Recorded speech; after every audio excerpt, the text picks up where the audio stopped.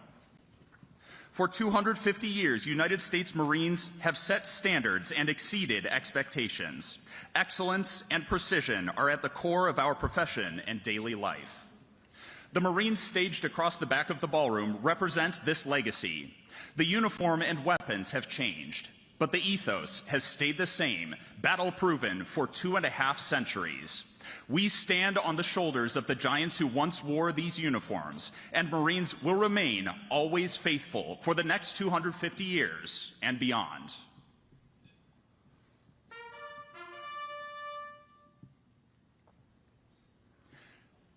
Ladies and gentlemen, our host for this evening's celebration is the Commandant of the Marine Corps, General Eric M. Smith.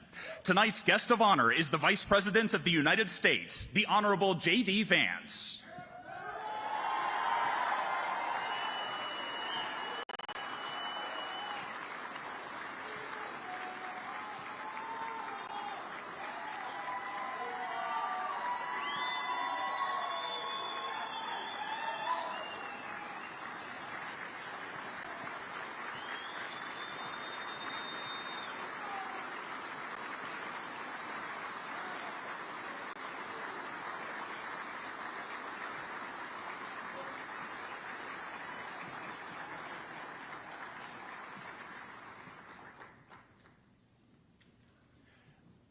Ladies and gentlemen, please remain standing for honors to Vice President J.D. Vance.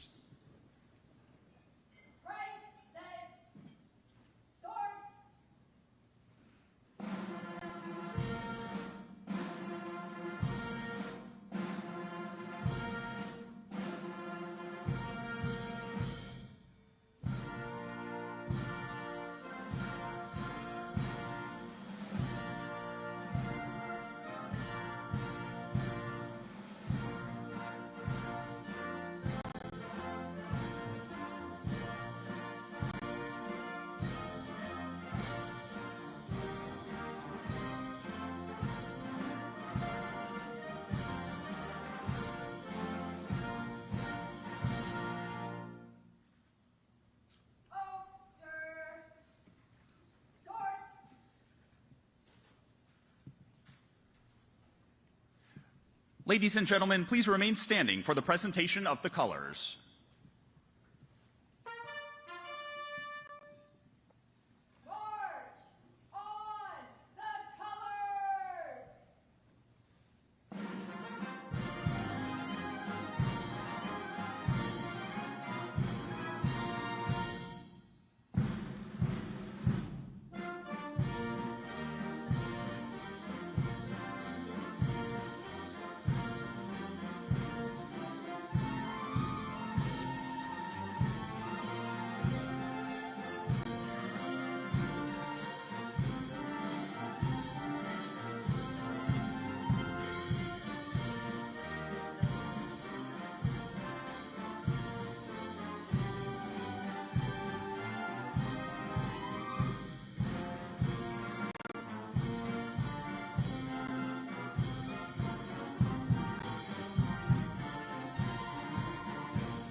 Ladies and gentlemen, it is a pleasure to introduce the baritone vocalist of the President's Own United States Marine Band, Master Gunnery Sergeant Kevin Benier, who will sing our national anthem.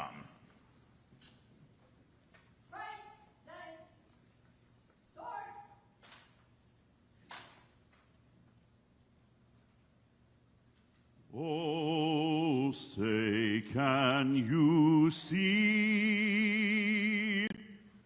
by the dawn's early light what so proudly we hailed at the twilight's last gleaming, whose broad stripes and bright stars through the perilous fight o'er the ramparts we watched were so gallantly streaming, and the rocket's red glare bursting in air, gave proof through the night that our flag was still there. Oh, save does that star-spangled banner yet wave o'er the land of the free and the home of the brave.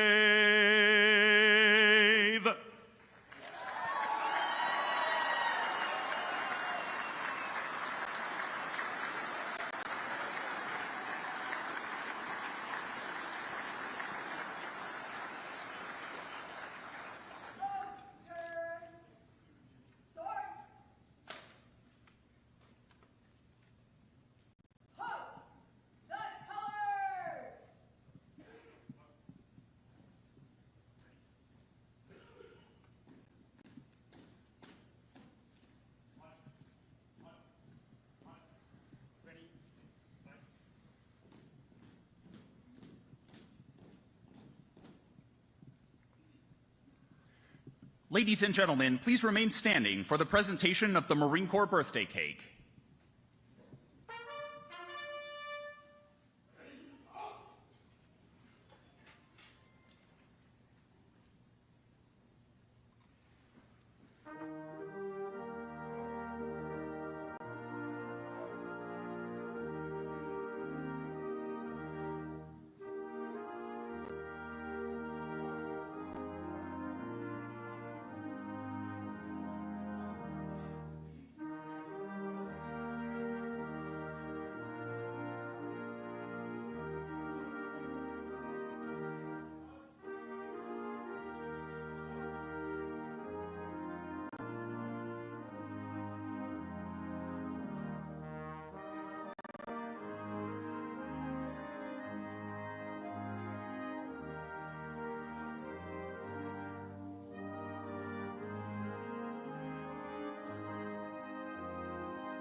Please be seated.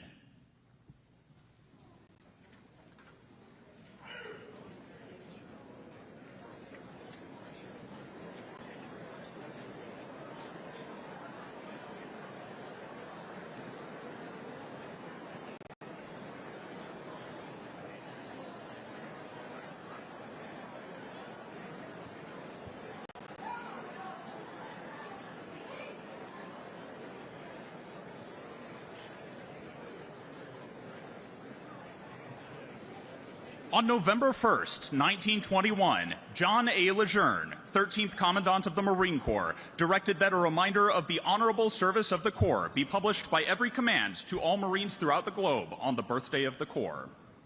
Since that day, the men and women of our Corps have continued to distinguish themselves on many battlefields and foreign shores, in war and peace. On this birthday of the Corps, therefore, in recognition of the will of the 13th Commandant, a reminder of the Corps' honorable service is published as follows.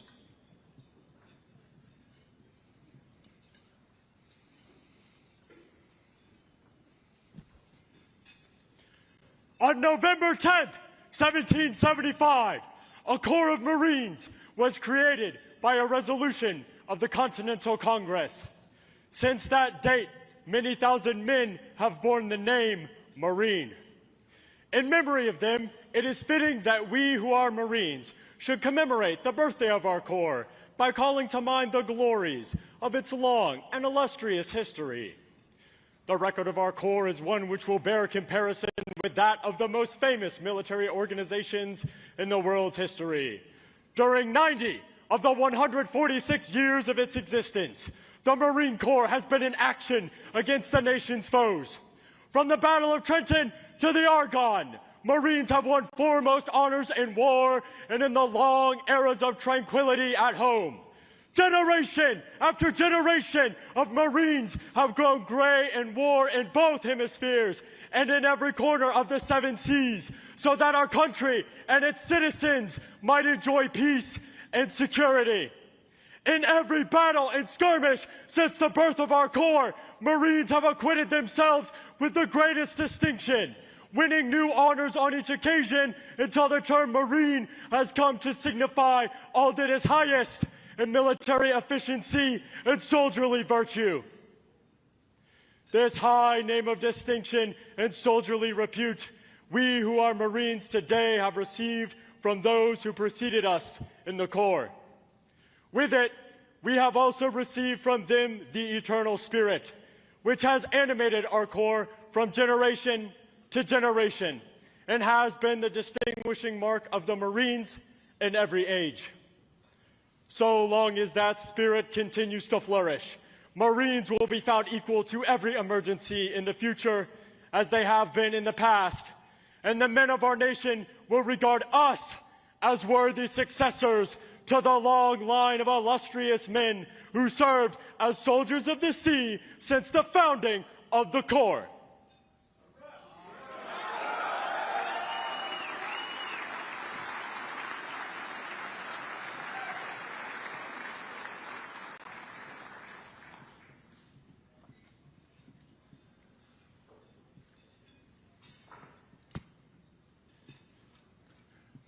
The timeless message of our 13th Commandant has left its mark in the hearts and minds of all Marines, past and present.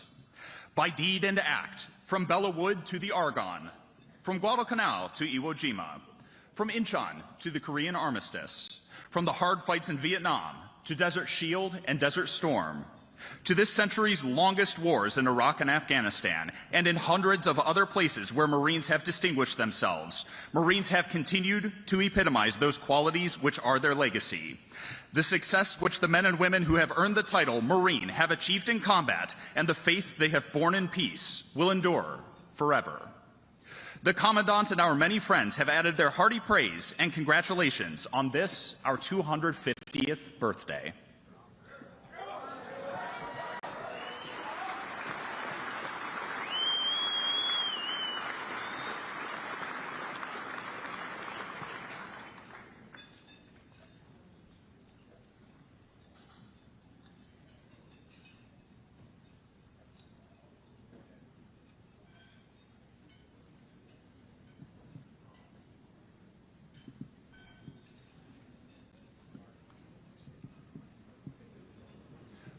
One tradition of the Marine birthday is the cake-cutting ceremony. This ceremony is important to all Marines as it is an annual renewal of each Marine's commitment to the Corps and the Corps' commitment to our nation's quest for peace and freedom worldwide. The birthday cake is traditionally cut with the Mameluke sword as a reminder that we are a band of warriors committed to carrying the sword so that our nation may live in peace.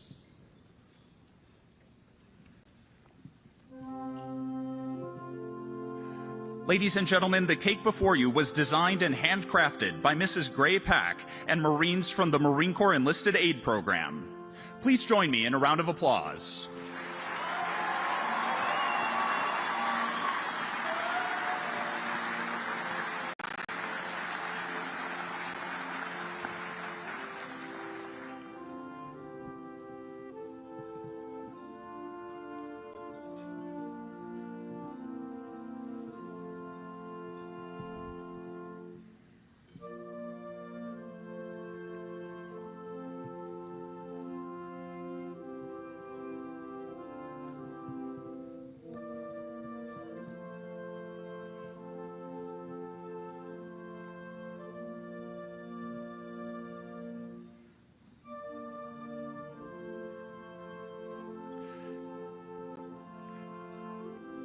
As is our custom, a piece of cake has been presented to our guest of honor, Vice President J.D. Vance.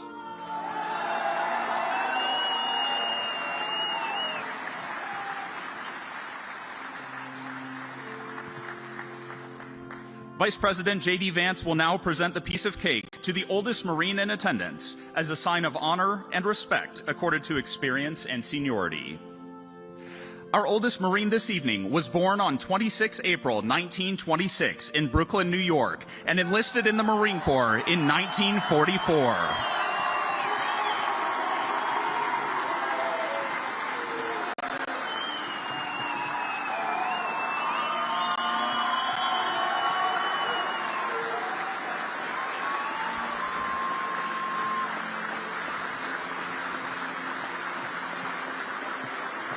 He attended basic training aboard Marine Corps Recruit Depot Parris Island and was trained as an Intel Marine.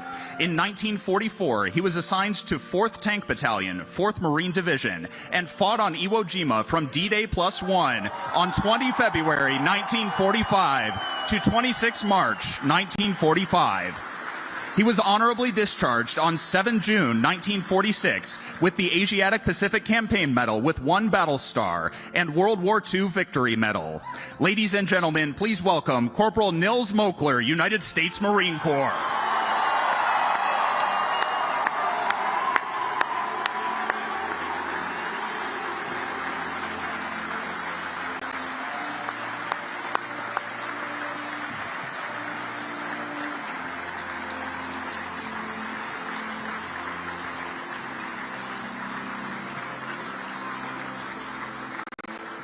For 250 years, our experienced Marines have nurtured and led young Marines to fill our ranks and renew our Corps.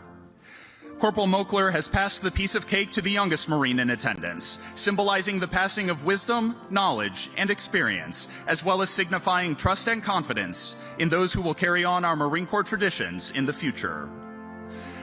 This evening, our youngest Marine is Lance Corporal Isaiah M. Feisa, who enlisted in the Marine Corps on 25 February 2025 out of Nashville, Tennessee, and attended recruit training aboard Marine Corps Recruit Depot, Parris Island. After attending combat training at Camp Geiger, North Carolina, he reported to Headquarters and Service Battalion, Headquarters Marine Corps, Henderson Hall, where he currently serves as an administrative specialist with the Regional Personnel Administration Center. He was born on 26 September 2006.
Ladies and gentlemen, please remain standing for the retirement of the colors.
Please be seated.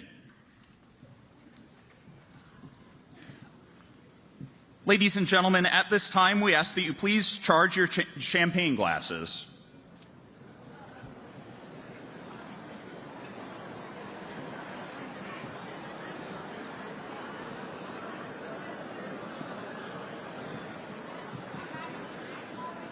Ladies and gentlemen, the Commandant of the Marine Corps, General Eric M. Smith.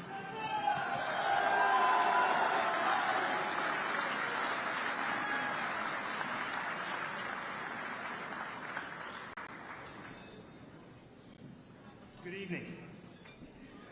Now we got to do that again. Good evening, Marines. That's more like it. That's more like it. I have one job tonight. That's to introduce our guest of honor. But first, I get to say a couple of words to us, Marines, U.S. Marines, us Marines. I've got a prepared script, and I'm going to deviate from it, which is going to make my staff very uncomfortable. but I'm gonna wing it here in front of the Vice President. What I'm gonna do is I'm just gonna tell one story. And it's a story that I've told before, but not too many times, because frankly, it's kind of hard to get through. But it boils down the essence of being a Marine. I was the battalion commander for 1st Battalion, 5th Marines in 2005 in the city called Ramadi. And, you know, 1-5 was in the heart of the Sunni insurgency. And we were taking daily casualties, and it was a day-on, stay-on gunfight. And I had 2 twin brothers in my battalion, the Jaime brothers, Jesse and Joel. And they were both assigned to Alpha Company. And one night I was at the government center in the center of Ramadi, and I heard a very large explosion. And one of our Humvees had been hit by an IED, and a couple Marines had been killed. Actually, all 5 Marines in the vehicle were killed. One of them was Corporal Jaime, Joel Jaime, or Jesse Jaime. And so I told his brother, after we got the bodies off the battlefield, I went down to the government center and picked up his brother, Joel, and I brought him back to Camp Ramadi. And I was kind of choking up. You know, I was a young battalion commander. Again, we were taking daily casualties. And as the body was taken on to the helicopter that was going to fly him back to Camp Fallujah, to the mortuary, and then fly them on back to Las Vegas, I took his brother out there in my Humvee, and I said, Corporal Jaime, I don't know what to say to you right now. And he looked me dead in the eye, and he said, sir, it's been my privilege to serve in this battalion. And he boarded a helicopter, and he flew his dead brother's body home to Las Vegas. Now, I don't know where we get the likes of Corporal Jaime. I don't think we deserve them. But the truth is, for our adversaries, we got lots of them. We got lots of them. And they're all willing to kill you. They're all willing to bring the fight to you. So if you mess with America, you're going to get a bunch of Corporal Jaimes coming after you.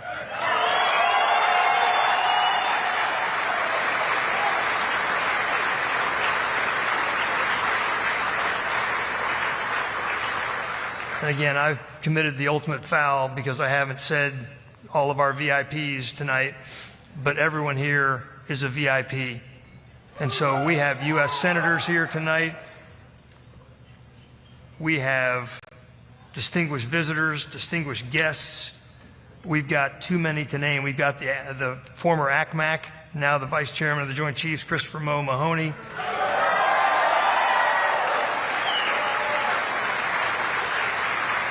We have senators from the states of Montana. We got Senator Ernst from the great state of Indiana.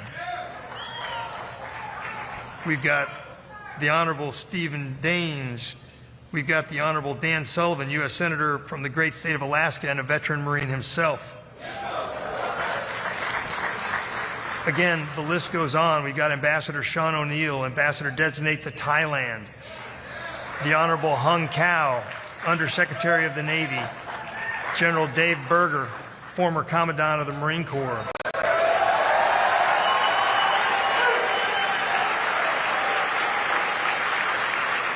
And I'll end with this one. We got Sergeant Dakota Meyer, Medal of Honor recipient.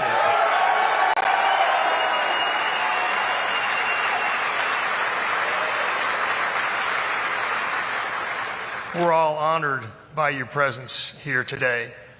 So again, I'm going to skip my prepared remarks because I think when I tell the Corporal Jaime story, that epitomizes everything you need to know about our Marine Corps. And it epitomizes everything that is good about our Marine Corps. And it epitomizes everything that our adversaries need to understand about our Marine Corps. because if you mess with the bull, you get the horns.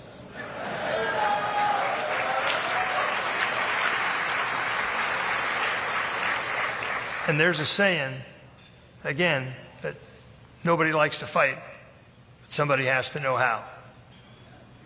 But Marines do know how, and they do like to fight. They do like to fight. So Marines, on this, your 250th birthday, I wish you a happy birthday. I wish you 250 more. And I hope that we don't have to deal with any more Corporal Jaimes, but I'm afraid that we're going to. And I'm going to depend upon all of you, the leaders of this Corps, to have the mental, moral, and physical courage to do what is required when the time comes. When the time comes to stick a bayonet in our adversary's chest, I'm going to depend upon you to do it. And I know you will. And I know you can. Because we've been doing it for 250 years, and we're going to keep doing it for another X thousand years, because there's no end in sight to this Marine Corps. It is the biggest, baddest, most war-fighting organization on the face of the planet. It is all about lethality. It's all about war fighting. That's all we do. That's who we are. That's what we do. We war fight. We're Marines. That's all we do. And so, ladies and gentlemen, I am going to get off the stage and I am going to simply introduce our guest of honor tonight, the Vice President of the United States, the Honorable J.D. Vance, a veteran Marine. Hoorah.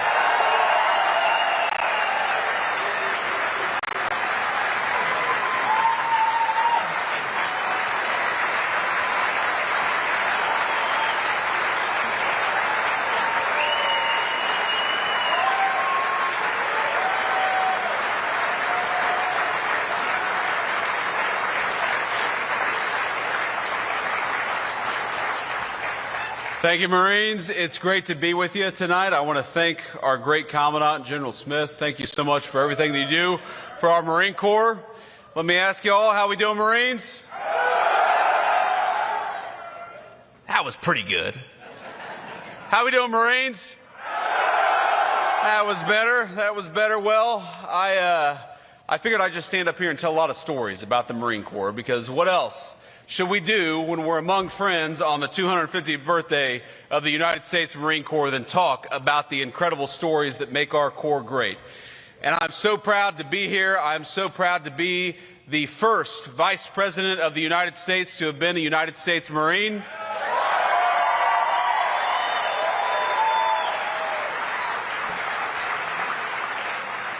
I am proud to have so many of my dear friends from my own time in the United States Marine Corps, and I was joking with some of them earlier this evening. We were at a reception with generals and colonels and magistrates and noblemen, and I thought to myself that when we were at our last Marine Corps ball, we were drinking Jim Beam 8 stars with a bunch of corporals and lance corporals and sergeants. And now we're drinking fine wine with the Commandant of the Marine Corps. We've come pretty far, my friends. It's good to see you all. But the thing I love about the Marine Corps is that for 41 years, for the entire time that I have had the Marine Corps in the back of my mind, since I stepped foot on those yellow footprints in Parris Island, I was a 19-year-old kid. That entire time, the Marine Corps has kept me honest, and even tonight, the Marine Corps has kept me honest, because you saw our guest of honor, that incredible Iwo Jima veteran. Corporal, it's such an honor to be with you. And I was shaking his hand earlier and spending some time with him, and I said, "Sir, if you need to lean on me, if you need to grab onto me, please feel free to do so." And he said, "If you need to grab onto me, feel free to do so."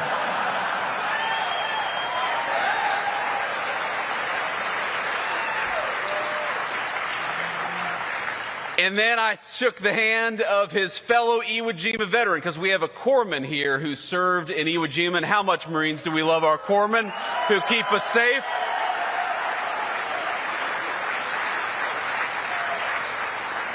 We know that to our corpsmen there is no illness so severe, no malady so significant that it cannot be cleared by 2 Motrin and a fresh pair of socks.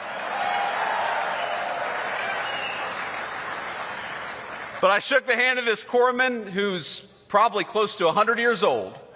And he said, you know, we talked for a little bit, we chatted for a little bit. He said, you know, you have a very nice personality. And I'm a vain politician just like all the rest of them, and I really appreciated that. And then he said, what the hell is up with that beard? And I thought to myself, I'm the Vice President of the United States, and this guy is busting my balls for having a beard. But that, my friends, is what the Marine Corps does, whether we're a young Marine or an old Marine, whether we're a Lance Corporal born in 2006 or a veteran of Iwo Jima. The Marine Corps keeps us honest because it is the proudest organization of warfighters in the world, and we are proud to celebrate its 250th birthday.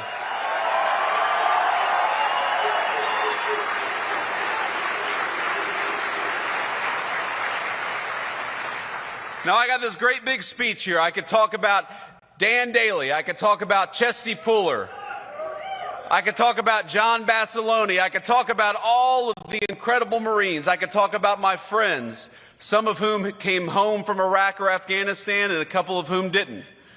We know that the reason why this organization is so special is fundamentally because we take the very best young Americans, we turn them into something even better, which is United States Marines, and we go and ask them, even when they're teenagers, even when they're not even old enough, some of them, to drink, we go and ask them to do the hardest thing in the world, which is to fight our nation's battles and to represent the United States all over the world in the proudest and most profound way possible. And I'm proud to tell you this evening that tonight, as we celebrate at the Commandant's Birthday Ball, from the young Marines to the old Marines, I, as your Vice President, am proud of you, and we're going to keep on winning America's wars for the next 250 years after this.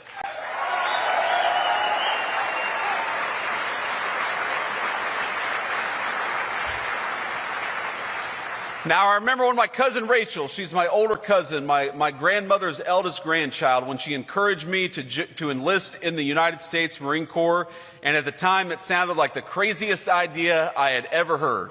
I couldn't run a mile, much less 3 miles, and I never thought to myself that I could join the military, but I'm telling you that the confidence the Marine Corps gave me, the trajectory that it set me on, has started, again, from those yellow footprints in Parris Island, led me directly from where I was then to where I stand today. And it wasn't always an easy journey, of course, these things never are, but I remember, for example, my very first Marine Corps birthday as a young recruit in Parris Island. I went to boot camp in September of 2003, and so, of course, my first Marine Corps birthday was in Parris Island. Now, I'll tell you a little story. At the time, I thought that I was deathly allergic to shellfish. And the reason I thought I was deathly allergic to shellfish is because when I was 16 or 17, I had some terrible allergic reaction. I assumed it was because of shellfish, and for 2 years, I had not touched shellfish. I thought it was the thing that was going to kill me. And so on November the 10th in Parris Island, South Carolina, I was sitting there and they served steak and lobster. And you all know, y'all were recruits. You know how hungry young recruits get? And I thought to myself, well, on the one hand, I could be hungry and maybe save my life. On the other hand, I could roll the die with this lobster, and the very worst thing that's probably going to happen to me is a corpsman's going to take care of me. I'll get to sleep in tomorrow. And so what did my dumb ass do? I ate the lobster, and I was fine, and I haven't been allergic to shellfish ever since. So one of the great things the Marine Corps can do is it can apparently cure a shellfish allergy. There are so many things I'm proud of about this Corps. One of the things I'm proud of is that the attitude and the life of service continues from the people who become generals in our Marine Corps to sergeant majors in our Marine Corps to the people who get out and lead in the civilian world. My dear friend Dave Warrington is here, the White House counsel. I'm going to embarrass Dave a little bit because though he's one of the most important people in our White House team, a brilliant lawyer, a very proud Marine, I didn't know until tonight that young David, his son, is a captain of Marines, and he's here with us tonight. So let's give it up for a family of service. There he is.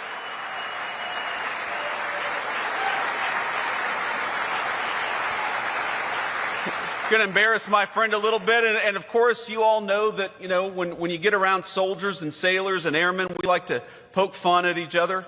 And I was talking to an Army colonel in the White House not too long ago, and I said, "Colonel, you know what they call a soldier with an IQ of 80?" And he said, "What, sir?" And I said, "They call him a colonel." and he chuckled. And then he said, "You know what they call a Marine with an IQ of 60? I said, "What's that, Colonel?" He said, "The Vice President of the United States."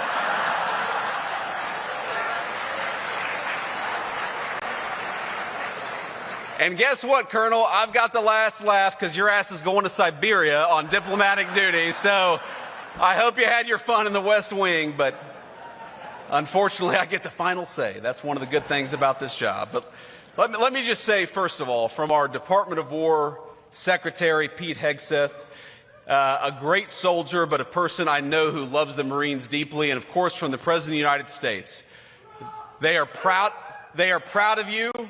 They know that the United States Marine Corps is the greatest weapon the political leadership of this country has. And when you hear this phrase, peace through strength, we are fighting for peace every single day in the White House, every single day in the Oval Office. We achieve peace because you, the Marine Corps, are our strength, and we won't forget it, and we never have. Thank you, Marines.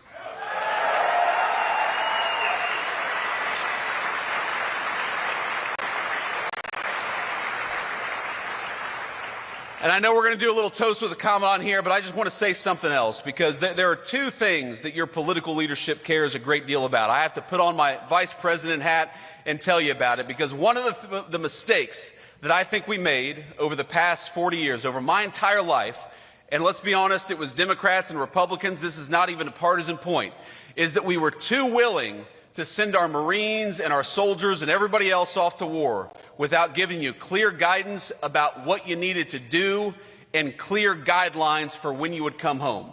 And that is one thing the President of the United States and everybody in the White House, we promise we will never do.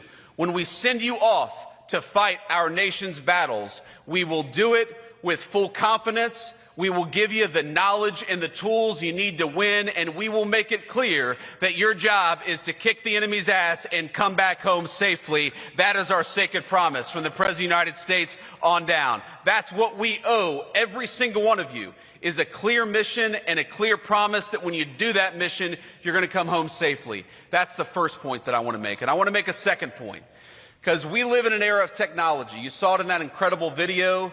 I forget who even said it, but he said, you know, in World War II, we had planes, we had boats, we had tanks, and we had Marines, and here we are in 2025, 80 years later, and we still got tanks, we got boats, we got airplanes, and we got United States Marines. But let's be honest, we all know the battlefield has changed in an incredible and profound way.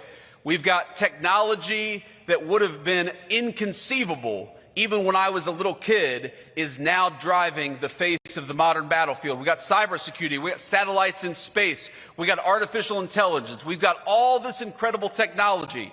And of course, the United States is the most significant leader of technology in the world. But I happen to believe that the most important warfighting technology is not a new airplane. The most important warfighting technology is not artificial intelligence or anything on a computer. The most important warfighting technology is a well-trained and well-armed United States Marine, and we won't forget it.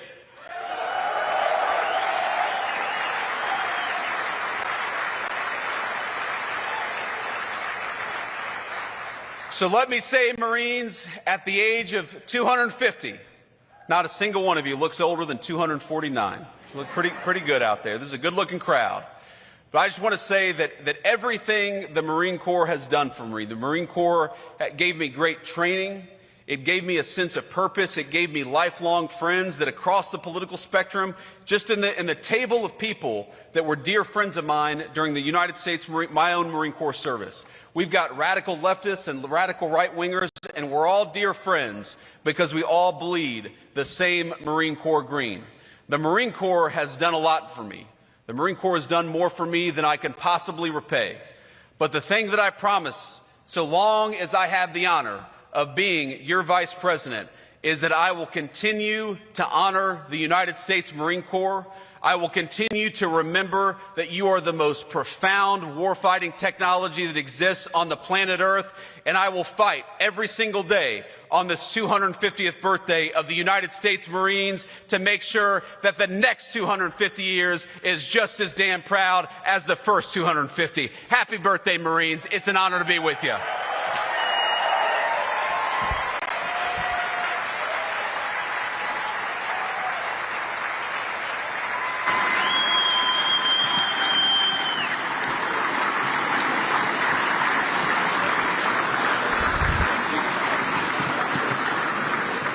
Ladies and gentlemen, please join Vice President J.D. Vance as he offers a toast in honor of the 250th birthday of the United States Marine Corps. All right, Marines, I'm going to keep this simple and keep this sweet because I'm the last thing standing between you and a very delicious glass of champagne. But let's raise our glass from Chesty Puller to everybody else, for every Marine who came home and every Marine who didn't. Here's to 250 more years of our glorious Marine Corps. God bless you.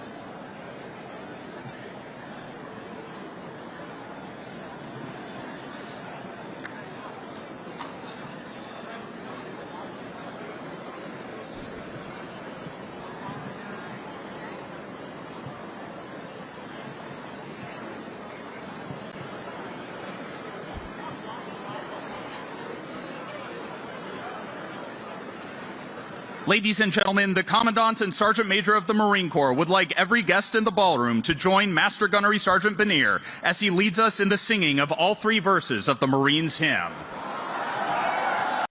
All right. Happy birthday, Marines. Let's sing out all three verses.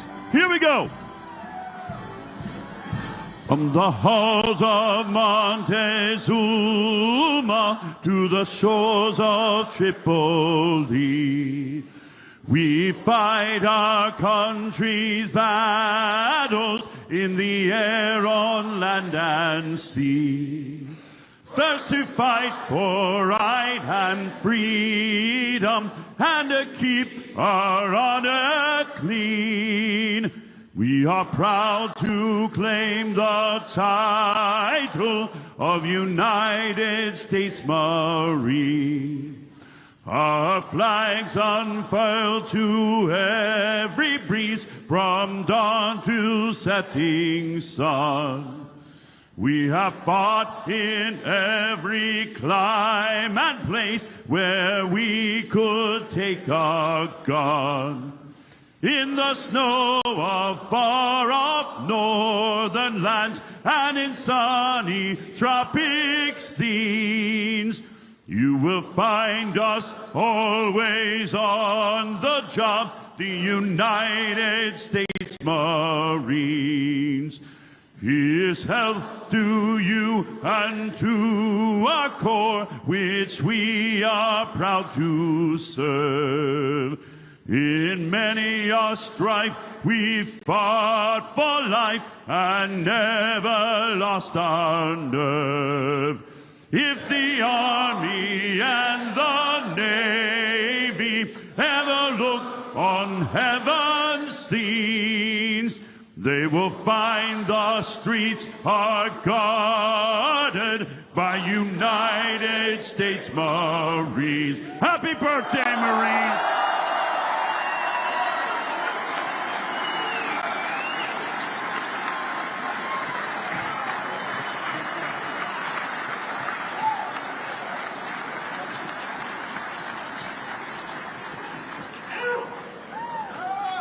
Ladies and gentlemen, this concludes our ceremony. Dinner will be served shortly. Dance music will begin following dinner, featuring the music of DJ Manny V. Ladies and gentlemen, thank you for your attendance this evening. Semper Fidelis, and happy birthday, Marines.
I want to talk about the art of the deal, because Donald Trump has been busy making deals. Not his promised trade deals.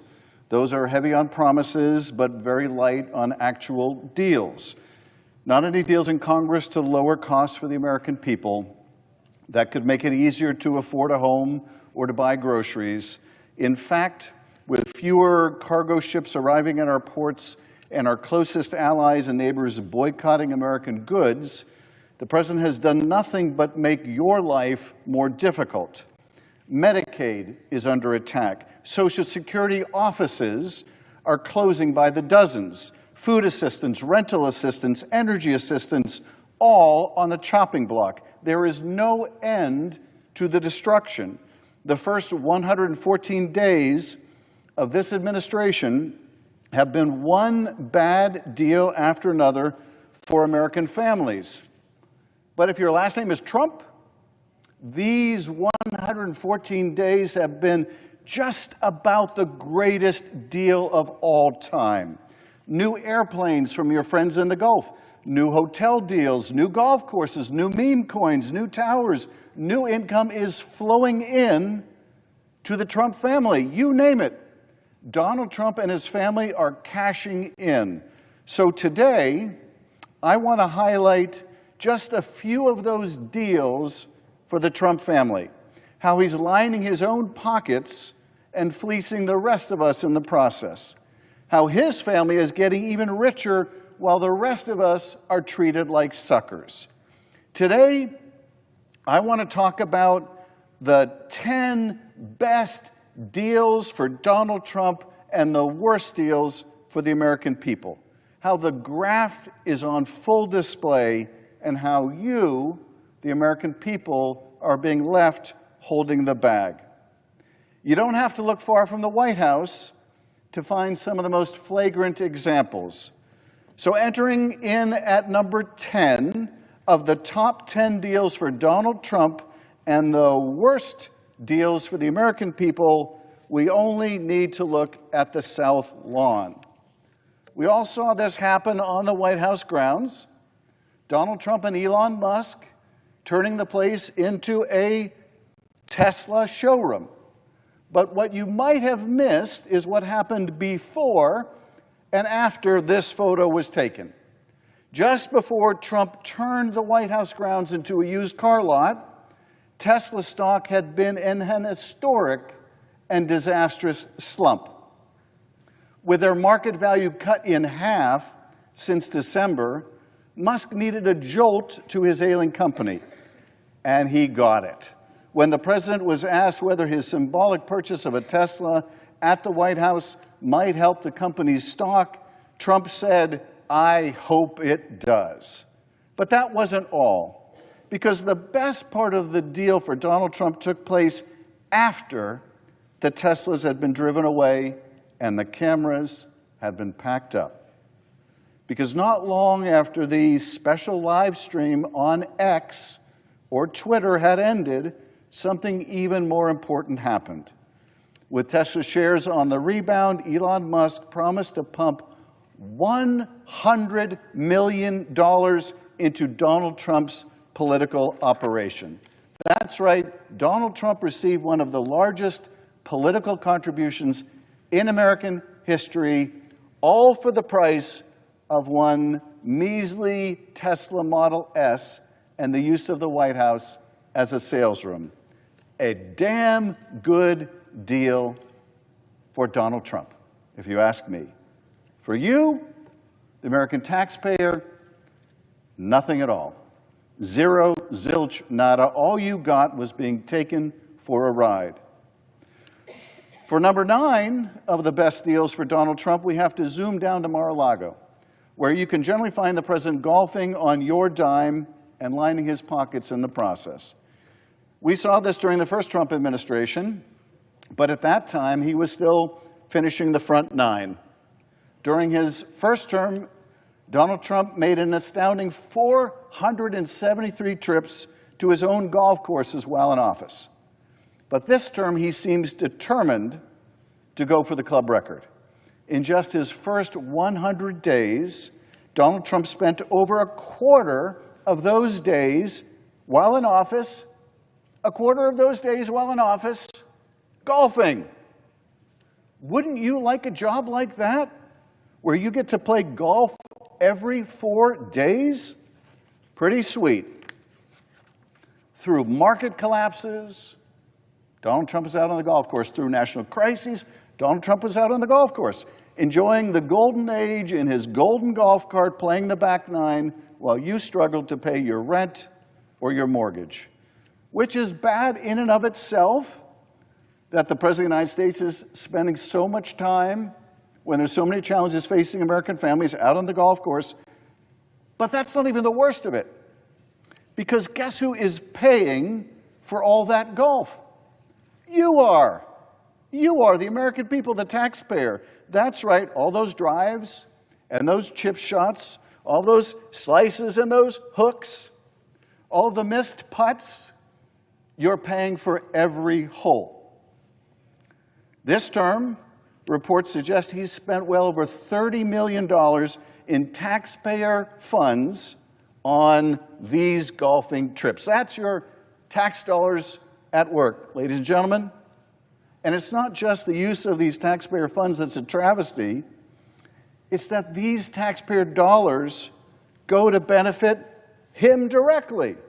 His golf courses, his hotels charge the U.S. government to pay for the Secret Service agents and other White House staff to play golf with him or to accompany him on his rounds, to rent golf carts, to have meals. In other words, your tax dollars are going to the Trump hotel and golf course organizations directly.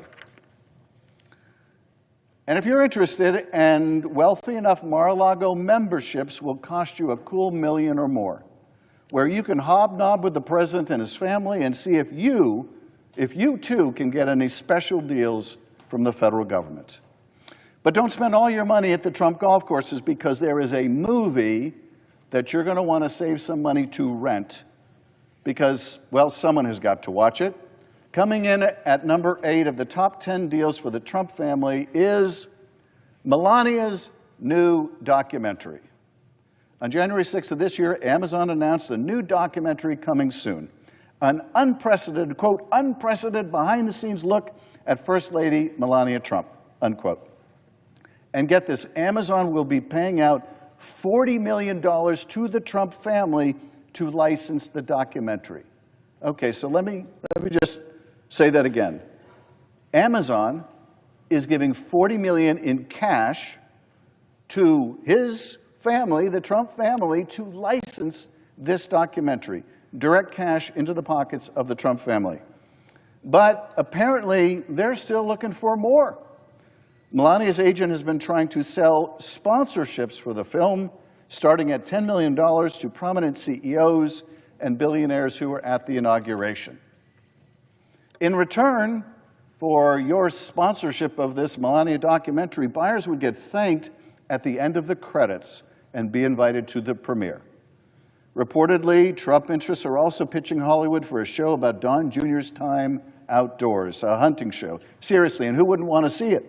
Might be a little bit like watching Dick Cheney go hunting again. But if you're looking for a way to get in good with the Trump family that doesn't involve golf or TV shows or buying a Tesla at the White House, they're offering another great solution. At number 7 of the top 10 deals for the Trump family during this presidency, we have the Trump family's new private club. As part of their crusade to refill the swamp, the Trump family is opening a private club right here in Washington, D.C. It will be called the Executive Branch. I wish I was kidding. Much like the Trump Hotel in the first administration, it will serve as a gathering place for Trump world and a way to directly pay homage to the president in the form of champagne and caviar and checks to his business endeavors and those of his kids. For a cool $500,000 membership fee, you too can schmooze with people wheeling and dealing within the administration. There is perhaps no more appropriate image of the Trump presidency than this. The Executive Branch Club is an invite-only club for insiders, foreign investors, and billionaires to directly line the pockets of the First Family, sending a message as clear as day to anyone who wants to do business in the United States. If you want to be with Trump, you've got to pay the cover charge. And now entering in at number 6 of the top 10 deals for Donald Trump of his presidency, a brand new Trump hotel in Dubai. Right now, literally at this moment, Donald Trump is in the United Arab Emirates. You can imagine the scene, standing in some gold-plated hotel room looking out over Abu Dhabi, and just beyond the line of sight in the distance is the skyline of Dubai. A skyline that, as of a few weeks ago, is likely getting a new feature cutting through the night sky. The Trump International Hotel and Tower Dubai, an 80-floor behemoth. And within it, luxury residences and exorbitantly expensive hotel rooms, apartments that start at a cool $2 million and penthouses that'll cost tens of millions of dollars. Even better, if you can't make the Trump new club here in D.C., there's going to be an exclusive members-only club right there in Dubai. In their words, quote, set to redefine the meaning of exclusive luxury. All benefiting, that's right, Donald Trump and his family.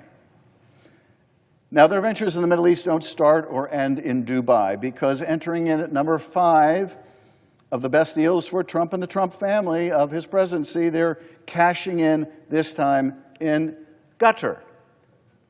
Coming soon to Doha, the Trump administration golf course. This is going to be an 18-hole course, a clubhouse, and high-end villas with beach access. A $5.5 billion deal, billion with a B, set to net the Trump family hundreds of millions of dollars. A deal that's reportedly in partnership with Qatari Diar, a company owned by, in this case, the Qatari government itself. Now, I'm sure Qatar's multi-billion-dollar investment in the personal finances of the Trump family is entirely coincidental. I'm sure it is not intended to influence U.S. policy towards the country, which also hosts Al Jazeera, in any way. I know it's easy in all the Trump corruption and schemes to miss the forest for the trees, but let's not fail to appreciate just how unprecedented this is, just how corrupt and dangerous this is. The president's namesake company is directly in business with a foreign government. And the money is going into his pocket, not the Treasury, not your pocket as the taxpayer. It's going into Donald Trump and his family's pocket, his.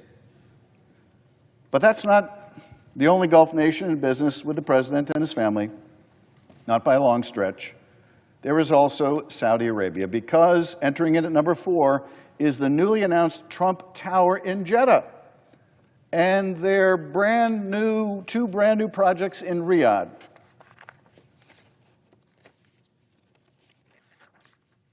These will net the Trump family millions as well. And this isn't the first time the Trump family has cashed in with the Saudis. Months after Trump left office the first time, Jared Kushner's investment firm received a $2 billion investment from none other than the Saudi Crown Prince. A deal that was so shady, even the panel that screens investments for the Saudi Wealth Fund recommended against it. Imagine that. But they were overruled by higher-ups in the Saudi royal family, and the money went straight into the Trump family's enterprise. $2 billion. But it's not just Donald Trump and his family that are cashing in at your expense. The world's richest man is using his role, too, as a special government employee to cash in as well, because even when you're the world's richest man, as Elon Musk is, enough is never enough. Entering at number 3 are Elon Musk's shady Starlink deals.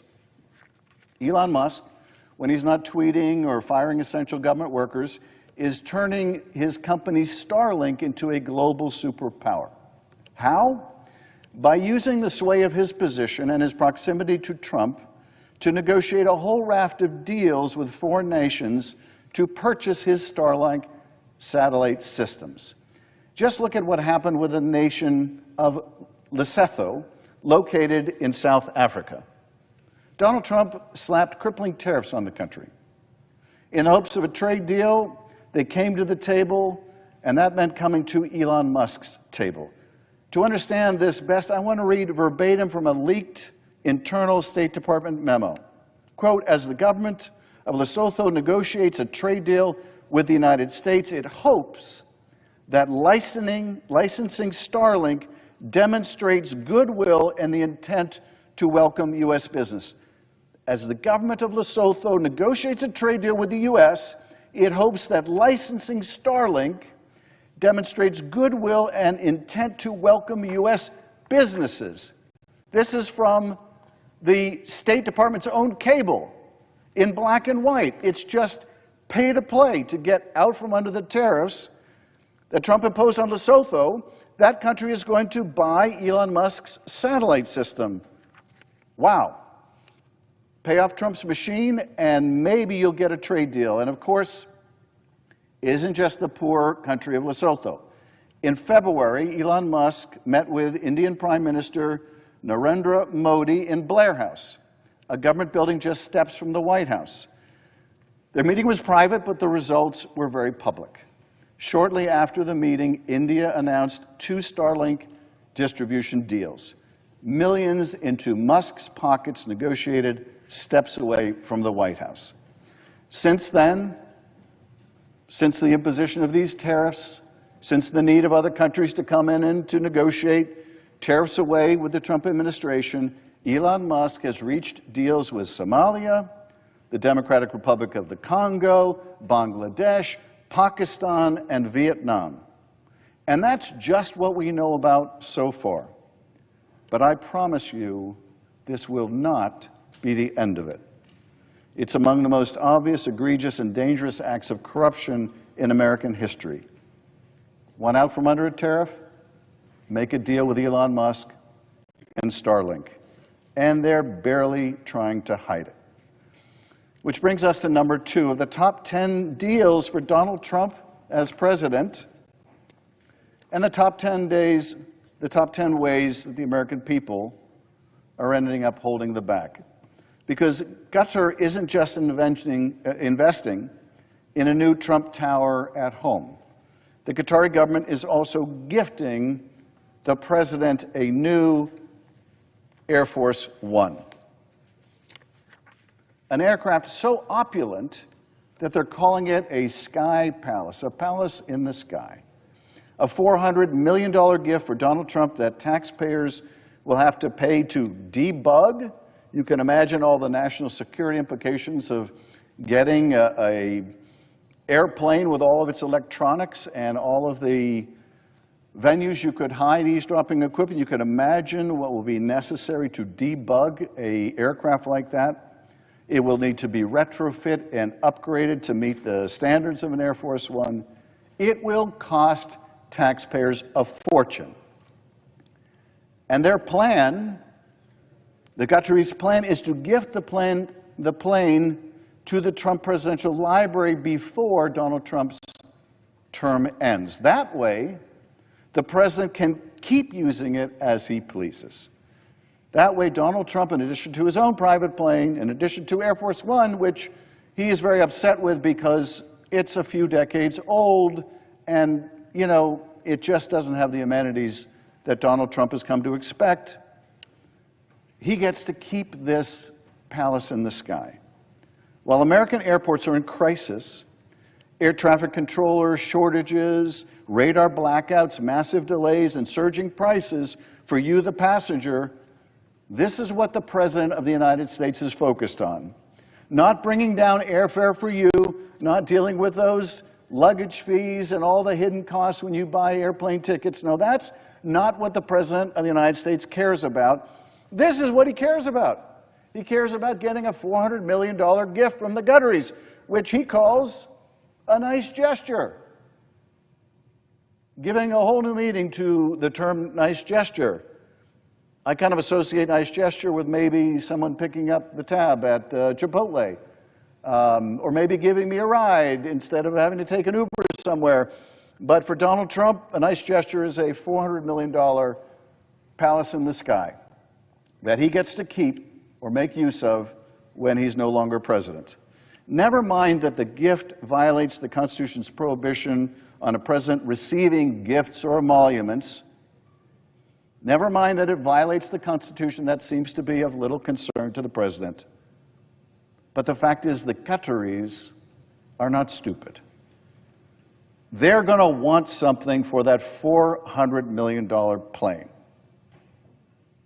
There's no such thing as a free lunch. There's no such thing as a free $400 million plane.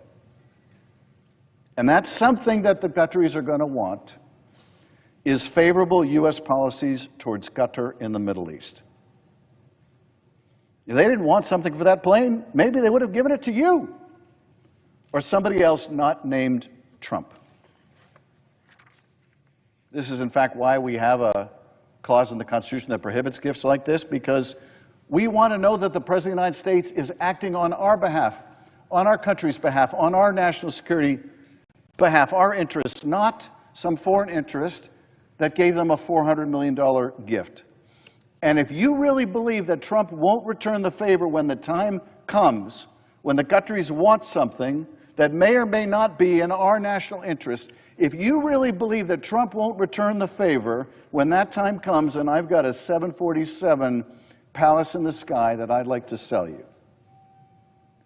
But that's not even the most corrupt deal of the 114-day-old Trump presidency, because coming in at number one of the top 10 best deals for Donald Trump and the worst deals for you, the taxpayer, is Donald Trump's crypto scheme.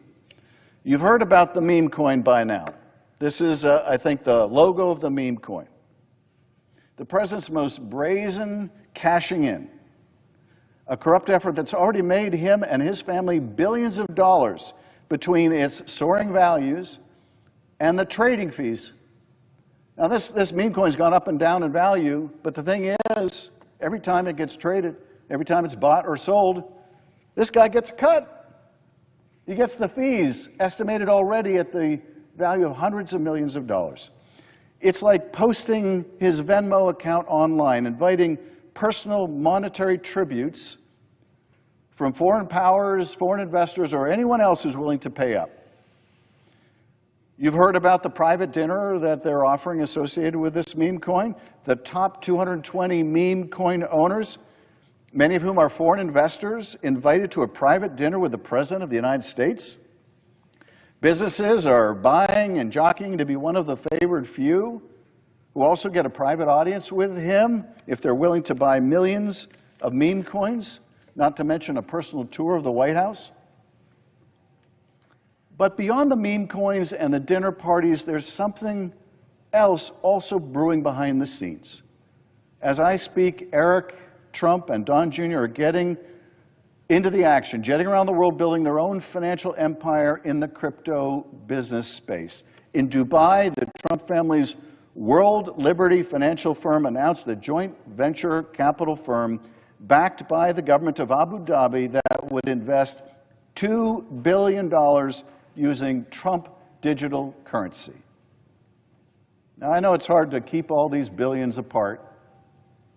You got the $2 billion investment in Jared Kushner by the Saudis. You got $5.5 billion investment by other Gulf nations in Trump properties.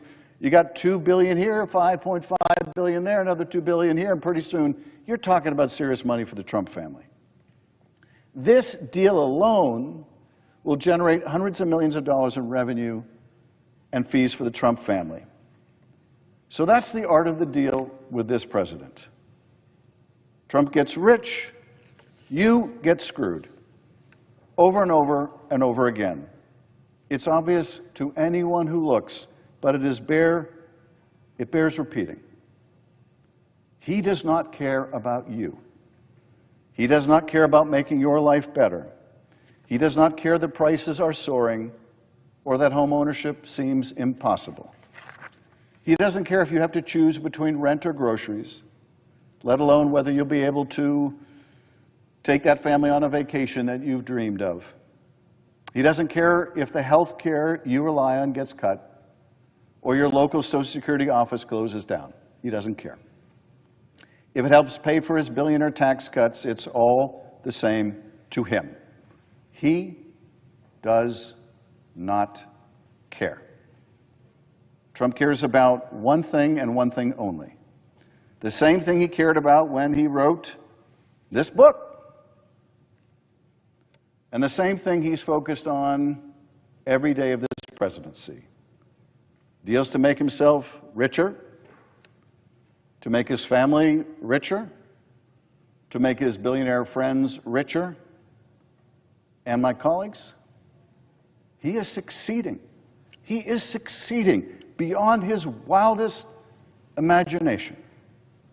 He will likely make more money in the next 4 years than he did in his entire life up to that point. In fact, he probably already has.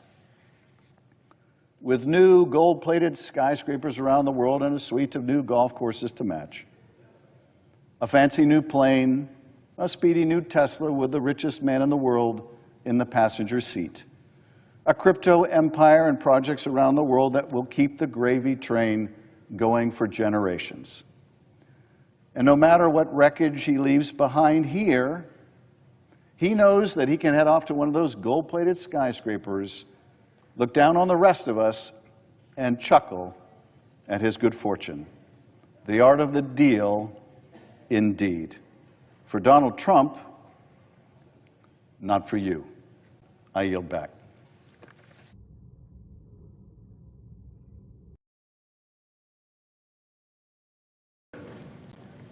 The senator from California. Mr. President, over the last 250 years, this country has grown from a handful of rebellious colonies to an economic, scientific, military, cultural, technological, and agricultural behemoth. And crucially, through it all, we have remained a democracy devoted to the hard work our founders envisioned of making our nation a more perfect union. Progress has not always been straightforward, but it has been consistent over time and nothing short of extraordinary, which is why it is all the more heartbreaking to see so much damage, so much self-inflicted harm imposed on our country by this administration over the last 170 days. Indeed, if you were to design a presidency and policies to diminish our scientific and technological prowess from within, it would look a lot like this administration. If you were determined to kill our clean energy future and retreat from any hope of addressing climate change, it would look a lot like this. If you wanted to undermine our standing around the world, befriend dictatorships, and betray our fellow democracies, it would look a lot like this. If you wanted to deliberately tear at the social fabric and cohesion of our country, set state against state and people against people to the point of conflict in the streets, it would look a lot like this administration. The president and his cabinet have been tearing down so much of what makes this country special, and so quickly that it has been hard to see the big picture, hard to separate the biggest harms from merely the most sensational or the most proximate. 100 days was not enough time to evaluate the harms this administration had already inflicted on our country and its people, but 170 days just might be sufficient. So today I want to go through the top 10 ways this administration has been wrecking the country, from the thoughtless and irresponsible, to the illegal and unconstitutional, to the deliberately cruel and malicious. I want to tell you what the actions of this presidency have really meant for the country and for our future. So here they are, the top 10 ways the administration is wrecking the country. Number 10, Donald Trump is waging an all-out war on America's research universities. America's universities have been the envy of the world for much of the last century, powering scientific achievement and economic growth, dramatic breakthroughs in medicine, significant achievements in the arts, technological innovation, and all of the attendant economic benefits have been driven by a decades-old partnership between universities and the federal government. As a part of this grand bargain, the federal government invests in research conducted at top universities, and the country enjoys the benefits. From brilliant scientists in academia, the military gets new technologies and capabilities, including innovations in fusion energy, laser technology, electronic jamming capabilities, and so much more. Our healthcare is improved, and our lifespans are increased by university-led research into new medicines, medical implants, and devices. Food science helps us grow healthier crops and produce more food with less water and less pesticides. You would be hard-pressed to find a field of scientific endeavor in which university research has failed to deliver. Now all of that is on the chopping block. The administration has canceled tens of billions of dollars in university research funding. It is stopping some of the best and brightest students from coming to the U.S. to study by banning international students from attending. Already, some of the world's most promising students are choosing to go elsewhere, to China or the UK or Sweden or Canada. The reason we want the very best students is that we can remain the global leader in every field of endeavor. That is what makes us great. But this is a one-way brain drain in the wrong direction.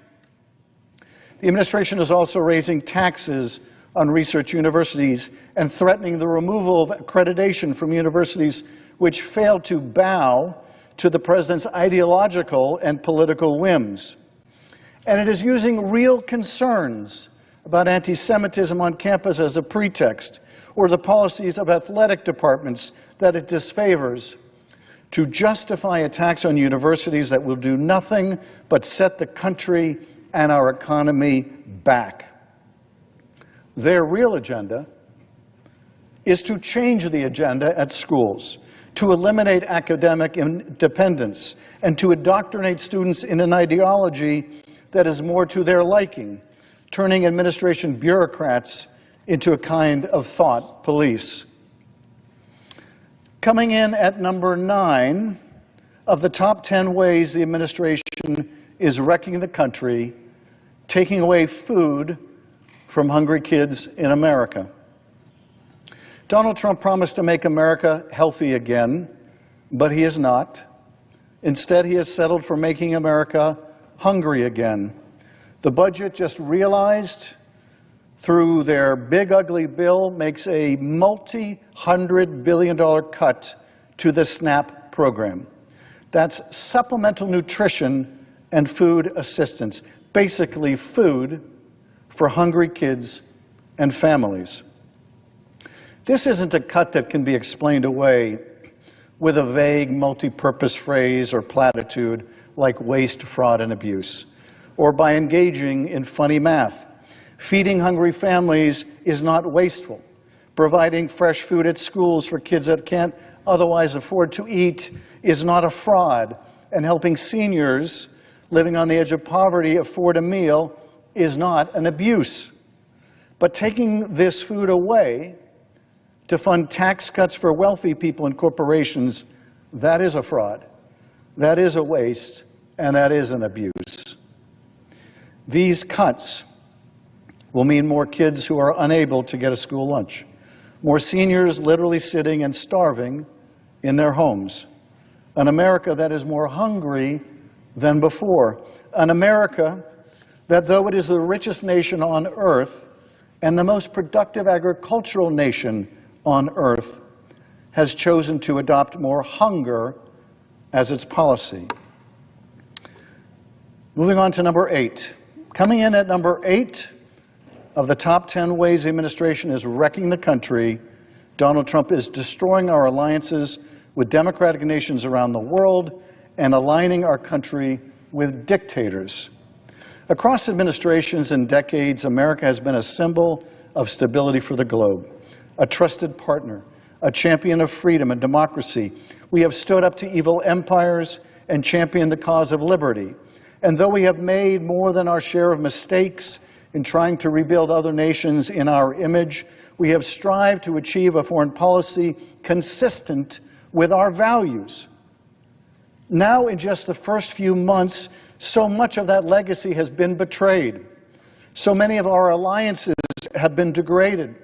So much of our standing in the world has been made small. So many of our friends have become estranged, our treaty partners unsure of whether they can count on us in a pinch. Donald Trump likes to talk about peace through strength. He likes to think that bullying our friends or extorting a price for our security guarantees is what makes us strong. But he is wrong. He trashes our relationships with our friends. He belittles the Canadians and the British who fought and died alongside American soldiers in Iraq and Afghanistan. He denigrates Ukrainians and their brave president, who fight nobly in the defense of their democracy and their sovereignty.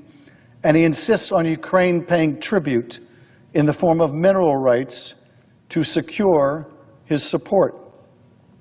He flatters and fawns over the Kremlin dictator, at least he did, until even Trump could see that he was being made to play the fool by a mass murderer who did not want peace, only further mayhem.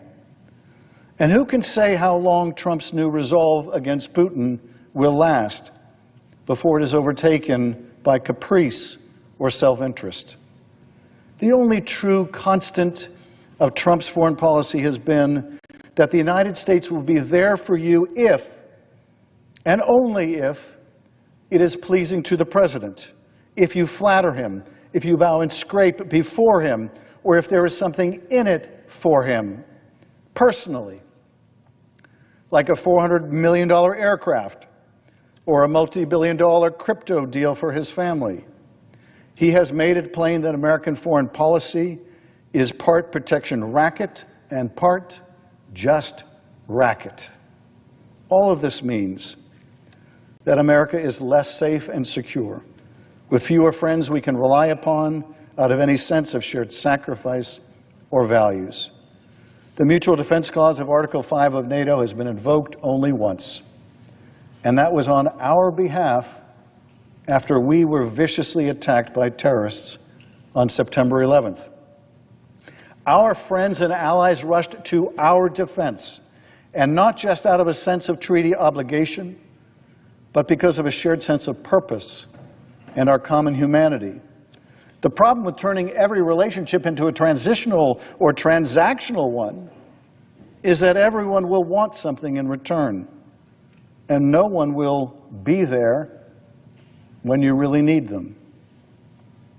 Moving on, number 7 of the top 10 ways the administration is wrecking what is best about this country is their pointless, economically suicidal and self-destructive attack on the development of renewable energy.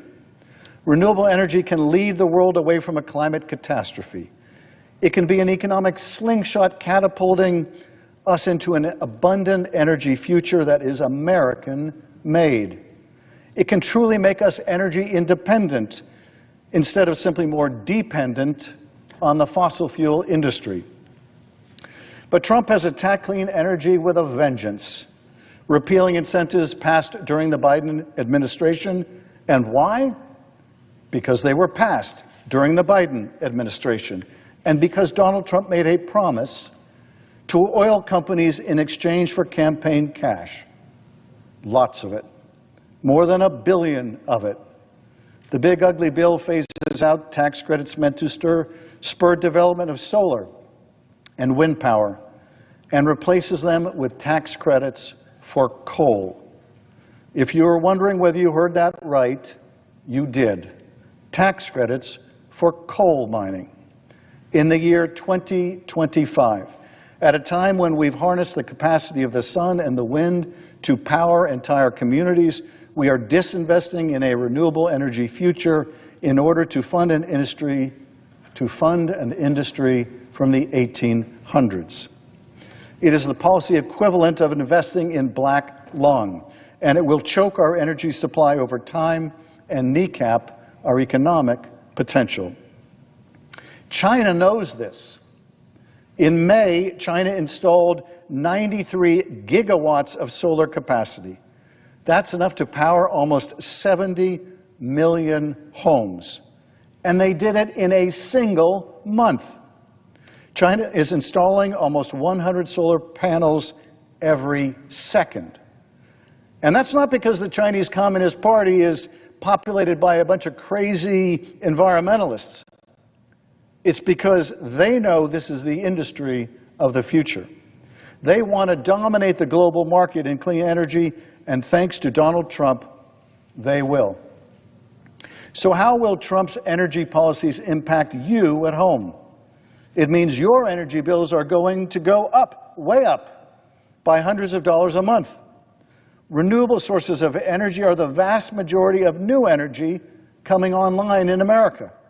Take that away and we are reliant on the same old capacity, your same old utility, less competition, and higher prices. Costing you more to heat your home in the winter or cool it down during the hot, hot summer. It means more families will make the impossible choice between paying their utility bills and putting food on the table. Now, earlier I talked about this administration's cuts to research universities, which brings me to number 6, the broader attack on health and science.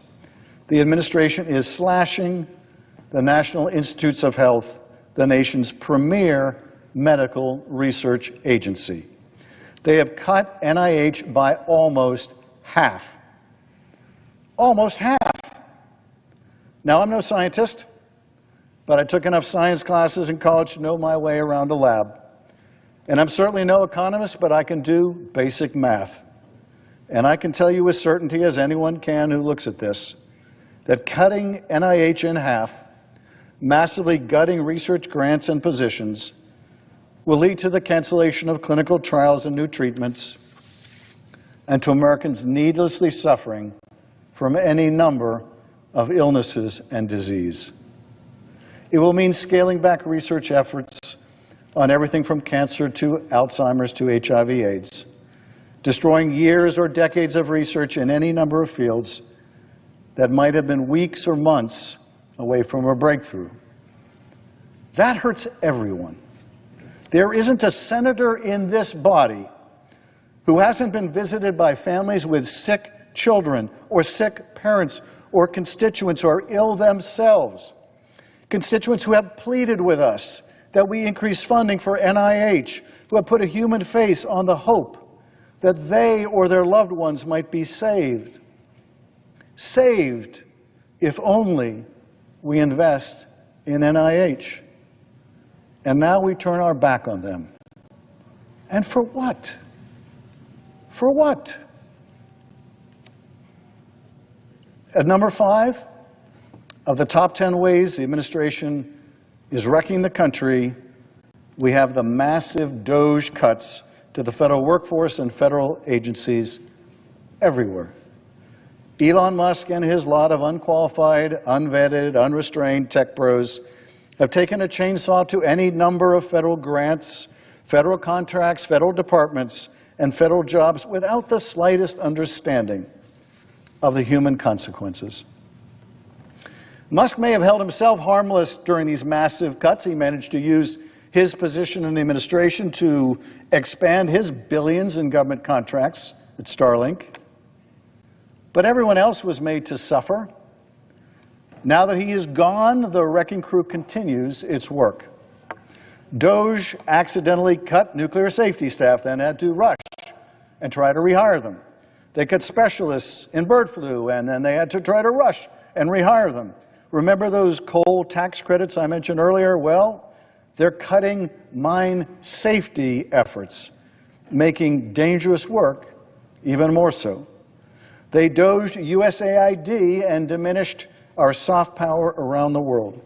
They are dismantling the Department of Education and selling off our children's education piece by piece. And they would cut NASA in half. There is no more high-profile example of America's scientific and technological prowess than our space program. And sadly, there is no better example of its deliberate forfeiture. In my lifetime alone, our space program was the first to plant a flag on the moon. We launched the first solar probe. We took the first photos and landed the first rover on Mars. We are sending more humans into orbit than ever and on track to land the first human on Mars. We did those things not because they were easy. No, we did those things, as President Kennedy once said, because they are hard. Because space exploration can teach us things about our life on Earth that propel innovation here at home, innovation that allows us to travel faster, live longer, and live better. And because exploring space can provide the most profound thoughts of our place in the universe and whether amidst all of that we are alone. This agency that has brought such hope and excitement and pride will be brought low. It may be one small step for DOGE, but it represents one giant leap backward for mankind. The Trump administration has also paused the hiring of critical seasonal firefighting staff, laid off probationary employees just as we begin another devastating fire season. They cut staff and programs at NOAA and the National Weather Service, hurting early earthquake warning, early warning of all disasters, warning that is pivotal when tragedy strikes, like it did in Texas this week, in North Carolina months ago, or in Los Angeles in January. They cut staff who run the phones at Social Security while closing regional offices, making it harder for seniors to get the benefits they paid into their entire life. Because that was the goal. That was the goal. And for all the pain that DOGE has inflicted and continues to inflict, the only thing that bastard agency has really served to accomplish is making government less effective, less efficient, and less trustworthy. Because more than anything else, the DOGE bloodletting has killed the trust of countless Americans. Trust that the federal jobs and programs they relied upon would continue. Trust that they might be paid less than private sector workers to do the work they love, to unravel new mysteries in space, in the oceans, in our bodies, in ourselves, but that they could rely upon the government as an employer, that they could be insulated from political and partisan considerations, that they would not become some ideological arm of the president or his party or its collateral damage. Now that trust is gone, and the loss of that talent and that trust just might be the most expensive loss of all. Now, number 4. At number 4 of the top 10 ways in which the administration is wrecking our country and our economy, tariffs. The on again, off again, on again, off again, on again, off again, on again tariffs. The ill-considered, ill-executed, unpredictable, unproductive, costly, indiscriminate, and self-destructive tariffs. For a president who ran on lowering costs, his most significant economic action has been a colossal backfire. Prices for your 4th of July barbecue last week were the highest they've ever been. Like the costs of burgers or beer. Phones are now more expensive. Cars are more expensive. Prices at Walmart, Target, Costco, up, up, up. And on Amazon, they were going to add a specific line item for the cost of the Trump tariffs, besides each affected product, until the Trump administration begged its owner, Jeff Bezos, not to be so transparent with their own customers because it made the president look bad. This didn't stop Amazon from adding the Trump tax to the price of the goods you buy on Amazon. It's just stopped Amazon from showing you just how much more you're paying. And while you get poorer because of these tariffs, America is not getting any stronger. While your pocketbook is getting hit, so too is our standing around the globe. After all, these chaotic tariffs give our trading partners all too accurate an impression that we are unpredictable, that we are unstable, that America, with all its power, is unreliable. So those trading partners are flocking elsewhere. They go to China or to India or elsewhere. The fact is we have so alienated even our closest friends and allies that some countries like Canada have gone beyond reciprocal tariffs to a downright boycott of American goods, devastating American farmers, small businesses, and consumers alike. The art of the deal, indeed. Which takes us to number 3, and this administration's attack on our health care. When the Senate passed Trump's big ugly bill last week, 50 of our colleagues put their stamp on a budget that will devastate Medicaid. That will mean hospitals and clinics close.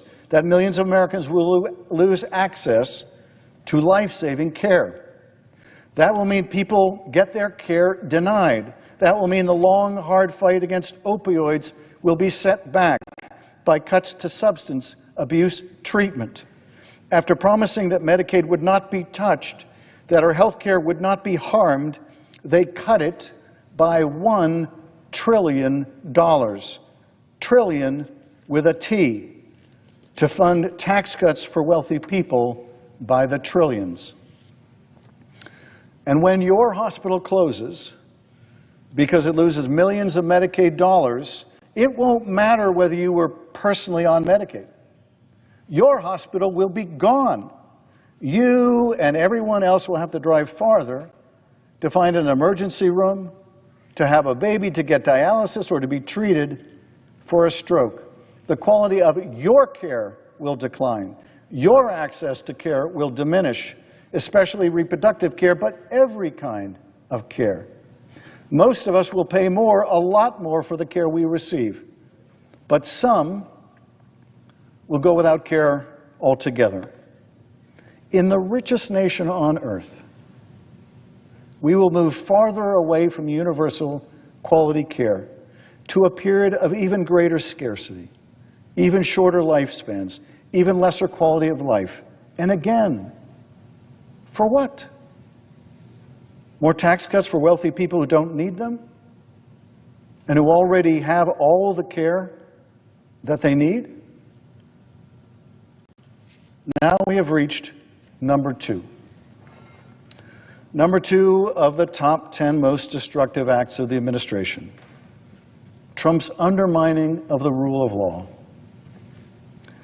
The assault of the rule of law began almost immediately with the pardon of 1,550 people who committed one of the most serious offenses in the nation's history, attacking the U.S. Capitol to stop the peaceful transfer of power. In granting pardons to hundreds of offenders who used violence that day against police officers, Donald Trump sent a powerful message to his followers that they may use violence on his behalf and he would have their back, that he would insulate them from the law and from accountability. And more than that, that he would promote them, advocate for them, appoint them to high positions in a new Justice Department, a department oriented not towards justice, not devoted to a rule of law, but devoted only to him. In Trump's Justice Department, we are no longer a nation of laws, but a nation of men to be rewarded or punished according to the president's whims. A mayor of New York charged with corruption has his case dismissed, not because of any prosecutorial misconduct or lack of evidence, but because he is useful to the president on an unrelated policy matter. In Trump's Justice Department, the absence of evidence or lawful predication is no bar to initiating a criminal investigation, when a political pretext will do. He is using the department as both sword and shield, a sword to pursue his enemies and a shield to protect his friends, and to protect no one more than himself. A president given immunity by Supreme Court justices he appointed, acting like a convicted felon because he is a convicted felon, now engaging in the most blatant graft and corruption, accepting gifts and gratuities, airplanes and commissions in the hundreds of millions, in the billions, and without any fear of investigation, let alone prosecution. The inspector generals are gone. The watchdogs are gone. Only the dogs are left to feed on the carrion that was the rule of law. When courts try to restrain the Trump administration's illegality, his departments ignore their orders. We saw it with the Alien Enemies Act. We see it with the unlawful impoundment of FEMA funds, with the lawless withholding of state funding, with attacks on foreign assistance appropriated by Congress, with racial profiling and illegal renditions to foreign prisons without due process, or frankly, any kind of process. Which brings us to number one. The number one way in which Donald Trump and his administration are wrecking this country, and that is by destroying the very idea of America. Our nation was formed as an improbable experiment, an experiment based on the unproven idea that people possessed sufficient virtue to be self-governing, that we did not need to be ruled by a tyrant. From that humble and daring beginning, the idea grew that a country so constituted, so organized, could not only rule itself, but could attract the best and the brightest, the most industrious of souls from all over the earth and make them Americans. That there would be no caste system in America, that here anyone with the drive, the talent, and the intellect could prosper. That there were no limits to what we could achieve. That idea that became America was our most powerful appeal, our calling card at home and around the world. It has driven people to our shores. It has inspired people in dark prison cells in Iran, in labor camps in China, in gulags in Russia, and in impoverished places everywhere to dream of America, what it stands for, and what it might mean to them if only they were so lucky, so very lucky, to one day move to this great place called America. And Donald Trump's destruction of that idea, the idea of America as the last best hope of mankind, is the worst offense of this administration. During Ronald Reagan's final speech as president, he spoke of a man who wrote to him of the uniqueness of America. You can go to live in France, the man wrote, but you cannot become a Frenchman. You can go to live in Germany or Turkey or Japan, but you cannot become a German, a Turk, or a Japanese. But anyone from any corner of the earth can come to live in America and become an American. Other countries, Reagan said, may seek to compete with us, but in one vital area, as a beacon of freedom and opportunity that draws the people of the world, no country on earth comes close. This, he said, is one of the most important sources of America's greatness. We lead the world because, unique among nations, we draw our people, our strength from every country and every corner in the world. And by doing so, we continually renew and enrich our nation.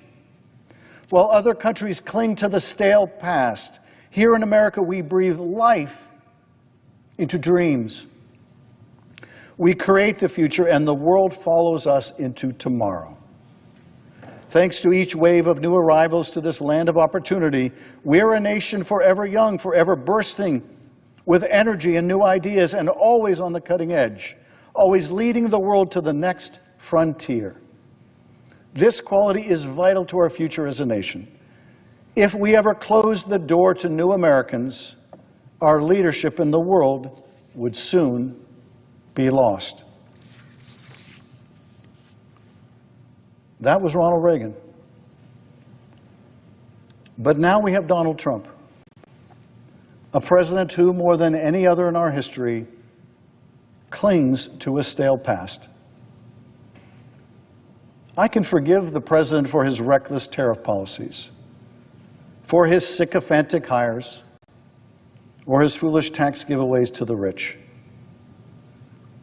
But I will never forgive him for the damage he has done and for the damage he continues to do to the very idea of America, for how the rest of the world now views this country, and more critically, more catastrophically, how we have come to view ourselves. Tackling immigrants to the ground, people who are landscapers or farm workers or restaurant workers or garment workers, let alone beating them while they lay there as agents did the father of 3 U.S. Marines, is not how Americans treat the hardworking people who come here in search of a better life. Using the military against our own citizens, sowing chaos and division in our cities, is not consistent with the idea of America. This is not an America confident of its future and of its place in the world, able to inspire people around the world, able to see the best in ourselves. On a day that Benjamin Franklin watched our nation being formed, on a day he witnessed George Washington preside over the Constitutional Convention, seated in a chair with an image of the sun embossed on its top, Franklin pulled some of his colleagues aside and remarked to them about how artists often have a difficult time distinguishing between a rising and setting sun in their art. I have often, Franklin said, and often in the course of this session, looked at that emblem behind the president without being able to tell whether it was rising or setting. But now, at length, I have the happiness to know that it is a rising and not a setting sun. Today, I know that a great many Americans fear that our sun is setting. But I do not believe that. I have more faith in America than that. We have overcome far greater challenges in our history than our present difficulties. And those who would bet against this country would be wise not to. Those who have are far more likely to be proven the losers than the winners of that bet. The sun is not setting on our republic, but eclipse-like it is obscured, and the actions of this administration have cast a kind of shadowy darkness over the land. Though our sun is not setting, neither is it rising, nor will it rise of its own accord. In this respect, Franklin's celestial metaphor falls short. We have no control over the sun. Our orbit has been predetermined by forces well beyond our time and understanding. We are powerless to change its trajectory, but we are not powerless to change our own. We are not powerless to save our country, to remember who we are, to once again capture the imagination, the hopes, and aspirations of a weary mankind. Our sun, America's sun, will rise again and shine brightly unto ourselves and to all nations. But it will take all of us working together and well into the future to make it so.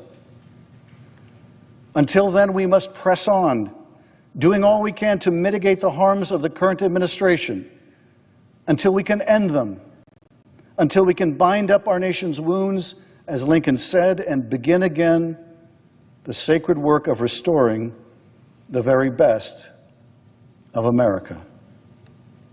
Mr. President, I yield back. Mr. President, ladies and gentlemen, history is more than the path left by the past. It influences the present and can shape the future.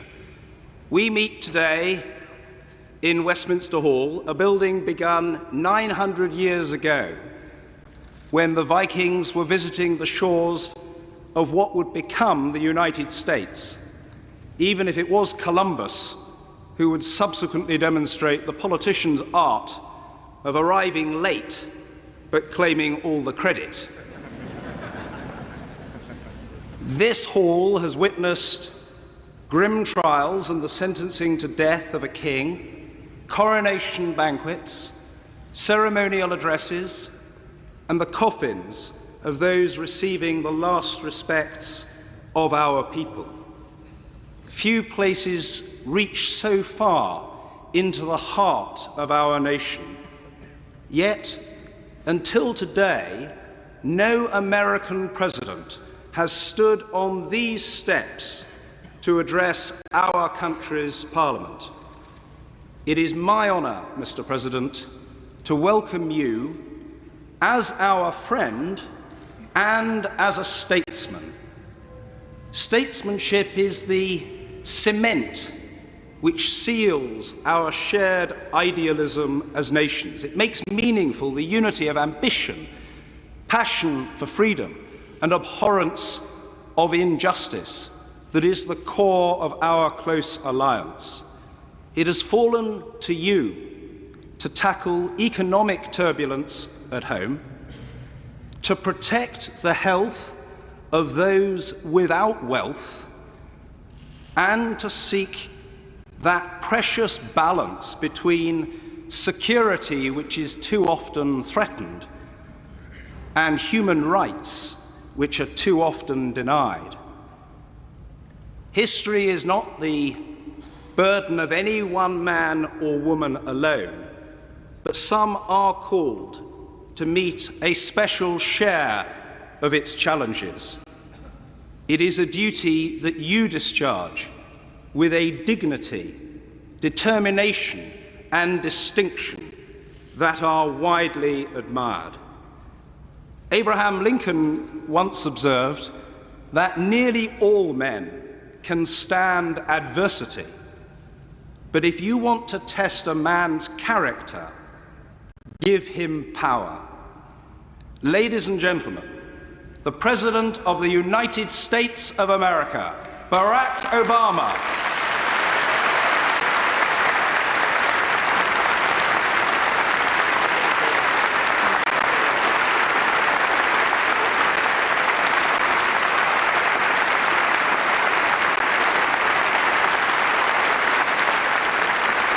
Thank you.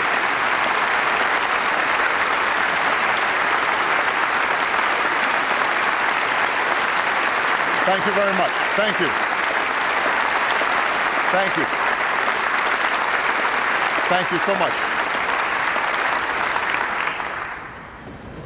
My Lord Chancellor, Mr. Speaker, Mr. Prime Minister, my lords and members of the House of Commons, I have known few greater honors than the opportunity to address the Mother of Parliaments at Westminster Hall. I am told that the last three speakers here have been the Pope, Her Majesty the Queen, and Nelson Mandela, which is either a very high bar or the beginning of a very funny joke.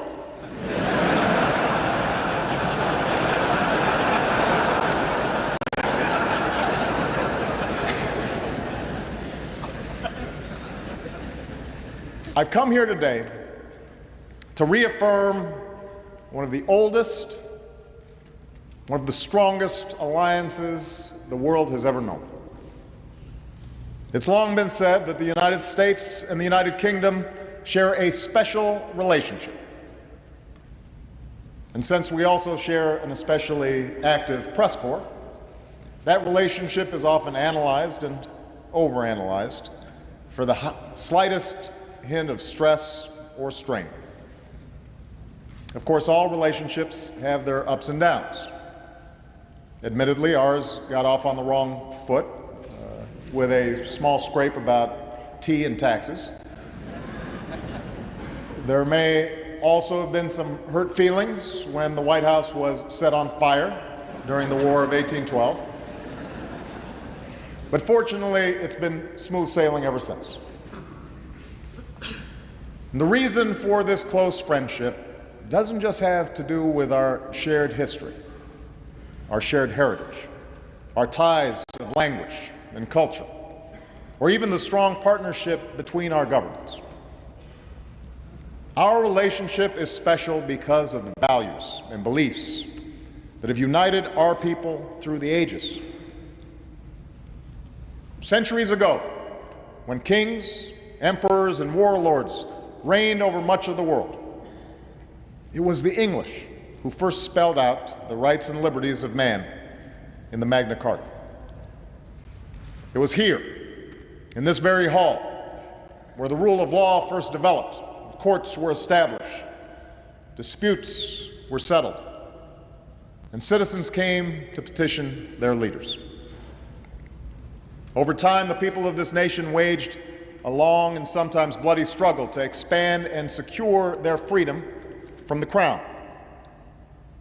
And propelled by the ideals of the Enlightenment, they would ultimately forge an English Bill of Rights and invest the power to govern in an elected parliament that's gathered here today.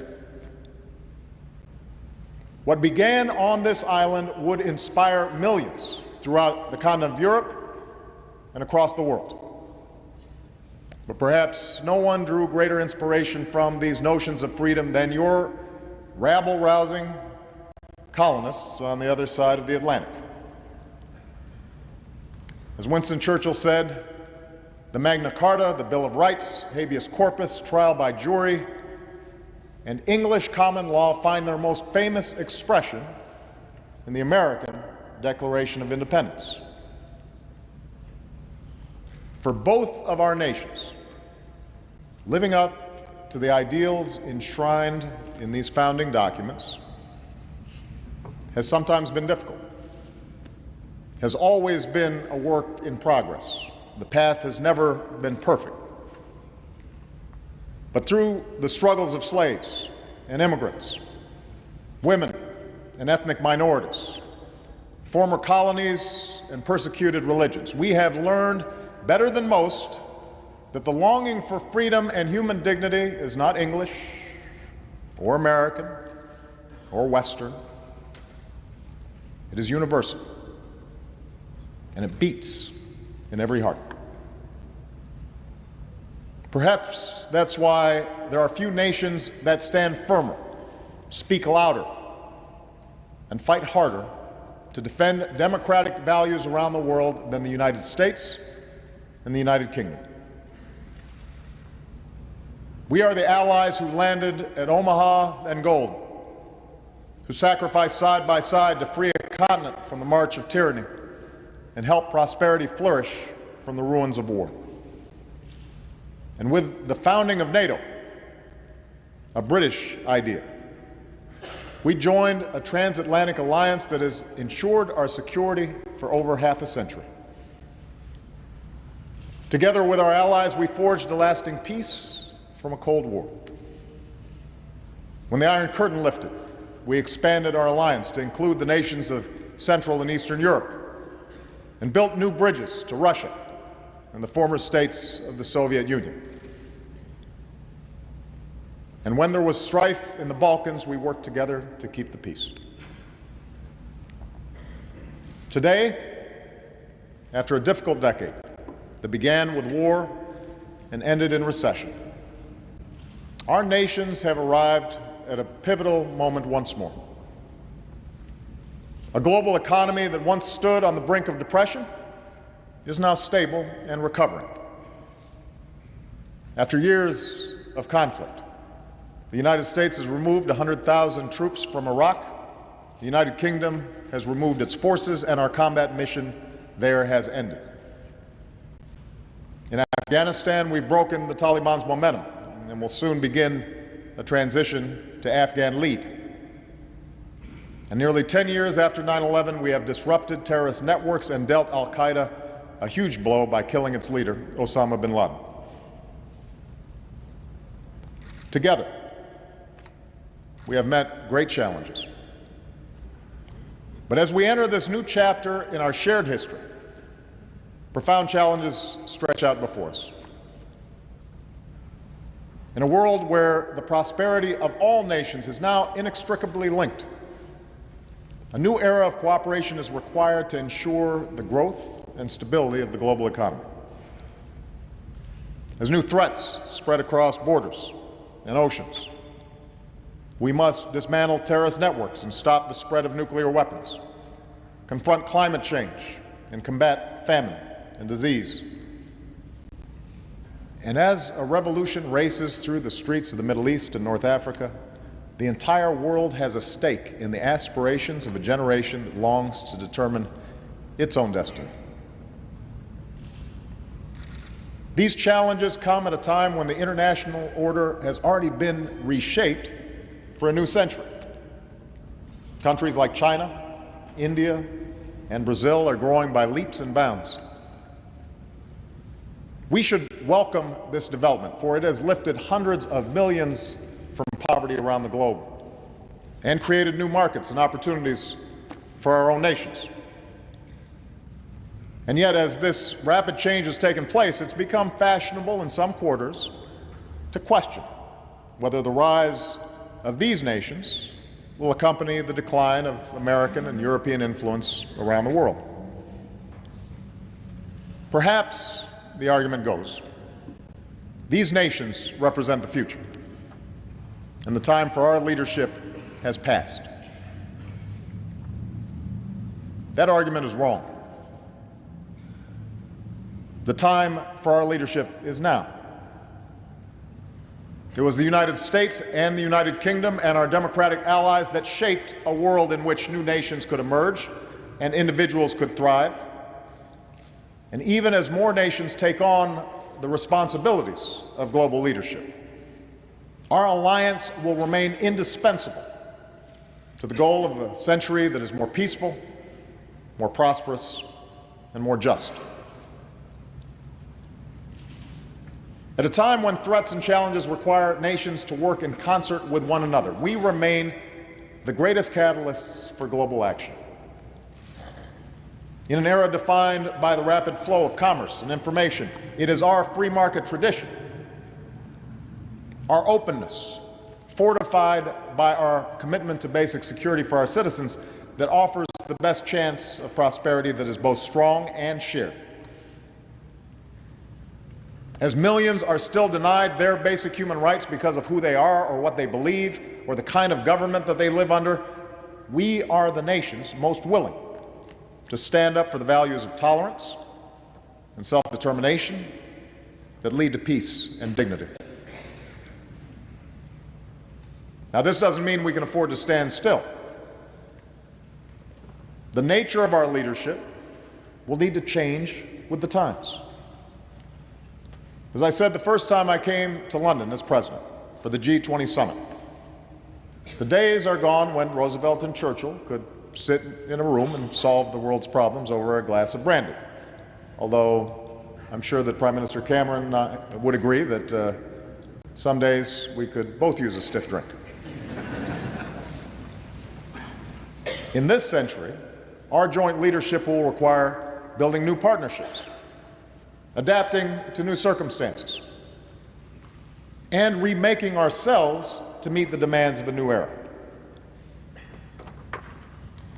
That begins with our economic leadership. Adam Smith's central insight remains true today.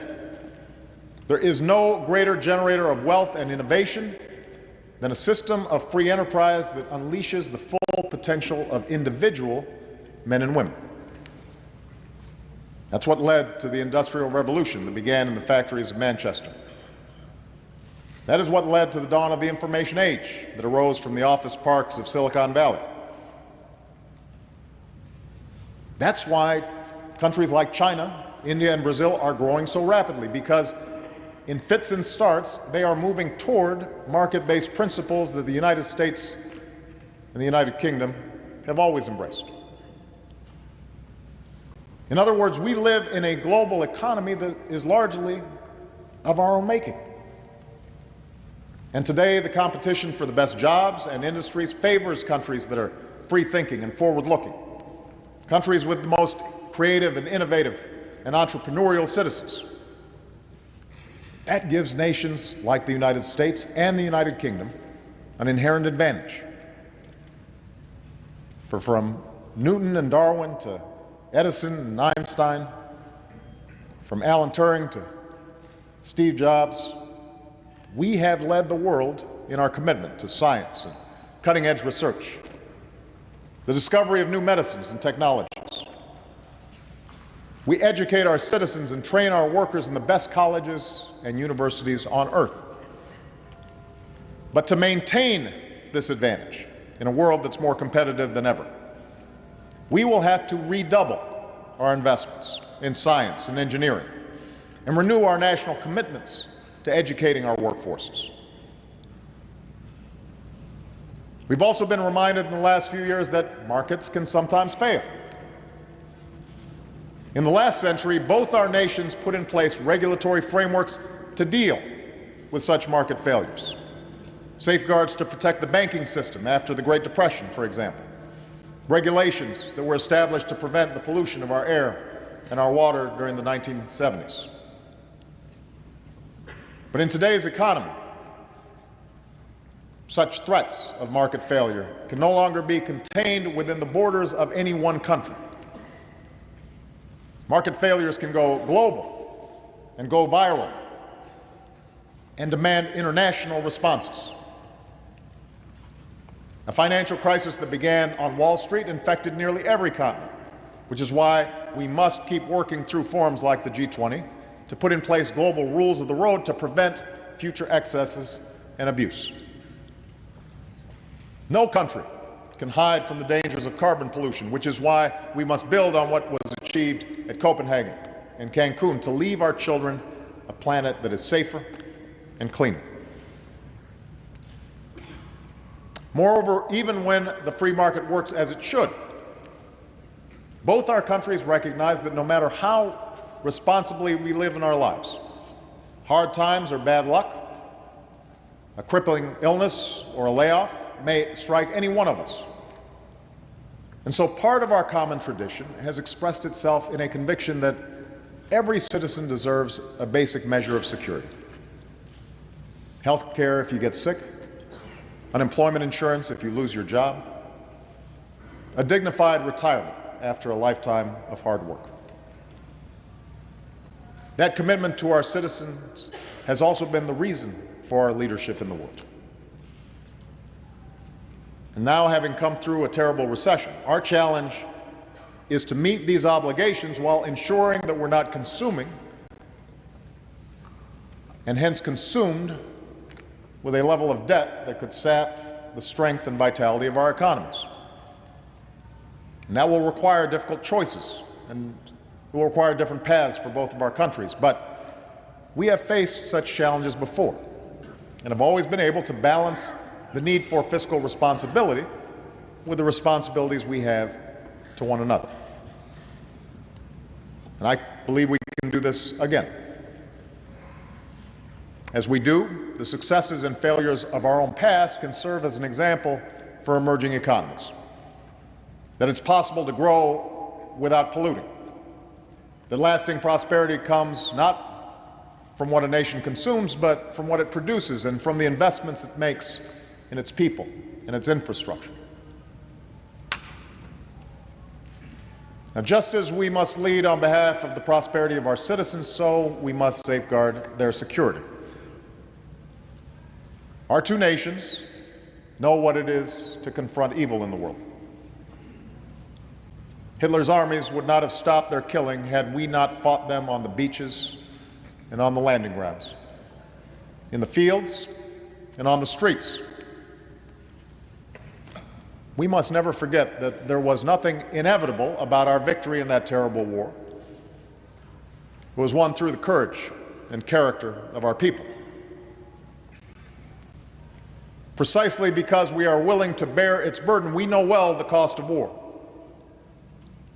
And that is why we built an alliance that was strong enough to defend this continent while deterring our enemies. At its core, NATO is rooted in the simple concept of Article 5, that no NATO nation will have to fend on its own, that allies will stand by one another, always. And for 6 decades, NATO has been the most successful alliance in human history. Today, we confront a different enemy. Terrorists have taken the lives of our citizens in New York and in London.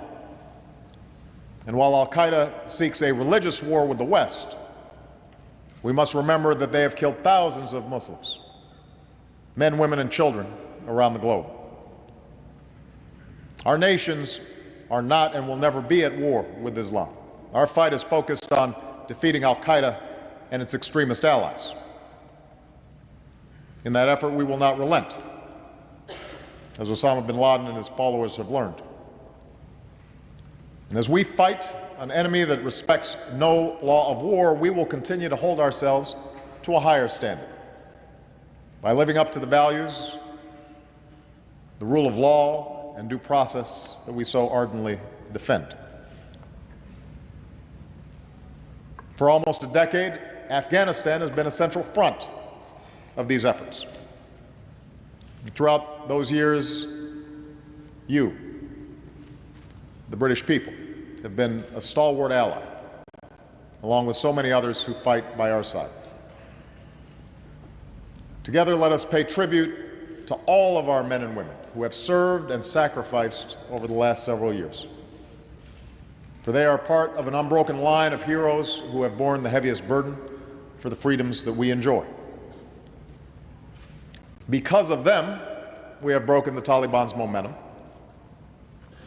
Because of them, we have built the capacity of Afghan security forces. And because of them, we are now preparing to turn a corner in Afghanistan by transitioning to Afghan lead. And during this transition, we will pursue a lasting peace with those who break free of al-Qaeda and respect the Afghan constitution and lay down arms.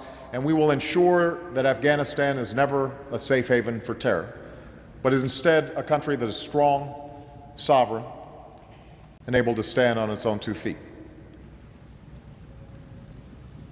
Indeed, our efforts in this young century have led us to a new concept for NATO that will give us the capabilities needed to meet new threats. Threats like terrorism and piracy, cyber attacks and ballistic missiles. But a revitalized NATO will continue to hew to that original vision of its founders, allowing us to rally collective action for the defense of our people, while building upon the broader belief of Roosevelt and Churchill that all nations have both rights and responsibilities, and all nations share a common interest in an international architecture that maintains the peace. We also share a common interest in stopping the spread of nuclear weapons. Across the globe, nations are locking down nuclear materials so they never fall into the wrong hands because of our leadership. From North Korea to Iran, we've sent a message that those who flaunt their obligations will face consequences, which is why America and the European Union just recently strengthened our sanctions on Iran, in large part because of the leadership of the United Kingdom and the United States. And while we hold others to account, we will meet our own obligations under the Non-Proliferation Treaty and strive for a world without nuclear weapons. We share a common interest in resolving conflicts that prolong human suffering and threaten to tear whole regions asunder. In Sudan, after years of war and thousands of deaths, we call on both North and South to pull back from the brink of violence and choose the path of peace. And in the Middle East, we stand united in our support for a secure Israel and a sovereign Palestine. And we share a common interest in development that advances dignity and security. To succeed, we must cast aside the impulse to look at impoverished parts of the globe as a place for charity. Instead, we should empower the same forces that have allowed our own people to thrive. We should help the hungry to feed themselves, and the doctors who care for the sick. We should support countries that confront corruption and allow their people to innovate. And we should advance the truth that nations prosper when they allow women and girls to reach their full potential.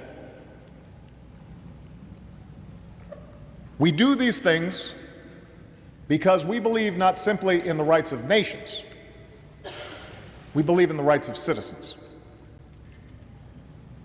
That is the beacon that guided us through our fight against fascism and our twilight struggle against communism, and today that idea is being put to the test in the Middle East and North Africa. In country after country, people are mobilizing to free themselves from the grip of an iron fist. And while these movements for change are just 6 months old, we have seen them play out before. From Eastern Europe to the Americas, from South Africa to Southeast Asia. History tells us that democracy is not easy. It will be years before these revolutions reach their conclusion, and there will be difficult days along the way. Power rarely gives up without a fight, particularly in places where there are divisions of tribe and divisions of sect. We also know that populism can take dangerous turns, from the extremism of those who would use democracy to deny minority rights, to the nationalism that left so many scars on this continent in the 20th century. But make no mistake, what we saw, what we are seeing in Tehran, in Tunis, in Tahrir Square, is a longing for the same freedoms that we take for granted here at home. It was a rejection of the notion that people in certain parts of the world don't want to be free or need to have democracy imposed upon them. It was a rebuke to the worldview of Al-Qaeda, which smothers the rights of individuals and would thereby subject them to perpetual poverty and violence. Let there be no doubt, the United States and United Kingdom stand squarely on the side of those who long to be free. And now we must show that we will back up those words with deeds. That means investing in the future of those nations that transition to democracy, starting with Tunisia and Egypt, by deepening ties of trade and commerce, by helping them demonstrate that freedom brings prosperity. And that means standing up for universal rights, by sanctioning those who pursue repression, strengthening civil society, supporting the rights of minorities. We do this knowing that the West must overcome suspicion and mistrust among many in the Middle East and North Africa, a mistrust that is rooted in a difficult past.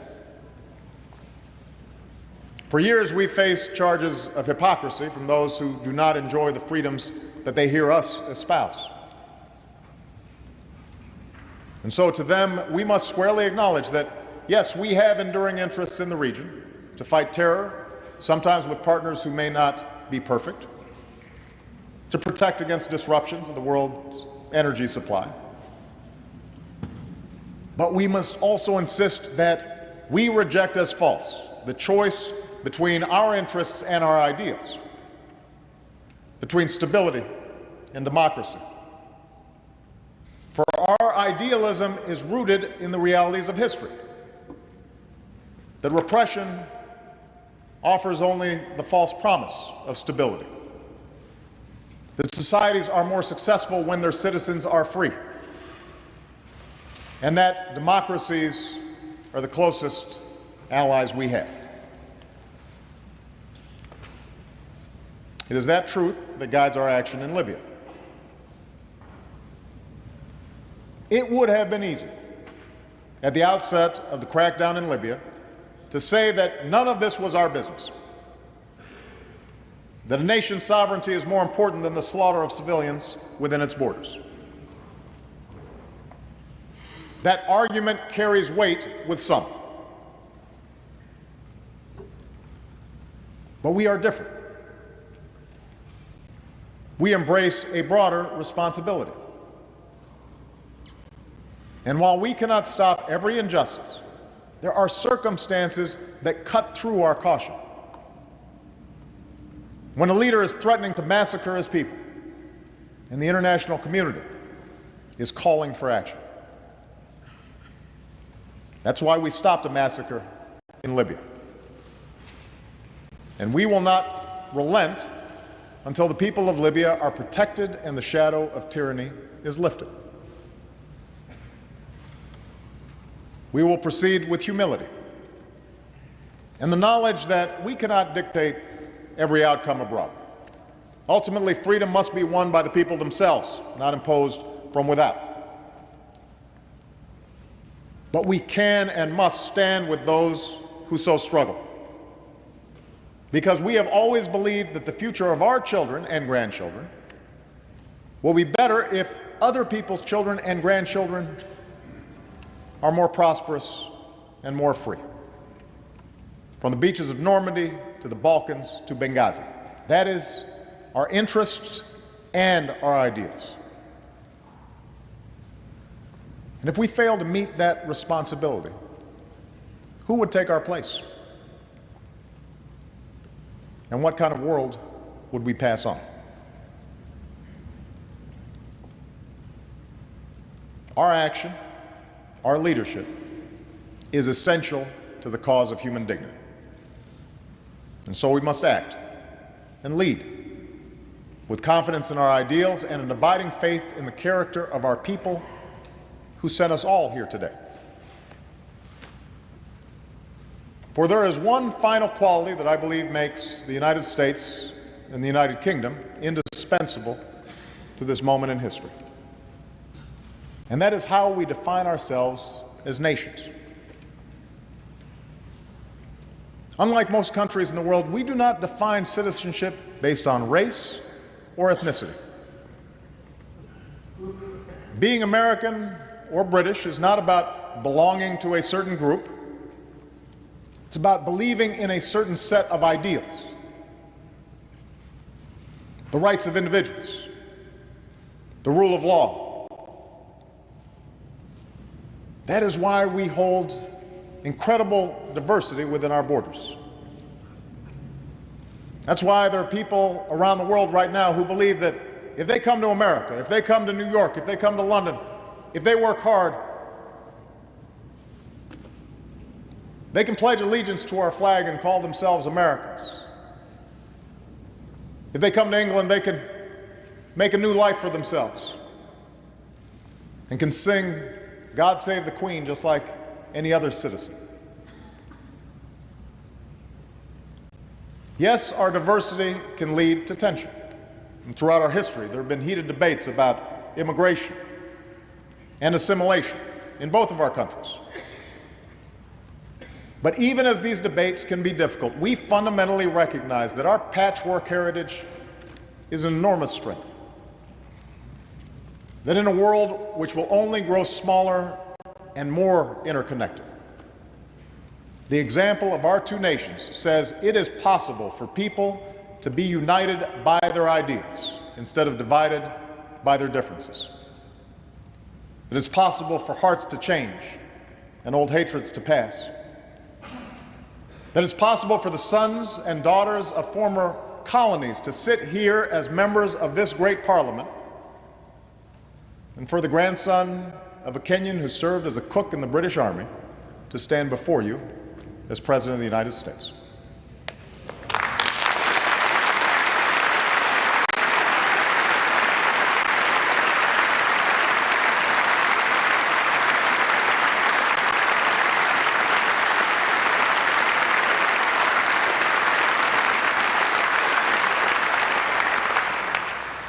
That is what defines us. That is why the young men and women in the streets of Damascus and Cairo still reach for the rights our citizens enjoy, even if they sometimes differ with our policies. As two of the most powerful nations in the history of the world, we must always remember that the true source of our influence hasn't just been the size of our economies, or the reach of our militaries, or the land that we've claimed. It has been the values that we must never waver in defending around the world. The idea that all beings are endowed by our Creator with certain rights that cannot be denied. That is what forged our bond in the fire of war. A bond made manifest by the friendship between two of our greatest leaders. Churchill and Roosevelt had their differences. They were keen observers of each other's blind spots and shortcomings, if not always their own. And they were hard-headed about their ability to remake the world. But what joined the fates of these two men at that particular moment in history was not simply a shared interest in victory on the battlefield. It was a shared belief in the ultimate triumph of human freedom and human dignity. A conviction that we have a say in how this story ends. This conviction lives on in their people today. The challenges we face are great. The work before us is hard. But we have come through a difficult decade, and whenever the tests and trials ahead may seem too big or too many, let us turn to their example and the words that Churchill spoke on the day that Europe was freed. In the long years to come, not only will the people of this island, but the world, wherever the bird of freedom chirps in the human heart, look back to what we've done, and they will say, do not despair, do not yield, march straight forward. With courage and purpose, with humility and with hope, with faith in the promise of tomorrow, let us march straight forward, together, enduring allies, in the cause of a world that is more peaceful, more prosperous, and more just. Thank you very much.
Mr. President, I think that response describes far more eloquently than any words of mine could do how much that very memorable and inspiring address was appreciated by everybody who heard it here today.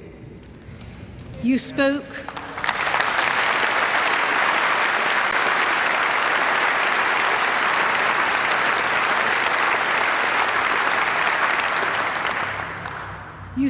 with great warmth and great generosity about the British Parliament and the British people, and about the links that bind us, the values and the traditions that we share, the history that we have experienced together.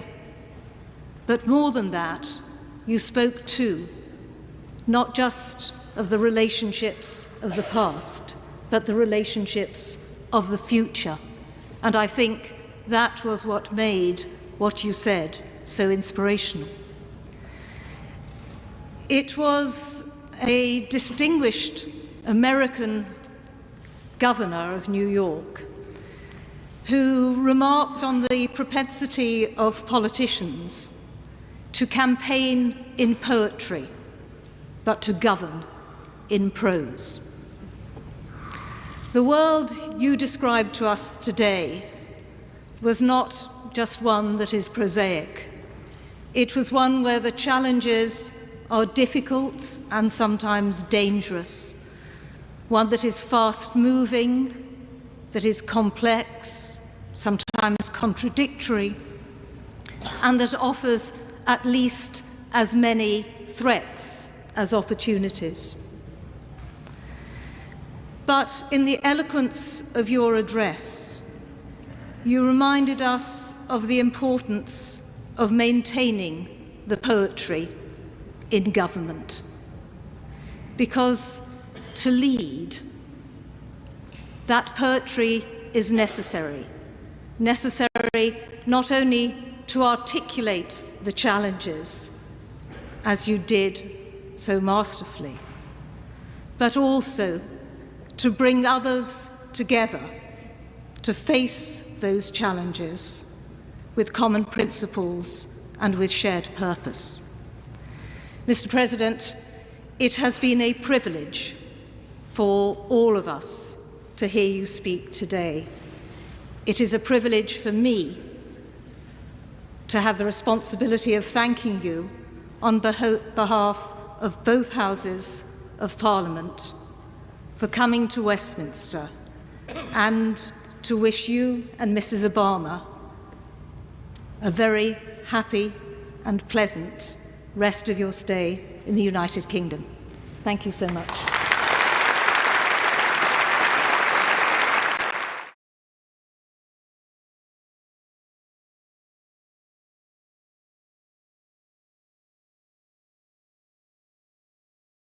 Hey! Habari zenu?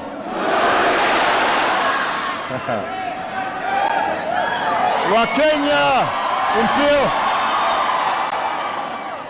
It is great to be back in Kenya. Thank you so much for this extraordinary welcome. I know it took a few years, but as president, I try to keep my promises. And I said I was going to come, and I'm here. So, and everybody, go ahead and have a seat. I'm going to be talking for a while. Relax. I want to thank my sister Alma for a wonderful introduction. I'm so glad that she could be with us here today, and it was, as she said, it was Alma who first guided me through Kenya almost 30 years ago. To President Kenyatta, I want to thank you once again for the hospitality that you've shown me, for our work together on this visit, and for being here today. It's a great honor. I am proud to be the first American president to come to Kenya.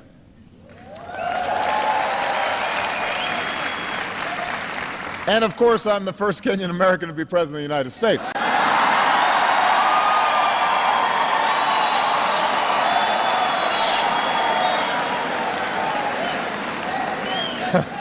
That goes without saying. I love you back. I do. But as Alma was saying, the first time I came to Kenya, things were a little different. When I arrived at Kenyatta Airport, the airline had lost my bags. That doesn't happen on Air Force One. They always have my luggage on Air Force One. As she said, Alma picked me up in an old Volkswagen Beetle. And I think the entire stay I was here, it broke down 4 or 5 times. We'd be on the highway, we'd have to call the Jokali. He'd bring his tools. We'd be sitting there waiting.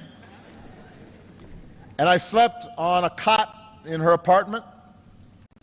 Instead of eating at fancy banquets with the president, we were drinking tea and eating ugali, and sukuma wiki, and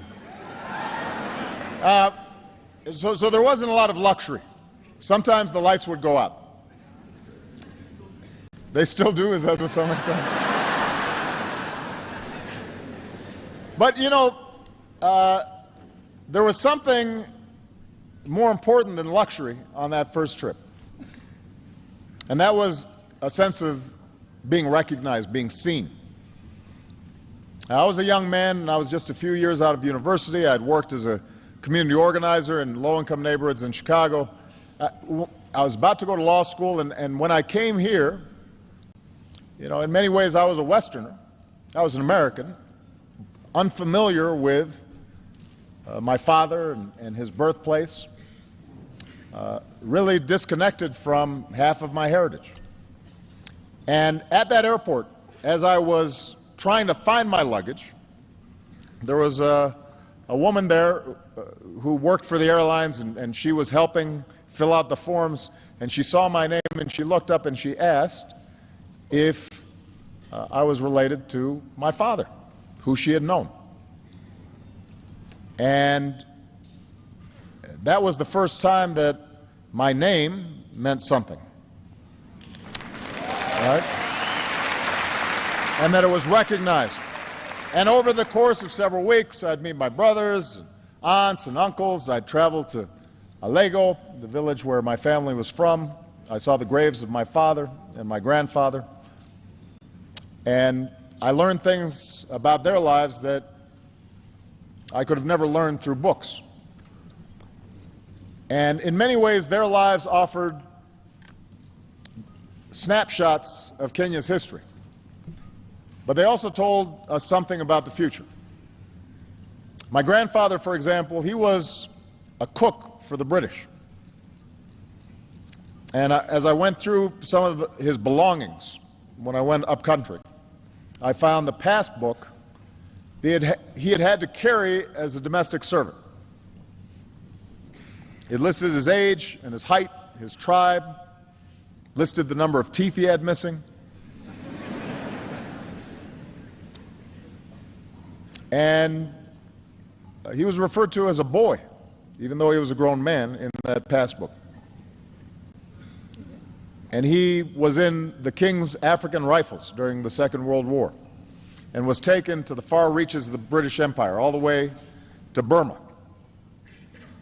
And back home, after the war, he was eventually detained for a time because he was linked to a group that opposed British rule. And eventually he was released. He forged a home for himself and his family. He earned the respect of his village, lived a life of dignity, although he had a well-earned reputation for being so strict that everybody was scared of him. And he became estranged from part of his family. So that was his story. And then my father came of age as Kenyans were pursuing independence. And he was proud to be a part of that liberation generation. And next to my grandfather's papers, I found letters that he had written to 30 American universities asking for a chance to pursue his dream and get a scholarship. And ultimately, one university gave him that chance, the University of Hawaii. And he would go on to get an education and then return home. And here, at first, he found success as an economist and worked with the government, but ultimately he found disappointment in part because he couldn't reconcile the ideas that he had for his young country with the hard realities that had confronted him. And I think sometimes about what these stories tell us, what the history and the past tell us about the future. And they show us the enormous barriers to progress that so many Kenyans faced just 1 or 2 generations ago. This is a young country. We were talking last night at dinner. The president's father was the first president. We're only a generation removed. And the daily limitations and sometimes humiliations of colonialism, that's recent history. The corruption and cronyism and tribalism that sometimes confront young nations, that's recent history. But what these stories also tell us is an arc of progress. From foreign rule to independence, from isolation to education and engagement with a wider world. It speaks of incredible progress. So we have to know the history of Kenya, just as we Americans have to know our American history. All people have to understand where they come from. But we also have to remember why these lessons are important. We know our history so that we can learn from it. We learn our history because we understand the sacrifices that were made before, so that when we make sacrifices, we understand we're doing it on behalf of future generations. There's a proverb that says, "We have not inherited this land from our forebears, we have borrowed it from our children." In other words, we study the past so it can guide us into the future and inspire us to do better. And when it comes to the people of Kenya, particularly the youth, I believe there is no limit to what you can achieve. A young, ambitious Kenyan today should not have to do what my grandfather did and serve a foreign master. You don't need to do what my father did and leave your home in order to get a good education and access to opportunity. Because of Kenya's progress, because of your potential, you can build your future right here, right now.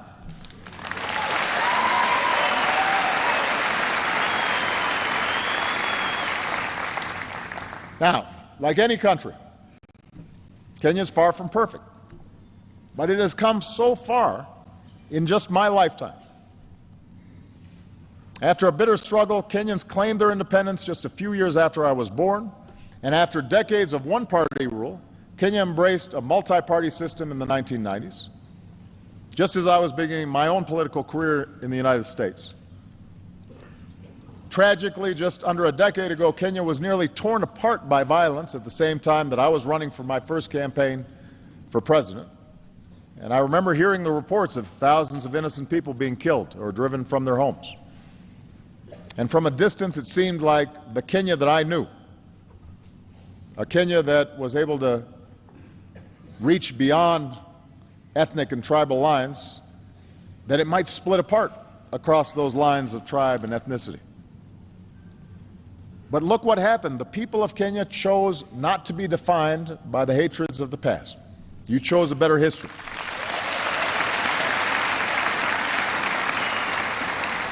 The voices of ordinary people and political leaders and civil society did not eliminate all these divisions, but you addressed the divisions and differences peacefully. And a new constitution was put in place declaring that every person has inherent dignity and the right to have that dignity respected and protected. A competitive election went forward, not without problems, but without the violence that so many had feared. In other words, Kenyans chose to stay together. You chose the path of Harambee. And in part because of this political stability, Kenya's economy is also emerging. And the entrepreneurial spirit that people rely on to survive in the streets of Kibera can now be seen in new businesses across the country, from the city square to the smallest villages. M-Pesa is changing the way people use money.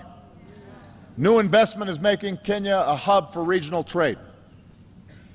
When I came here as a U.S. Senator, I pointed out that South Korea's economy was the same as Kenya's when I was born, and then was 40 times larger than Kenya's. Think about that.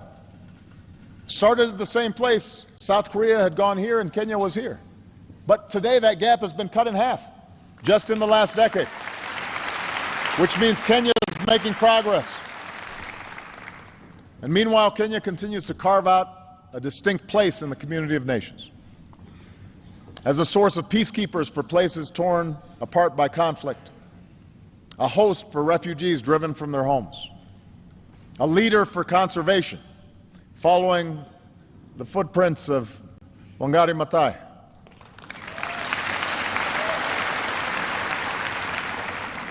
Kenya is one of the places on this continent that truly observes freedom of the press, and their fearless journalists and courageous civil society members. And in the United States, we see the legacy of Kip Keino every time a Kenyan wins one of our marathons.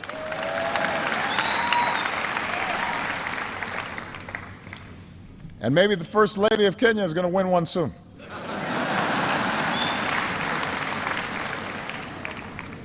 I told the President he has to start running with his wife. We want him to stay fit. So there's much to be proud of, much progress to lift up. It's a good news story. But we also know the progress is not complete. There are still problems that shadow ordinary Kenyans every day. Challenges that can deny you your livelihood and sometimes deny you lives. As in America and so many countries around the globe, economic growth has not always been broadly shared. Sometimes people at the top do very well, but ordinary people still struggle.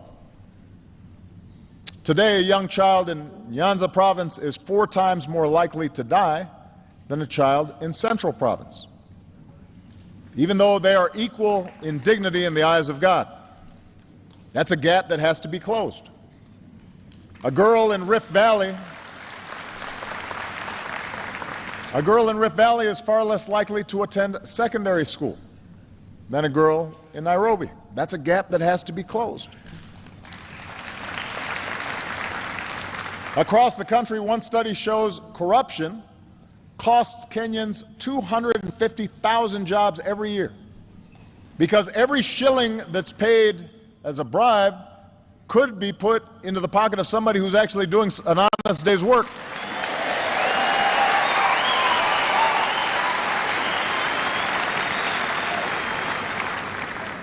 And despite the hard-earned political progress that I spoke of, those political gains still have to be protected. New laws and restrictions could close off the space where civil society gives individual citizens a voice and holds leaders accountable.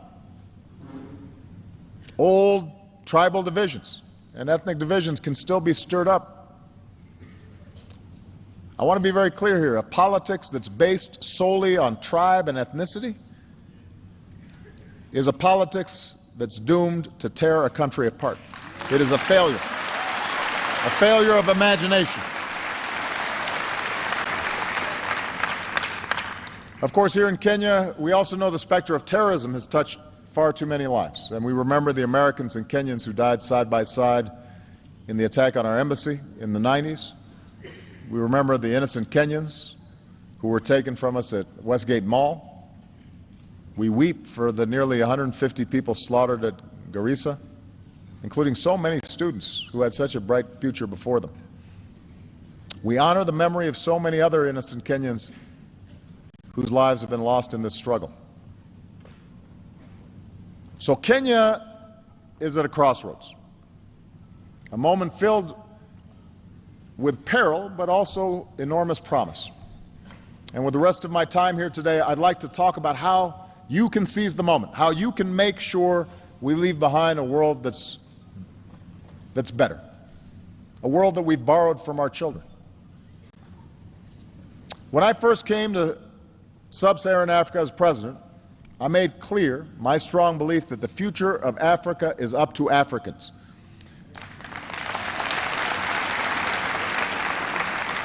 For too long, I think that many looked to the outside for salvation and focused on somebody else being at fault for the problems of the continent. And as my sister said, ultimately, we are each responsible for our own destiny. And I'm here as president of a country that sees Kenya as an important partner. I'm here as a friend who wants Kenya to succeed. And the pillars of that success are clear: strong democratic governance, development that provides opportunity for all people and not just some, a sense of national identity that rejects conflict for a future of peace and reconciliation. And today we can see that future for Kenya on the horizon, but tough choices are going to have to be made in order to arrive at that destination. In the United States, I always say that what makes America exceptional is not the fact that we're perfect. It's the fact that we struggle to improve. We're self-critical. We work to live up to our highest values and ideals, knowing that we're not always going to achieve them perfectly, but we keep on trying to perfect our union. And what's true for America is also true for Kenya. You can't be complacent and accept the world just as it is. You have to imagine what the world might be, and then push and work towards that future. Progress requires that you honestly confront the dark corners of our own past,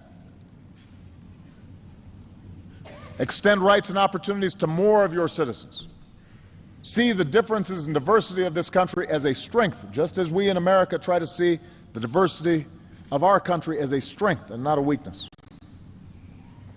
So you can choose the path to progress,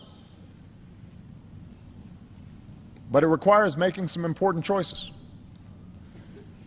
First and foremost, it means continuing down the path of a strong, more inclusive, more accountable, and transparent democracy.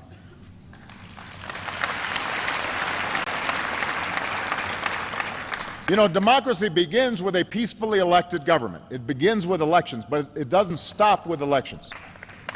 So your Constitution offers a roadmap to governance that's more responsive to the people through protections against unchecked power, more power in the hands of local communities. For this system to succeed, there also has to be space for citizens to exercise their rights.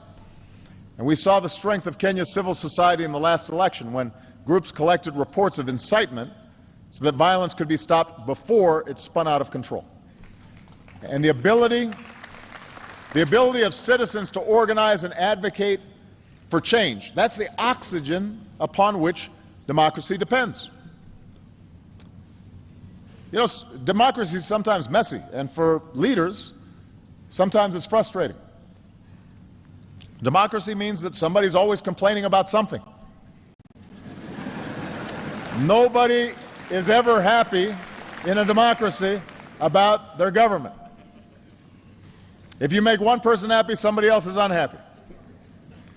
Then sometimes somebody who you made happy, later on now they're not happy. They say, "What have you done for me lately?" But that's the nature of democracy. That's why it works, is because it's constantly challenging leaders to up their game and to do better.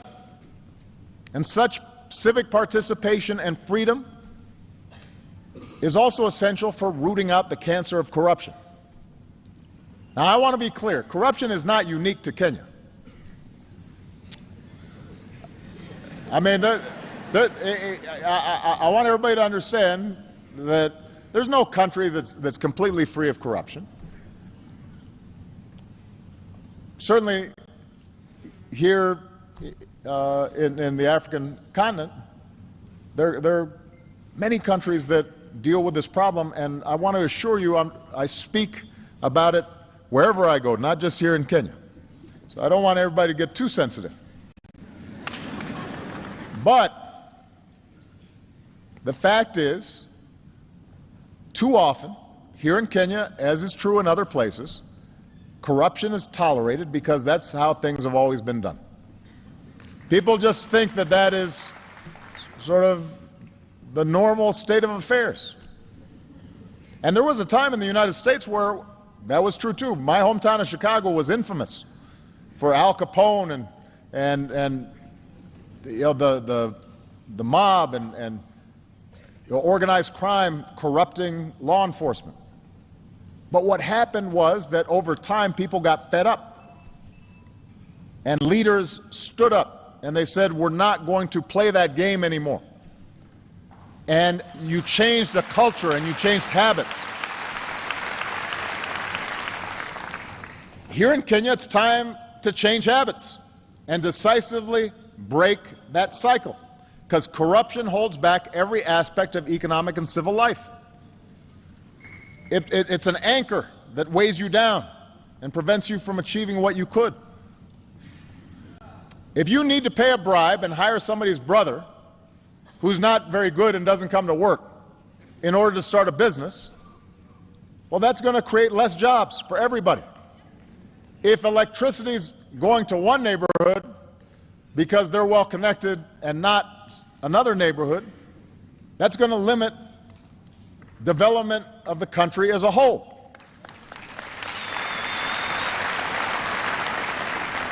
If someone in public office is taking a cut that they don't deserve, that's taking away from those who are paying their fair share.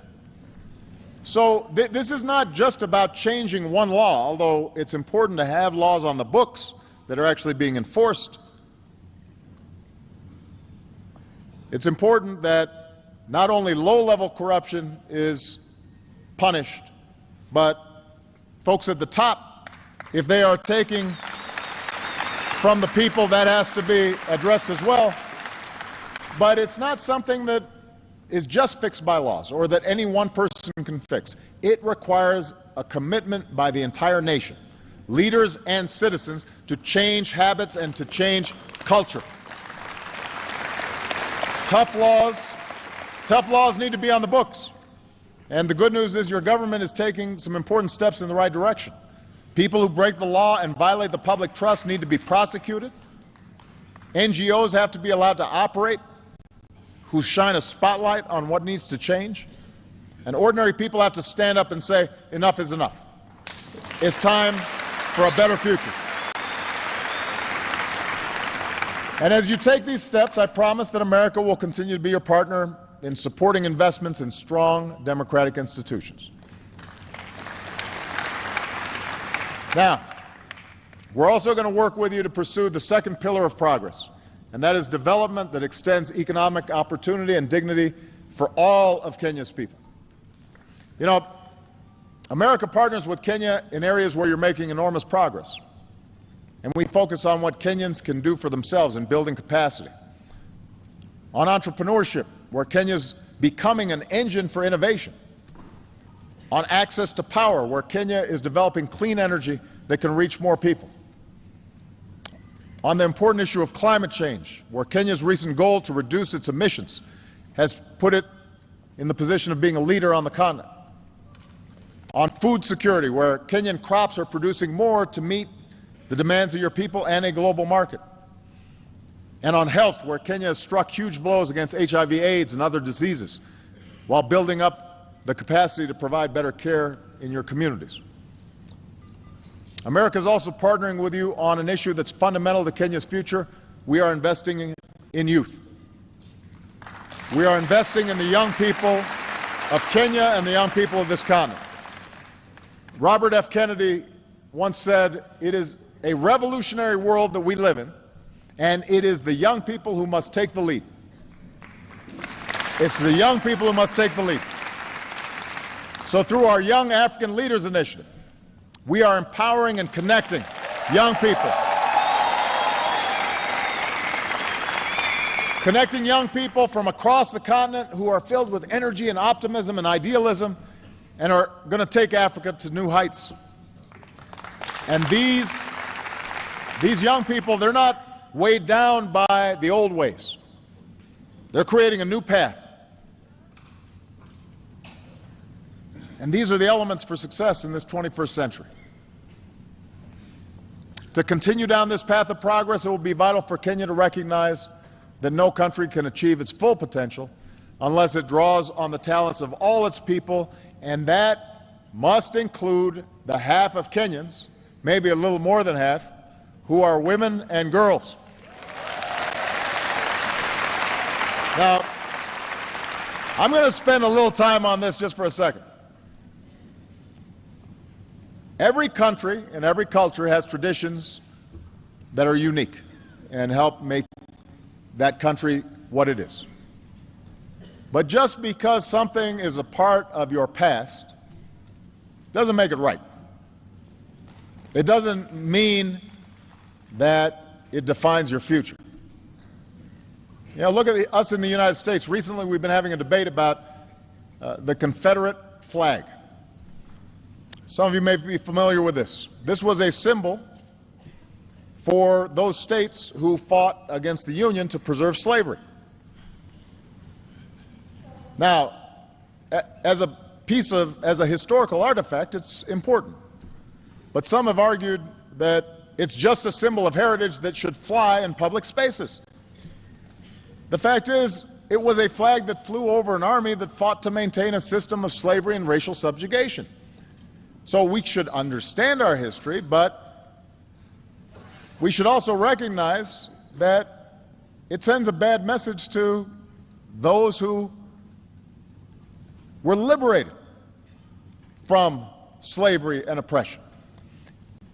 And in part because of unspeakable tragedy that took place recently, where a young man who was a fan of the Confederate flag and racial superiority shot helpless people in a church.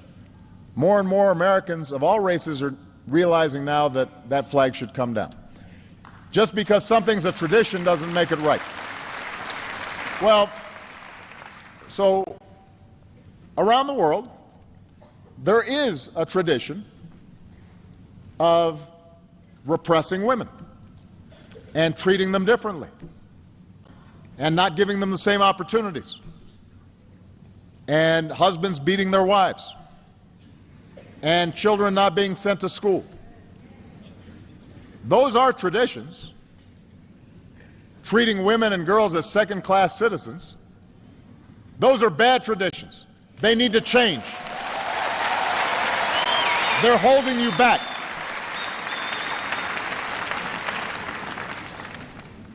Treating women as second-class citizens is a bad tradition. It holds you back. There's no excuse for sexual assault or domestic violence. There's no reason that young girls should suffer genital mutilation. There's no place in civilized society for the early or forced marriage of children. These traditions may date back centuries. They have no place in the 21st century.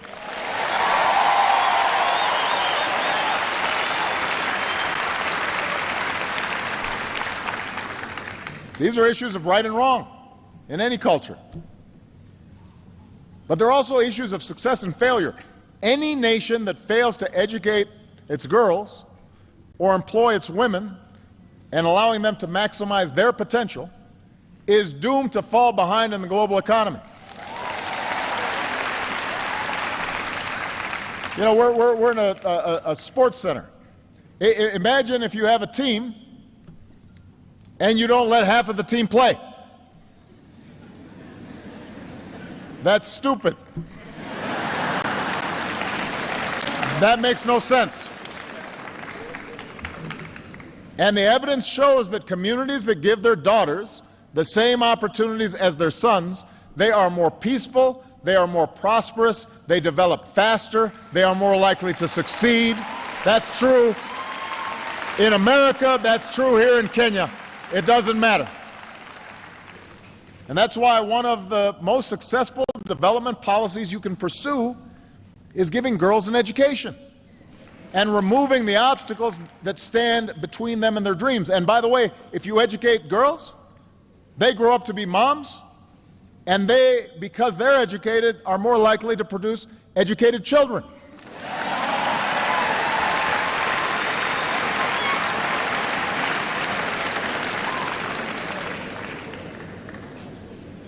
So, Kenya will not succeed if it treats women and girls as second-class citizens. I want to be very clear about that.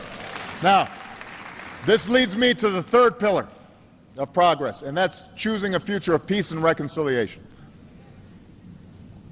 There are real threats out there. President Kenyatta and I spent a lot of time discussing the serious threat from al-Shabaab that Kenya faces. The United States faces similar threats of terrorism. We are grateful for the sacrifices made by Kenyans on the front lines as part of AMISOM. We're proud of the efforts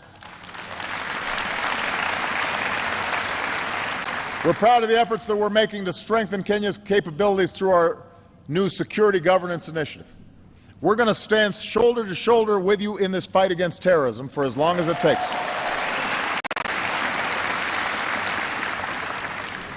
But as I mentioned yesterday, it is important to remember that violent extremists want us to turn against one another. That's what terrorists typically try to exploit. They know that they are a small minority. They know that they can't win conventionally. So what they try to do is target societies where they can exploit divisions. That's what happens in Iraq. That's what happens around the world. That's what happened in Northern Ireland. Terrorists who try to sow chaos, they must be met with force, and they must also be met, though, with a forceful commitment to uphold the rule of law and respect for human rights, and to treat everybody who's peaceful and law-abiding fairly and equally. Extremists who prey on distrust must be defeated by communities who stand together and stand for something different. And the most important example here is that the United States and Kenya both have Muslim minorities, but those minorities make enormous contributions to our countries. These are our brothers, they are our sisters, and so in both our countries we have to reject calls that allow us to be divided. This is true for any diverse society. And Kenya is rich with diversity, with many dozens of tribes and ethnicities and languages and religious groups. And time and again, just as we've seen the dangers of religious or ethnic violence, we've seen that Kenya is stronger when Kenyans stand united with a sense of national identity. That was the case on December 12, 1963, when cities and villages across this country celebrated the birth of a nation. It was true in 2010, when Kenya replaced the anarchy of ethnic violence with the order of a new constitution.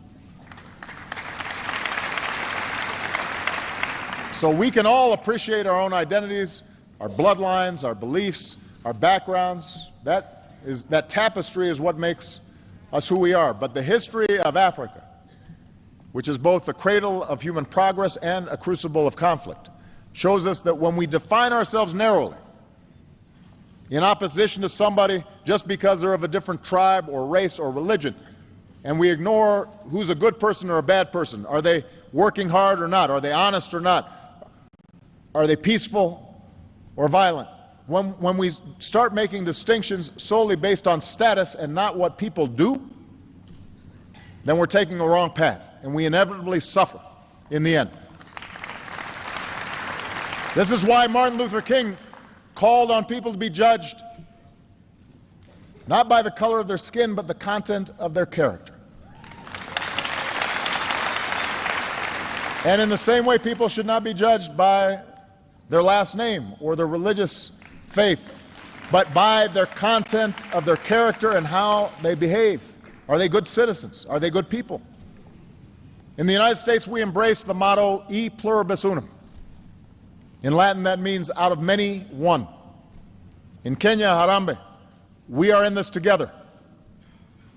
Whatever the challenge, you will be stronger if you face it not as Christians or Muslims, Maasai, Kikuyu, Luo, any other tribe, but as Kenyans. And ultimately, that unity is the source of strength that will empower you to seize this moment of promise. That's what will help you root out corruption. That's what will strengthen democratic institutions. That's what will help you combat inequality. That's what will help you extend opportunity and educate youth and face down threats. and embrace reconciliation. So I want to say, particularly to the young people here today, Kenya is on the move.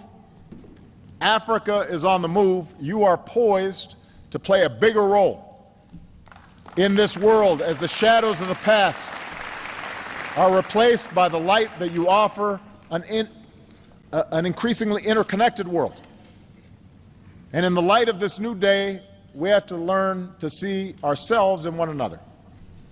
We have to see that we are connected. Our fates are bound together. Because in the end, we're all part of one tribe, the human tribe. And no matter who we are or where we come from or what we look like or who we love or what God we worship, we're connected. Our fates are bound up with one another. Kenya holds within it all that diversity, and with diversity sometimes comes difficulty. But I look to Kenya's future filled with hope. And I'm hopeful because of you, the people of Kenya, especially the young people. There are some amazing examples of what's going on right now with young people. I'm hopeful because of a young man named Richard Ruto Torosia. Richard helped build Yes Youth Can. I like the phrase, Yes Youth Can.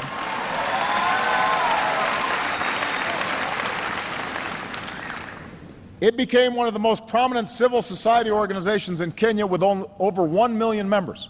And after the violence of 2007, 2008, Yes Youth Can stood up to incitement, helped bring opportunity to young people in places that were scarred by conflict. That's the kind of young leadership that we need. I'm hopeful because of a young woman named Josephine Kulea. So Josephine founded Samburu Girls Foundation, and she's already helped to rescue over 1,000 girls from abuse and forced marriage and helped place them in schools.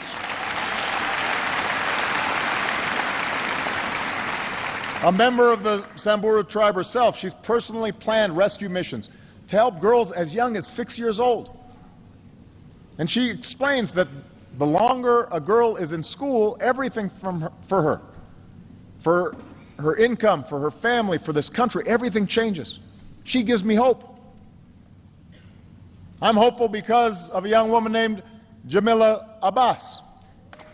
So Jamila founded M-Farm, which is a mobile platform that is already used by over 14,000 people across Kenya. M-Farm makes it easy for farmers to get information that lets them match their crops with what the market demands.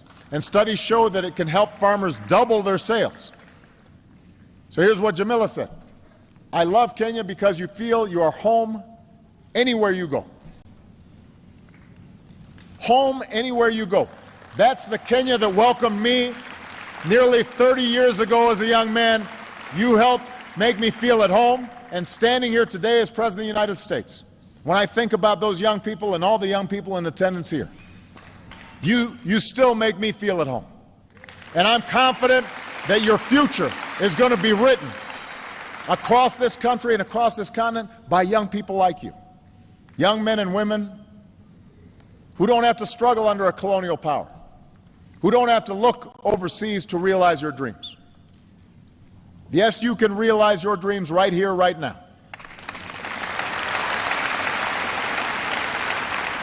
We have not inherited this land from our forebears, we have borrowed it from our children. So now's the time for us to do the hard work of living up to that inheritance, of building a Kenya where the inherent dignity of every person is respected and protected, and there's no limit to what a child can achieve. I am here to tell you that the United States of America will be a partner for you every step of the way. God bless you. Thank you. Asante sana.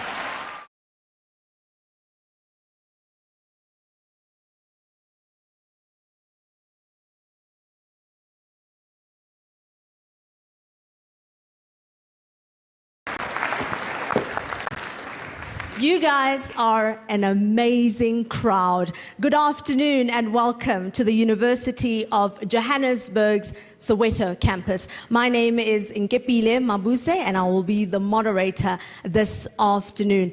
I really do hope that the strong significance and symbolism of what is happening here in Soweto today does not escape you. There really are no two occasions in recent time that have had a more profound impact on the African people than when Nelson Mandela walked out of prison, a free man, in 1990, and of course, the election of Barack Obama in 2008.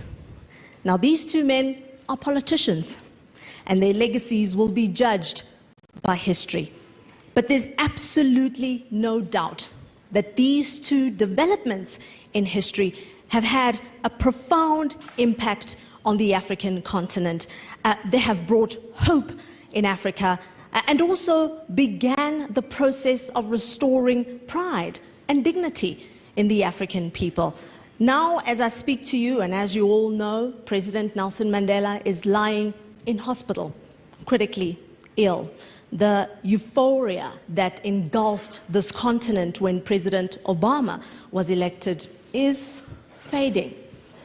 But in this room, look around you, is Africa's brand new hope. These young people are doing amazing things in their communities. They have already been identified as leaders, and leaders who are committed to serving others and not themselves.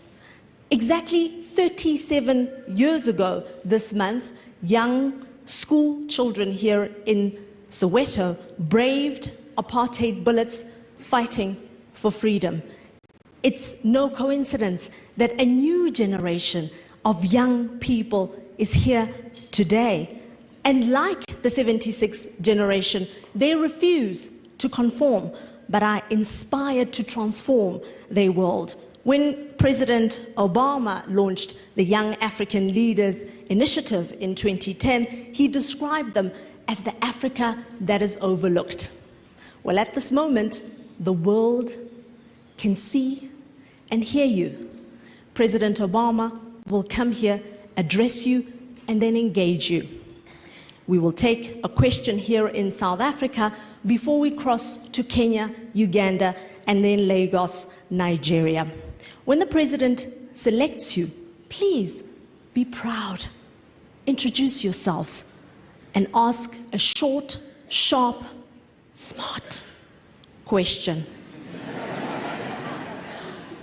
As a fellow African, I really want to thank you from the bottom of my heart for keeping hope alive in Africa. Please join me in welcoming on stage the 44th President of the United States of America, Barack Obama.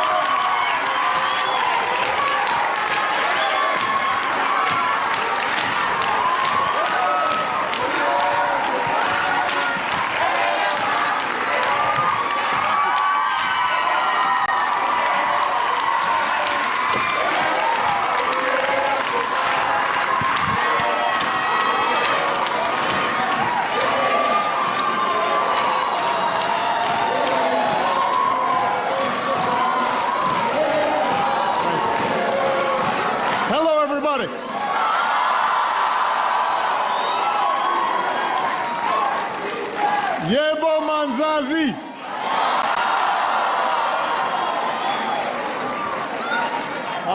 It is wonderful to be back in South Africa. Everybody have a seat. Everybody have a seat. Relax. Yeah, I'm excited too. It is wonderful to be here with all these extraordinary young people, young people from across this magnificent country, but also from all across the continent. And I want to give special thanks and special welcome to those who are watching from Nigeria and Uganda and Kenya, a country obviously very close to my heart. You know, when I travel around the world, this is one of my favorite things to do. Meeting and talking with young men and women like you. And our format today, this town hall, is a long-standing tradition in America, and I get asked all sorts of things. I remember one event, a person asked a question that's often on a lot of people's minds when I show up. Where's Michelle? Sometimes people ask me, you seem to have gotten so old since you were elected. What happened? So this format can be a little humbling, but it energizes me because it gives me a chance to hear from you directly, what you're thinking, what you care about, what your vision is. And I'm making this trip to Africa because I believe this is a region on the move. Even as this continent faces great challenges, and they are great, and we can't paper over them or pretend that those challenges don't exist. Even as too many Africans still endure tremendous hardship and great injustice, there is, as the song says, a new Africa, more prosperous, more confident, taking its place on the world stage. And one of the reasons is because of your generation. And it's fitting that we've gathered here, in Joburg, in Soweto, because here we learn that history is in our hands. Not far from here, in Orlando West, two young men came of age who would transform this nation and inspire the world. Nelson Mandela and Desmond Tutu. And President Mandela once said that during all those years in that cell, it was his home here in Soweto, that small red brick house, that was what he called the center point of my world. And obviously, he's on our minds today. And we join the people of the world in sending our prayers to Madiba and his family because he still inspires us all. Now, not far from here, on a June morning, young students gathered in peaceful protest for the right to be taught in their own language, for the right to be treated like human beings.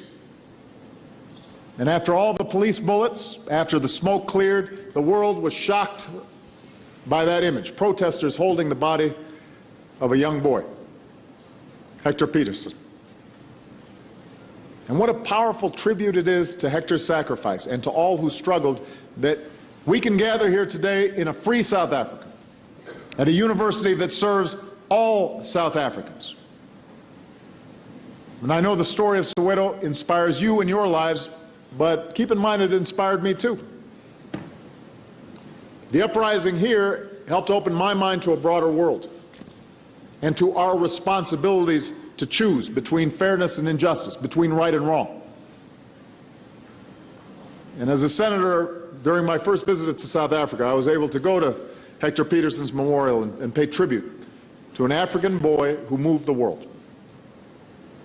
And humbled by the sacrifices of all who've gone before us so that we can stand here as free men and women, I'm honored to return to Soweto now as President of the United States of America.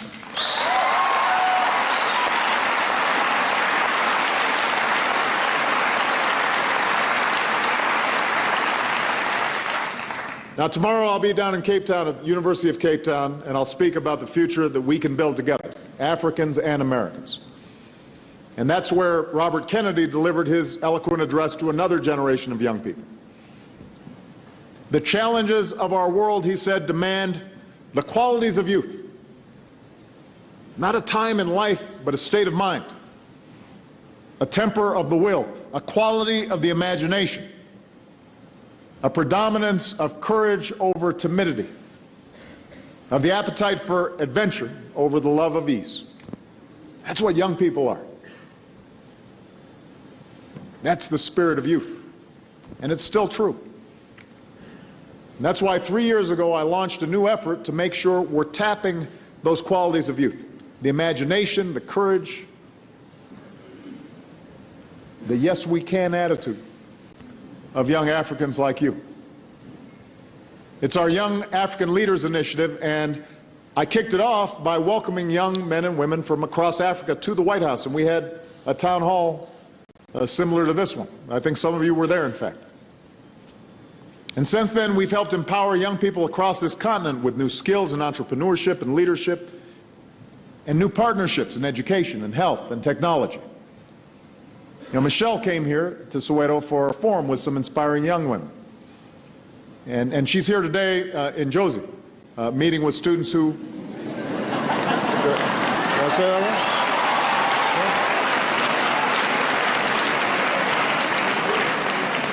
right? Meeting with students who, like you, are going to determine the future of your countries. So today, I'm proud to announce a significant expansion of this initiative. We're launching a new program that's going to give thousands of promising young Africans, like you, the opportunity to come to the United States and develop your skills at some of our best colleges and universities.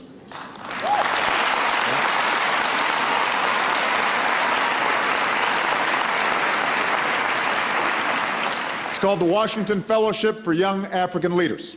And I hope all of you apply, because we're joining with our top schools, public and private. We'll focus on civic leadership and public administration and business and entrepreneurship, the skills you need to serve your communities and start and grow businesses and run effective ministries. And you'll interact with Americans from all walks of life, because our citizens, especially our young people, can learn from you too.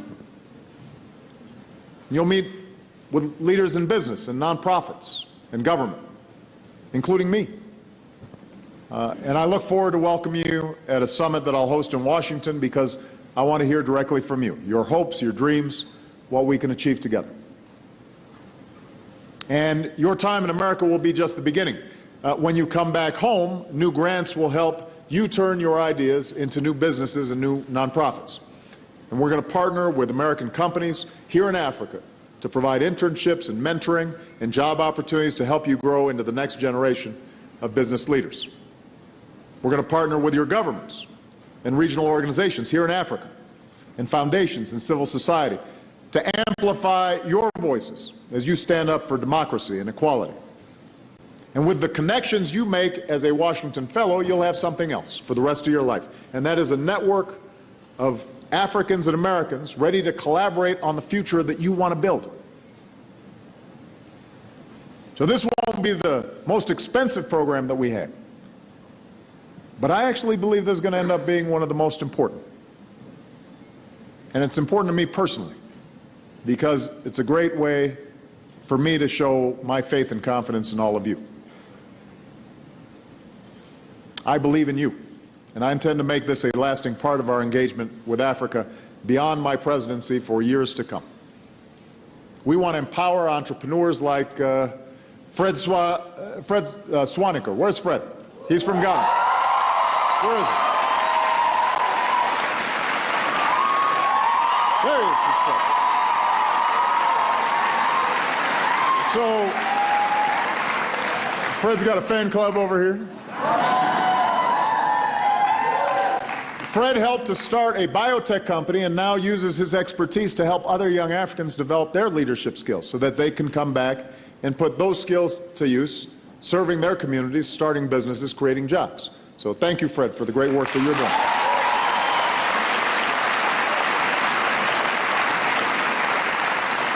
We want to empower citizens like Khadija Patel. Where's Khadija? Where's Khadija? So, Khadija is a fearless journalist here in South Africa. She's reported on Sudan and Mali and the Democratic Republic of Congo. She's exposed the roots of conflict. She's challenged leaders as a voice for peace and justice. So we're very proud of the work that you do, Khadija. Thank you.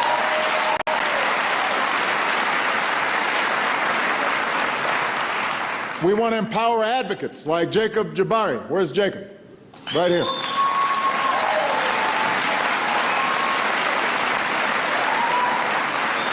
So, here in South Africa, Jacob decided he was not going to hide the fact that he was HIV positive. He embraced it. He became a counselor. He helps guide others because he says the key to saving lives and slowing the spread of AIDS is an honest approach, and that takes great courage. Thank you, Jacob.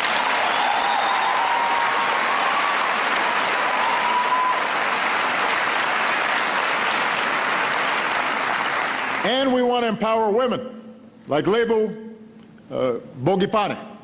Lebu.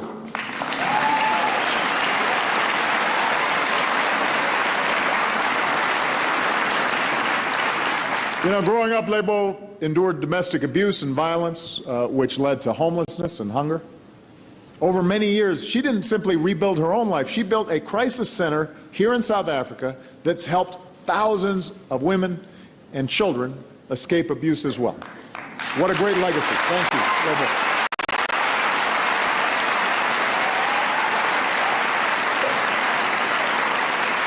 So, building the future that you seek, realizing the vision that you have, not just for your own countries, but for the world, it will not be easy. It will not be easy.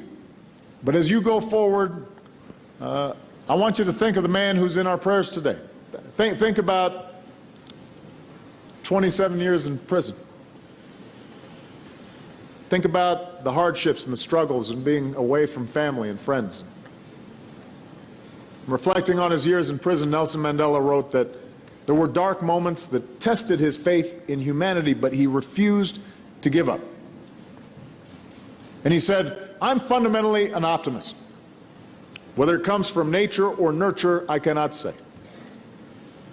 Part of being optimistic is keeping one's head pointed towards the sun, one's feet moving forward.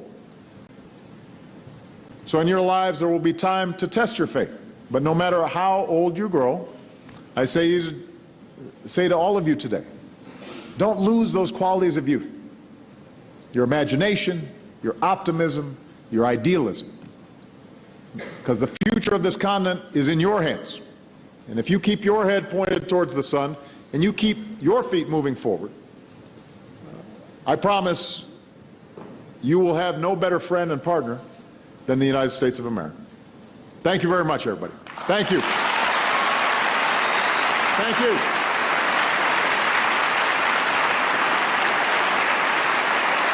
Thank you.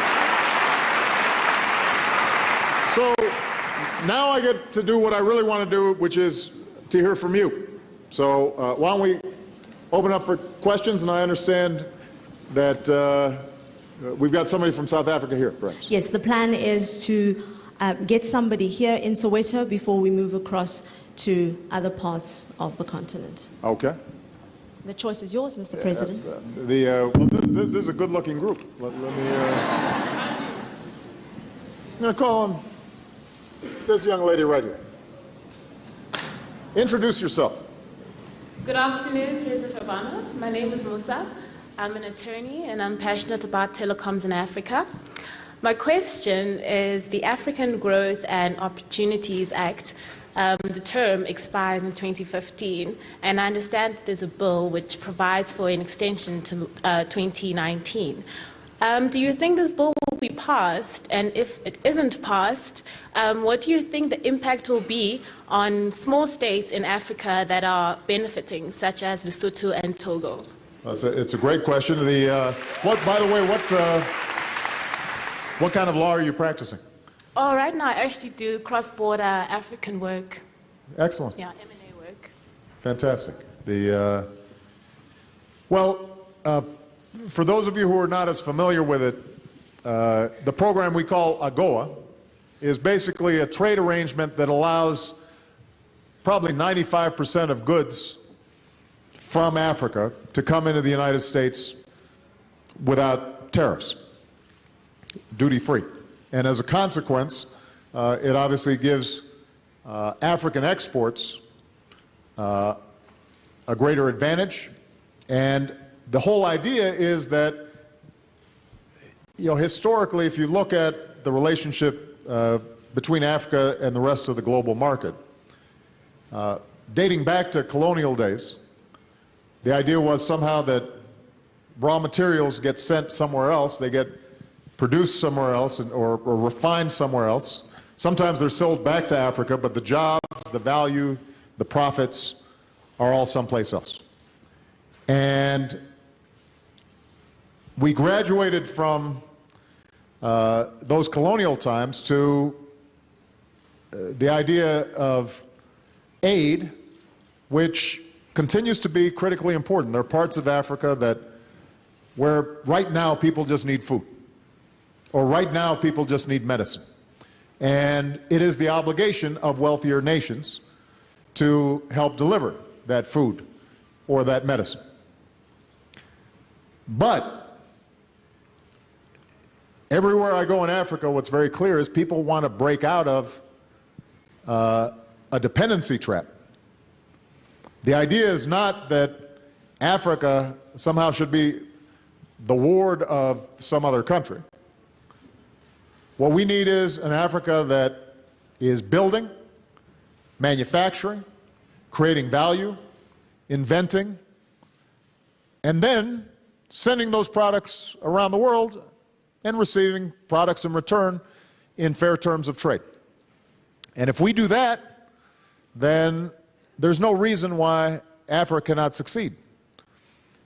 So part of what I'm trying to highlight during this trip is the enormous opportunities for an Africa that is intimately integrated into the world market.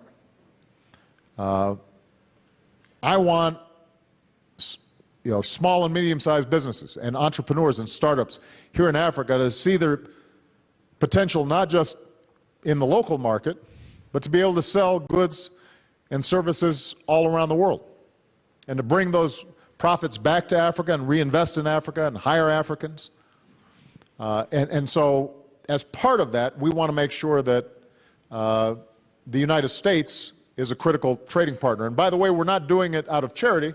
We're doing it because if Africa is doing well, then now we've got a market of people who want to buy more iPads and Boeing airplanes and all the good stuff that we sell, right? And Africa, by the way, is the youngest continent, which means that demographically, this is going to be a larger and larger share of the world market. So specifically in terms of AGOA, you're right. The current AGOA structure expires in 2015. It is my hope that we get it renewed. Now, what I mentioned to President Zuma today, and I said this at a press conference, is that we will have to engage in some negotiations to find ways to both improve what we're currently doing, but also to reflect on the fact that South Africa is becoming more and more successful. And that U.S. businesses, in order for me to get it through Congress in the United States, U.S. businesses have to feel as if they're getting a level playing field relative to, for example, some of the European companies who are able to operate here, because there's a free trade agreement between Europe and the United States. But I'm confident that with good negotiations that we should be able to get it done. The broader point I want to make, though, is that the future is going to be in creating value here in Africa and making sure then that, like Southeast Asia and China and Turkey and all these other places around the world, that everybody is starting to see the benefits of global trade patterns. And Africa cannot just be a source of raw materials for somebody else. It has to be a source of the kinds of products and services and imagination that is going to be the future of the 21st century. All right? Thank you. So, we have a young person in Kenya who has a question for you. Kenya, you ready? There we go. Kenya, you ready? There we go. Kenya, you ready? Indeed. Thank you, South Africa. You are watching us, broadcasting to you live from Nairobi here in Kenya's capital. And indeed, I'm joined by 8 young Kenyans who have come in from 5 different counties within the country, quite excited. I think I speak for all of them when I say that indeed it's an honor to be able to engage with you, Mr. President, directly during this program. And I'll just get right to it and give an opportunity for one of the Kenyans who is with me here in studio to be able to ask a question to you, Mr. President. Margaret, you have the floor now. Thank you, Catherine. Jambo, habari yako, Bwana President. We are honored to be with you live today this afternoon from Nairobi, Kenya. Our question to you really is, given the recent shift of trade ties of Kenya to the east, how does this impact on American foreign policy towards Kenya? And does the ICC indictment of our president and his deputy prevent the US from engaging with Kenya both politically and economically? In addition, Mr. President, many Kenyan youth would like to know what are your thoughts and plans on youth empowerment and the devolved structure of governance to Kenya. Thank you. Now, Mr. President, as you prepare to respond to that question, I'm sure you're alive to the fact that there has been a lot of speculation in the Kenyan media and also in the social media over your reasons for not visiting Kenya on your second tour of Africa. Maybe if you recall in an interview that you did have with this channel, that is way back on 1st of June 2010, you did promise that during your tenure as President of the United States of America, you will be touring Kenya. Well, will you still keep your word on that?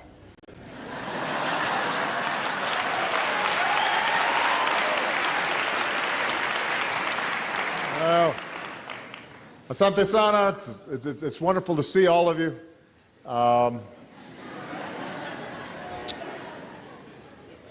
First of all, let me just say that I'm going to be president for another 3.5 years. So, you know, one of the things that you learn as president is not only do people want you to fulfill your promises, but they want you to fulfill your promises yesterday. And you know, part of the reason that I wasn't able to visit Kenya this time is I've been to Kenya multiple times, and there hadn't been a sustained visit by me in West Africa. And then South Africa, given the importance of the work that we're doing together. Tanzania is a country I hadn't visited before, so I was trying to spread the wealth a little bit in terms of my visit. But what's also true, I won't deny, is that Kenya just had an election.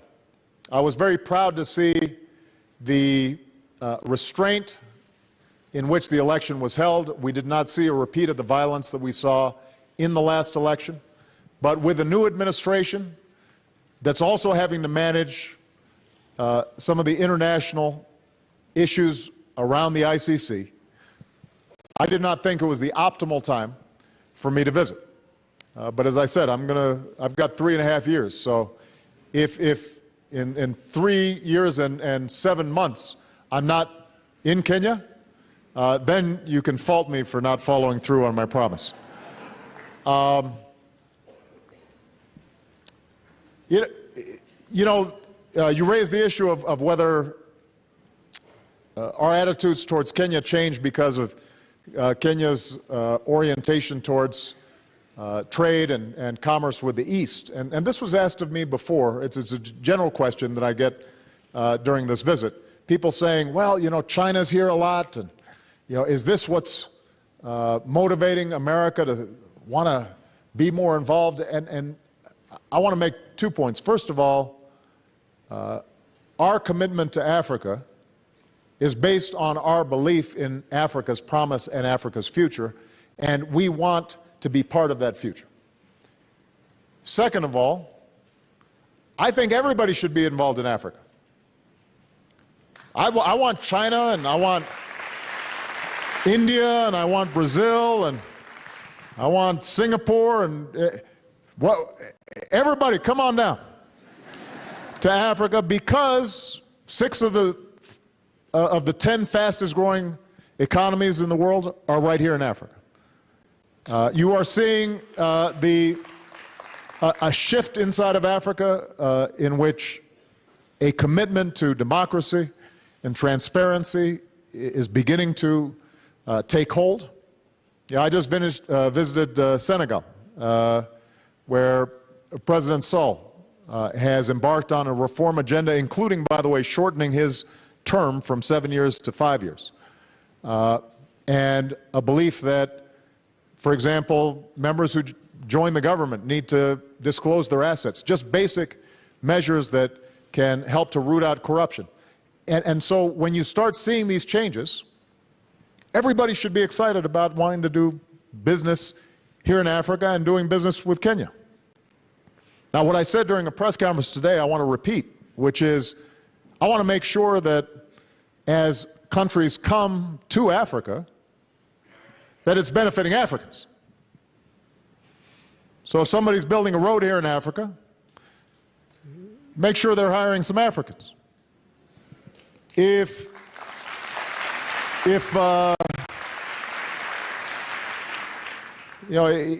there's going to be manufacturing taking place of raw materials, locate some of those plants here in Africa. And so I do want to make sure that whoever you're dealing with, and as you enter into government and business, whoever you're dealing with, making sure that you're getting a good deal that's benefiting the people here and can help to spur on broad-based development. And hopefully that's the kind of relationship that you'll be able to develop with the United States of America. And that's the kind of relationship I want Kenya to have with every country on earth. We're in a global economy with a global supply chain. And I don't want Africa to continually just be at the bottom of the supply chain. You produce the raw materials, sold cheap, and then all the way up the chain, somebody else is making the money and creating the jobs and the value. So part of what your generation's challenge will be is making sure that, first of all, you have a transparent, accountable, non-corrupt, open government, because economic development is not going to happen in the absence of that kind of certainty. That's what businesses want. They don't want to have to pay a bribe just to get phone lines installed in their business. They don't want to have to hire somebody's cousin just to open a business.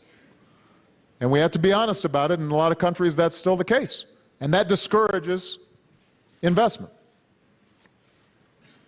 And then, as you move into positions of power, I want to make sure that you're negotiating a good deal with these other countries. Now, it's got to be realistic. It's got to be based on what assets do you bring to bear. And initially, at least in some countries and in some regions and parts of Africa, you're looking at a certain type of manufacturing or a certain type of industry that may not be very capital intensive, for example, because there may not be as much capital initially to invest. So it may start at a smaller scale, but continually upgrading and improving the prospects for Africa, I think, will require that kind of tough, hard-headed negotiations. But I want every country to be here. Last point on Kenya, I already made this for all countries. Yes, I want young people to be involved in holding their governments accountable. Now, there is a lot of variety here in Africa in terms of quality of governance. And I don't want to reinforce for the American press that are here this attitude that Africa is just one big, piece of land on the map, right? So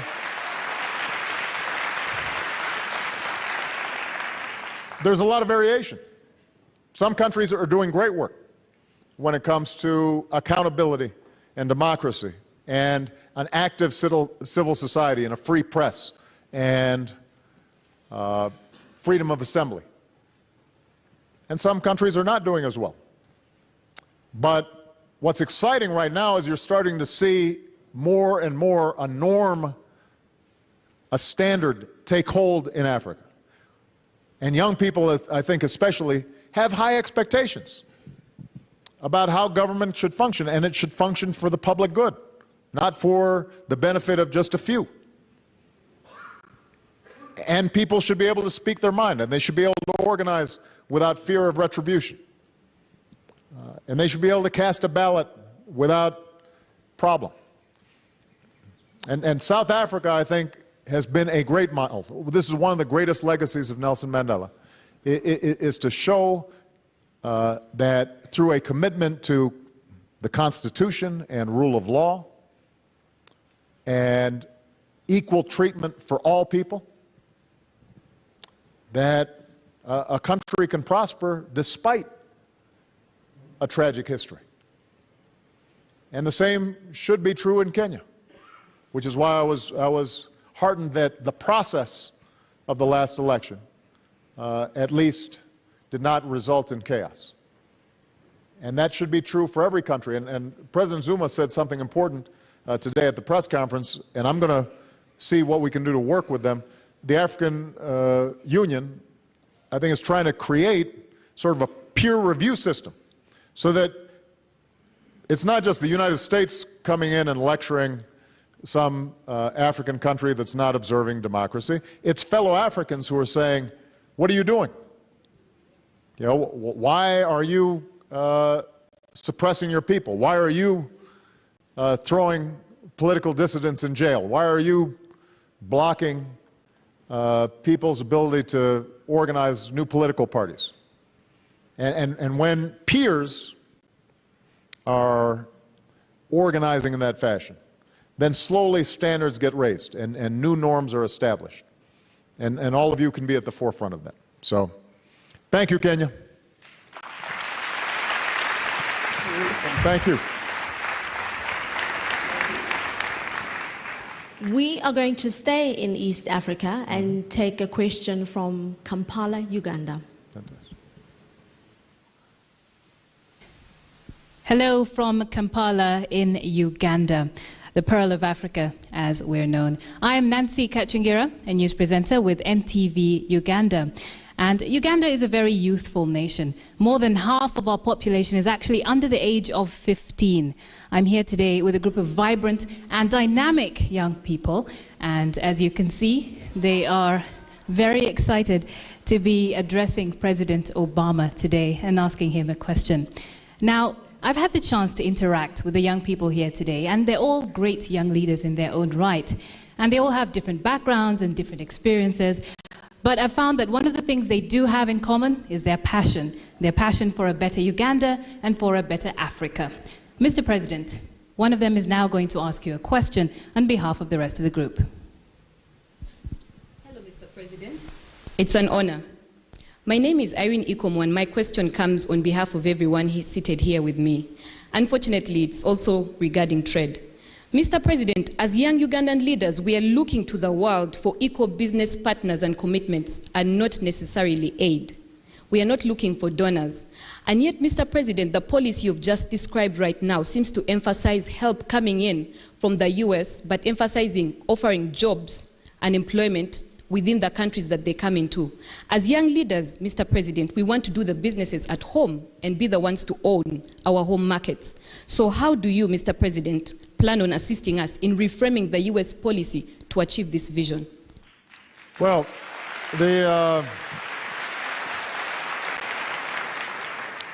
with respect to U.S. policy, I think you mischaracterize it, because our policy is to see success here in Africa. Now, there's no doubt that U.S. businesses also want to sell into Africa, because as President of the United States, I want to create some jobs in Africa as well.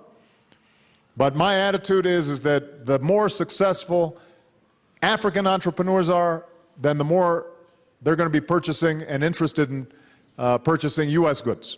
And conversely, when the economy in the United States is doing strong, then we're going to buy more from Africa. And everybody's standards of living can rise. But as you heard me say earlier, I completely agree with you that we want more investment and value creation here in Africa. Now, one thing we haven't spoken about, which I think is critical, is inter-African trade. You know, all too often it's easier to export, say, tea and coffee from East Africa or flowers from East Africa to Europe than it is to export it someplace else in Africa. And part of that is the legacy of colonialism, an orientation out of Africa rather than internal to Africa. Part of it is a lack of basic infrastructure. So port facilities, trains, rail, roads. And so one of the things that we're going to be very interested in is working with the African Union as well as various regional organizations to find ways that we can start linking up markets inside of Africa. Because particularly for new businesses, you know, if you're starting a business here in South Africa, then the best chance you have initially for export might be closer to home, one of the surrounding countries. If Uganda, if you have a business that you want to get started, and initially you've gotten your product popular inside of Uganda, the next step, before you think about selling to the United States, you might say to yourself, let me start selling some in Kenya, or let me start selling in Tanzania, or Rwanda. And so part of what we have to do is to find additional ways in which Africans can also trade with each other. Last point I will make, because it's related to trade and capacity building. Yeah, I just came, as I said, from Senegal. And one of the things that we were featuring was our Feed the Future program and a food security alliance that we're creating here in Africa. And we've already got 9 countries to join, and Senegal just determined that it was going to join as well. But we've already helped 7 million small farmers in Africa to pool their resources, access lower credit, link themselves together as one producer group so that they can market and sell more effectively. And we've seen those farmers increase their yields and their sales by 10, 20, 30, in some cases 50 or 100%. I met with a young woman farmer who had started off with 1 hectare, now has 16. She has been able to achieve enough growth that she's now bought a tractor. She's hired 8 people.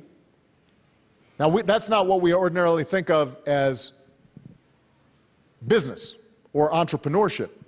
But if you think about the number of Africans who are involved in agriculture and giving them the tools where suddenly they're getting better prices for their food, their crops, they've got access to a marketplace, they now are getting enough credit to be able to mechanize their operations. And now suddenly they're able to hire some people in their surrounding villages. You've just suddenly seen a small business grow. And the next step may be then they start doing some small food processing. And next thing you know, now they're suddenly supplying these processed foods to a school. And next thing you know, they're supplying those processed foods to the whole country. And so not every business is going to be an internet business, an app. You know, I mean, I know that's where the young people are all, man, I'm just going to create an app. I'm the next Facebook. That's great, and I hope some of you do that. But when we think of development of Africa as a whole, especially if we're thinking about broad-based development, then part of what we have to recognize is that a huge number of people inside of Africa are still in the agricultural sector, and the work that we're doing is trying to create capacity for those small farmers who are essentially small entrepreneurs from being to be successful, because if they've got more money in their pockets, now they can afford to buy your app. All right? So thank you very much for the question, Uganda. Appreciate it.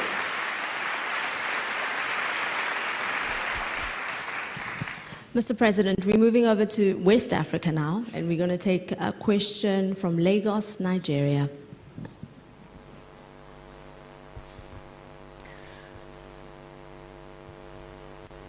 Well, welcome, Mr. President, to Lagos, Nigeria, home to perhaps Africa's biggest youth population. I'm Maokwe Ogun for Channels Television here.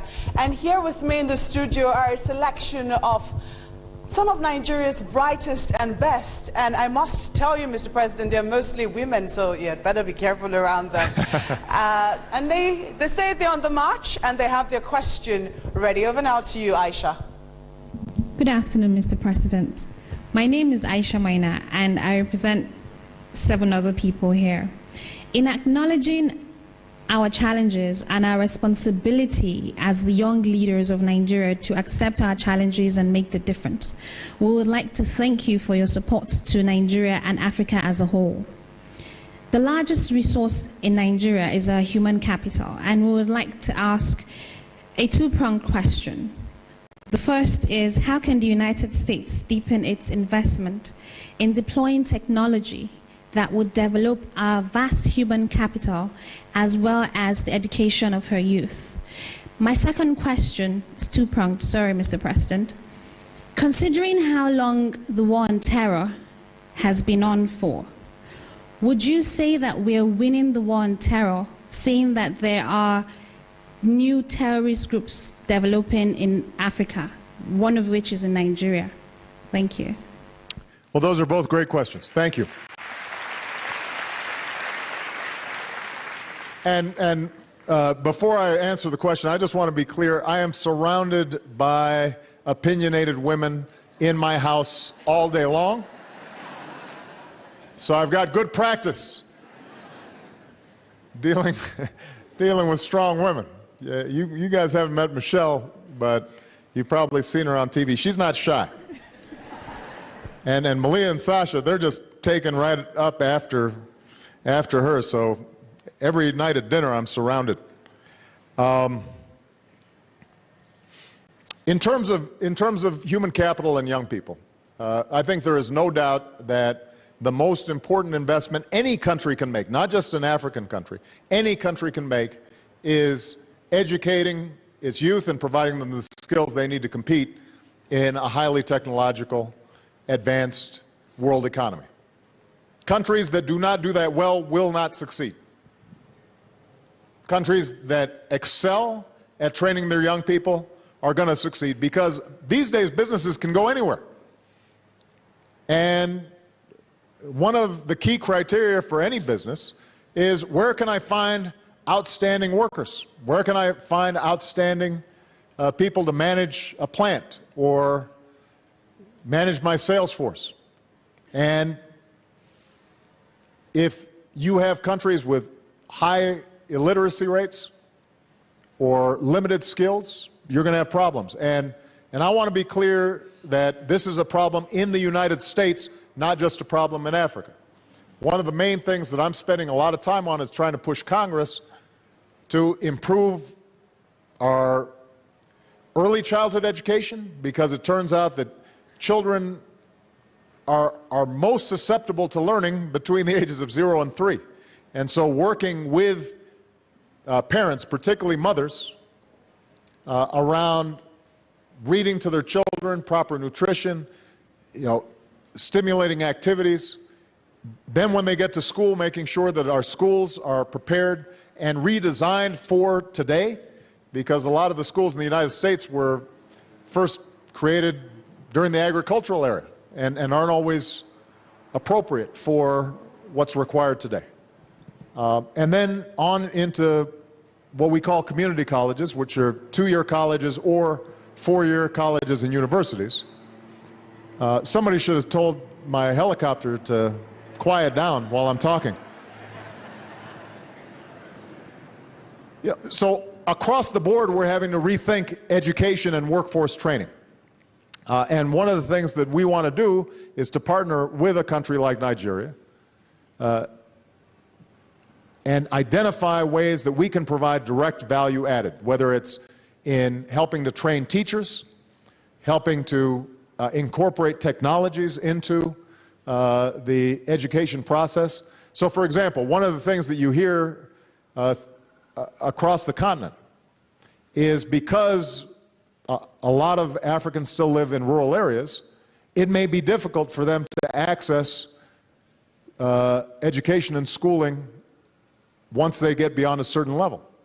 Well, are there ways in which we can pipe in, essentially, a university into a rural community?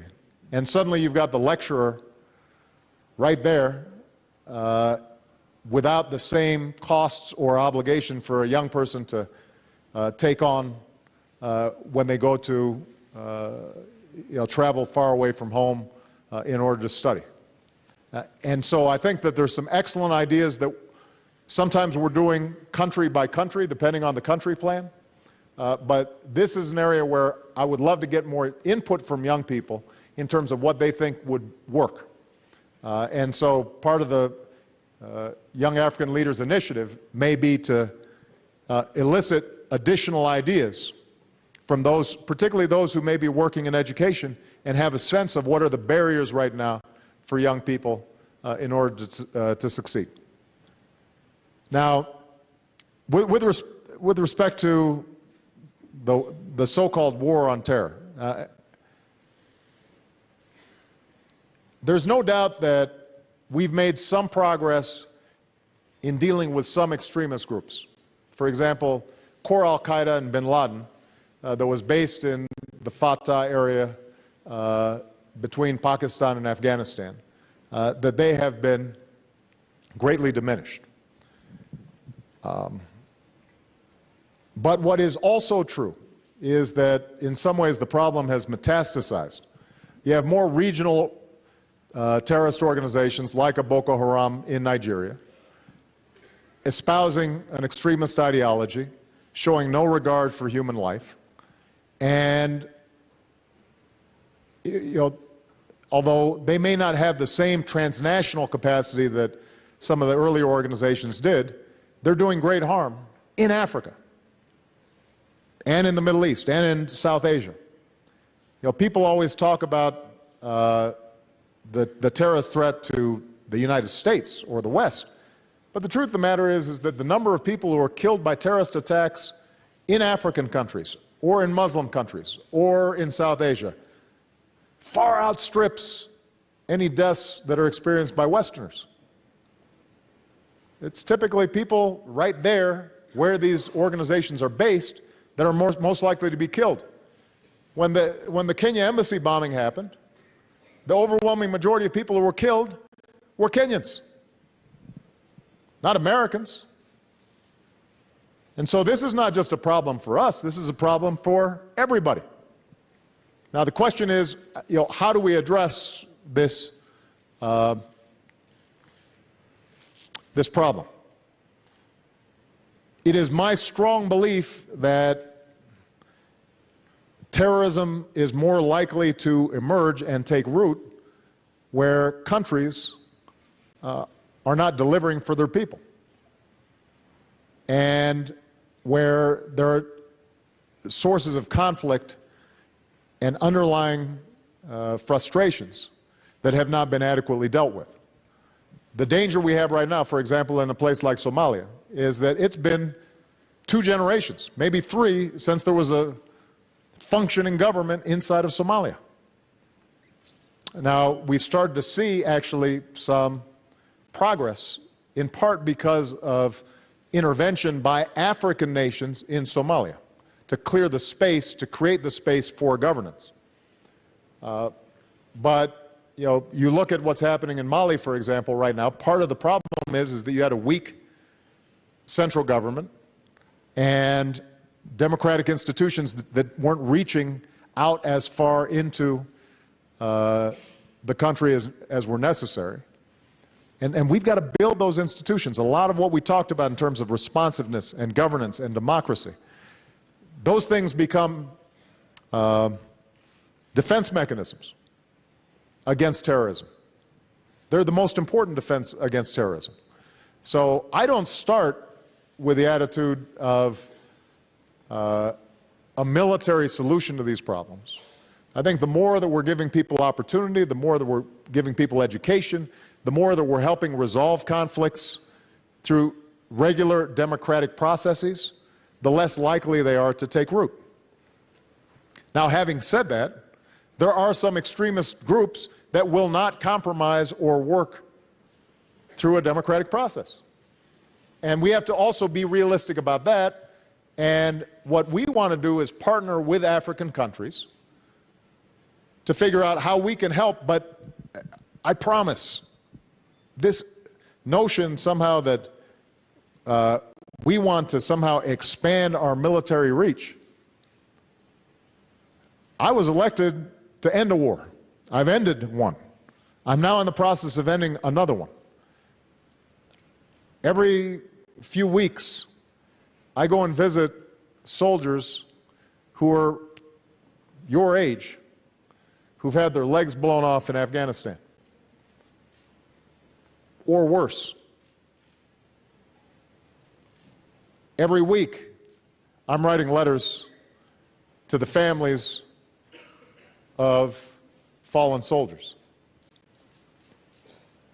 Sometimes I go to Arlington National Cemetery, where our heroes are buried, and I hug those families, and I feel their sobs on my shoulder. Now this idea somehow that, you know, we want to get more involved militarily around the world is simply not true. First of all, it costs a lot of money. And the United States, just like every country around the world, has to think about its budget. And where we intervene, oftentimes it's not very effective, because unless you've got a local population that is standing up against terrorism, we end up being viewed as interlopers and intruders. So in the Africa context, what we want to do is to build African capacity. You know, we want the African Union and other regional organizations to build up the capacity to send in peacekeepers, to be able to nip terrorist cells that may be forming before they start and gain strength. And we can provide advice and training, and in some cases equipment, but we would love nothing more than for Africa, collectively, to say no to extremism, say no to terrorism, to say no to sectarianism, which in the case of Boko Haram, for example, is an example of essentially a religious rationale for this kind of violence. And the United States to be able to step back and worry about selling iPads and planes. That's what we would like to do. But what we won't do is just stand by if our embassy is being attacked or our people are in vulnerable situations. And we expect countries to work with us to try to deal with some of these threats. And there's a global issue. It's not just one related to the United States. Okay. All right.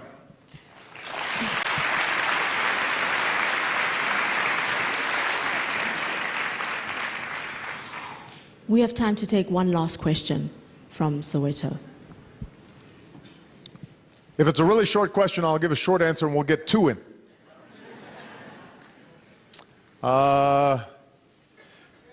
Gentleman right here. Yes, go ahead. Everybody's got to, you got to describe why you're all wearing orange. Okay, firstly, my name's Hein Dinkelman. I'm nervous. I'm a student at UJ, honest student, also studied education. You said education people should stand up. My question is, we've got a lot of barriers in this country, and one of those barriers is the amount of students in our classes versus a single person. And what I find it difficult is, how does that one person stand up and control, in some cases, we've just come back from training, some cases 90 to 100 kids in one class. It's difficult enough to carry 40 in my class, how do you carry those 90? I find it very difficult, and try to make an impact in their lives. Good. I think that's a great question. First of all, I think it's wonderful that you're going into education. Very proud of you.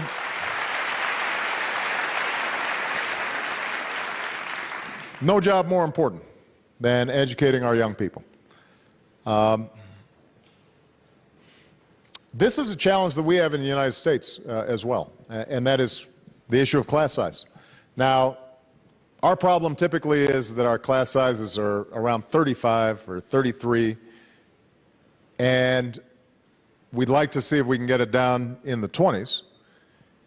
If you're talking about 90, that's a whole nother level. Now, I'm assuming we're talking about primary and secondary education. We're not talking about universities, because by the time you get to university, you better be focused on your studies. It's not the job of the teacher to make you do your work and pay attention, because you're now an adult.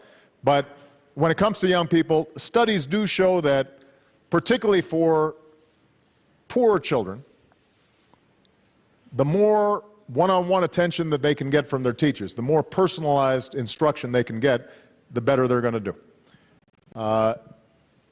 So the first response is, if you can budget, if a government can budget smaller class sizes, that's better. But not every country is going to have the resources to do that. One of the things that we're starting to see in the United States is how can you effectively use, for example, teachers' assistants in a class who may not be fully certified teachers, but can break up, let's say, a class of 90 into smaller groups. This is also where technology can also potentially make a difference, because it's conceivable that if you've got some sort of technology, a couple of laptops, that you can leverage one teacher into multiple instruction. The question you raise, though, makes me want to suggest to my team when we leave here that we start taking some of the best practices and some of the things that we're learning in the United States and seeing if there may be some application. We might be able to start some pilot programs here in South Africa to see if we can make an impact there. Good. All right. Last question? One more. All right. All these folks have been so patient in the back, I don't want them to feel neglected. So, all right, this gentleman right here, because he seems very eager, right here. Yes, you right there. Excuse me. Go ahead, but you guys can feel free to stand together if you want, but I'm only going to take a question from one of them. What's your name? My name is Sydney Mukumo. I'm from Limpopo. Thank you. President Obama, I met you in 2006. I was working for the embassy.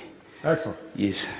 I'm very much worried about some of United States international, foreign policy, especially on environment.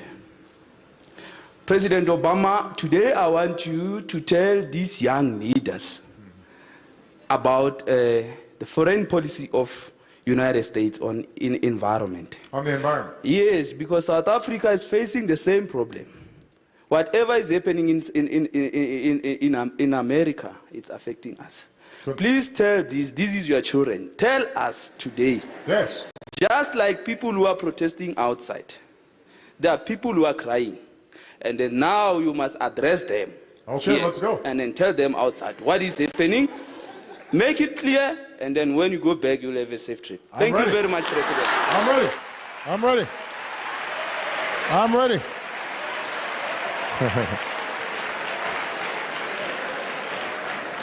I'll see if I can make it clear.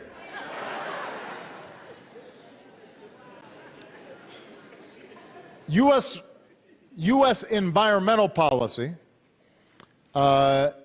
is something that I care deeply about. Some of you know I grew up in Hawaii, one of the most beautiful places on earth, and as a child I was just taught to treasure what the earth gives us and to make sure that we leave it for the next generation. And obviously in a country like South Africa with incredible beauty and natural resources, that same mentality about conserving the earth and nurturing it to pass on to future generations, I think applies here just as much as it does in the United States. The biggest challenge we have environmentally, and it is an international challenge that we cannot solve alone, is the issue of climate change. There are other issues, dirty water, dirty air, but the truth is that we've made enormous progress over the last several years, over the last several decades in the United States. And if you come to the United States, environmental quality is pretty good. And internationally, we've promoted policies around how mercury is released into the environment, and how other poisons are released in the environment, and how businesses have to be held to international standards in terms of worker safety. Those are areas where the United States has been at the forefront. We've been at the front of the line, not the back of the line when it comes to those issues. But the existential challenge that we face has to do with a warming planet. And your generation is the one that's going to be most severely affected. Now, the United States and other highly industrialized developed countries over the last 50, 100 years have been pumping up carbon emissions into the atmosphere. And slowly this has been building up, and it is warming the planet. And we may be reaching a tipping point in which, if we do not solve this problem soon, it will spin out of control and change weather patterns in ways that we can't anticipate, with drought, floods, much more severe natural disasters. And unfortunately, in those situations, it's often poorer countries that are affected the most by these changing climate patterns. So I just gave a speech this past week on what the United States is going to do on our next phase of reducing our carbon emissions. The United States actually reduced our carbon emissions more than any other country since I came into office. I just want to make that point.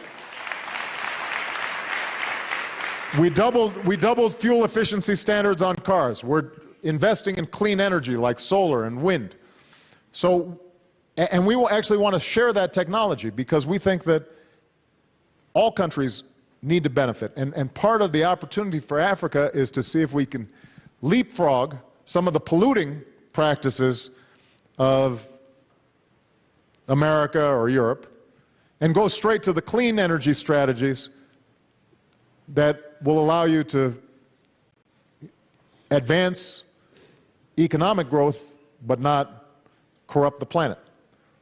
So we've made progress, but we haven't done enough. And what I did was to say, I challenged the United States. I said, we've got to do more. We're going to start regulating our power plants more efficiently. We're going to make sure that we redouble our efforts to reduce our carbon emissions, and we're setting a goal to meet the agreements that we had both in Copenhagen and in Durban for advanced countries that have a big carbon footprint. But let me make one last point. The United States cannot do it by itself. And the biggest emitter of carbon right now is China. They still have a much lower carbon footprint per person than the United States.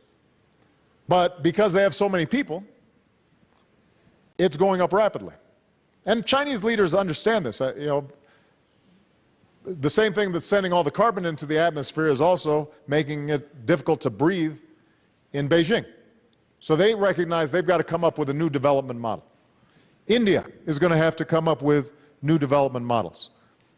Africa, we're going to all have to work together to find ways in which collectively we reduce carbon, but we make sure that there's some differentiation so that countries that are very wealthy are expected to do more, and countries that are still developing, obviously they shouldn't be resigned to poverty simply because, the West and Europe and America got there first. That wouldn't be fair. But everybody's going to have to do something. Everybody's going to have to make some important choices here. And, I expect that it's going to be your generation that helps lead this, because if we don't, it's going to be your generation that suffers the most. Ultimately, if you think about all the youth that everybody's mentioned here in Africa, if everybody's raising living standards to the point where everybody's got a car and everybody's got air conditioning and everybody's got a big house, well, the planet will boil over unless we find new ways of producing energy. And tomorrow, or the next day when I visit Tanzania, I'm actually going to be going to a power plant to focus on the need for electrification, but the need to do it in an environmentally sound way. So let me just close by saying this. This has been an unbelievable conversation. I had a lot of faith in all of you before I came here. Now I have even more faith in you. You guys are all going to do great things. I'll be retired by the time you do them, and so I'll just sit back and watch, and I'll be proud of you. And but what I promise you is that the United States government and the American people are going to want to be your partner for the duration of your careers. And I hope all of you, again, apply for the Young African Leaders Initiative. We want to hear from you about how we can work even more effectively with this great continent, because we see a bright future ahead. I hope you've enjoyed it. Thank you, everybody. God bless you. Thank you.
Hola, Peru.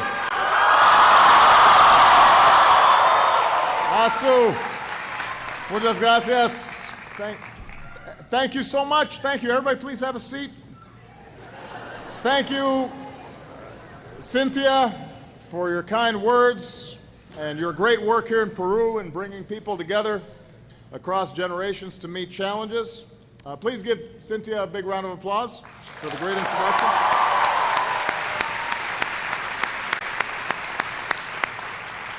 So it is wonderful to be here in Peru. I want to thank everybody at Catholic University of Peru for hosting us.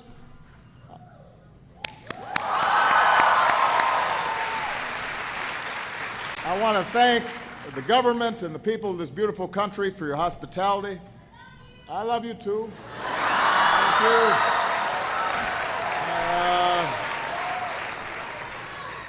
So while I'm here, I'm hoping to enjoy some good food, some pollo a la brasa, maybe a pisco sour. But I will not be attempting the marinera because I usually leave the dancing to my wife, Michelle. She's a better dancer than me. But I want to thank all of you for being here, our young leaders of America, both live and online, representing every country in Latin America and the Caribbean. Now, this is my final stop on my final trip abroad as President of the United States. And I've had the usual meetings with world leaders, and we've done important business. But whenever I travel, one of the things I've been trying to do for the last 8 years is to meet with young people. First of all, young people are more fun than old people. Second, because today more than half of the world's population is 30 or younger, and that means your generation will determine the course of our future as individual nations and as a global community. Now, the good news is, because I've had a chance to meet so many young people around the world, it makes me very optimistic to know that you are going to be in charge. And that's why I wanted my last public event abroad to be with you. I often say to young people in my own country, if you had to be born at any time in human history, it would be right now. If you think about all the progress that's been made, not just in your lifetimes, but even in the last few years. Fewer people than ever around the world live in extreme poverty. Scientific breakthroughs are paving the way for cures to new diseases. More children are going to school, more girls in particular are going to school than ever before. People across the world are securing their human rights. And technology has reshaped the world, as you can tell, because everybody has their phones. At a time when Earth is now populated by more cell phones than people, you have the power to connect with each other across borders, across nations. You have the tools in your hand to solve problems that we couldn't even imagine when I was your age. Now, even as we make all these important strides in advancing the rights of more people, even as technology brings us closer together, this unprecedented change also brings challenges. We see it in the widening gap between rich and poor around the world. We see it in the forces of extremism and division that too often tear communities apart. So the question for all of us is, how can we make sure that in this rapidly changing world, nobody's left behind, and that all of us are stronger and more prosperous? So over the last 8 years as president, I've worked to strengthen our relationship with the Americas. We're more than just neighbors. We're linked by trade and culture and family and values. Our students study in each other's countries. Our businesses sell goods across borders. Our tourists travel back and forth. And we've moved beyond many of the old arguments to create a new vision for the future, one that your generation which is liberated from old ways of thinking, can lead. During my presidency, the United States recommitted itself to the region in partnership with your countries based on mutual interest and mutual respect. We increased trade, we stood up for democracy and human rights, fought against corruption and organized crime. We've promoted clean energy. We've led the global fight against climate change. We opened a new relationship with Cuba. I strongly believe that this work has to be done with governments, but it's even more important that it's done by people. Because government is important, but it can't solve every problem. So we have to work together at a people-to-people level. Teachers and doctors and students and entrepreneurs and religious leaders, all trying to find ways in which we can promote those values of dignity and humanity and respect that so often are threatened. And that's why we developed this Young Leaders Initiative. Our goal is to find the most innovative young entrepreneurs, the most energetic civil society leaders like you, and help empower you with training and tools and connections so you can make a difference in your communities and your countries. This network already has 20,000 people. This fall, we welcome the first class of 250 Wiley Fellows to the United States.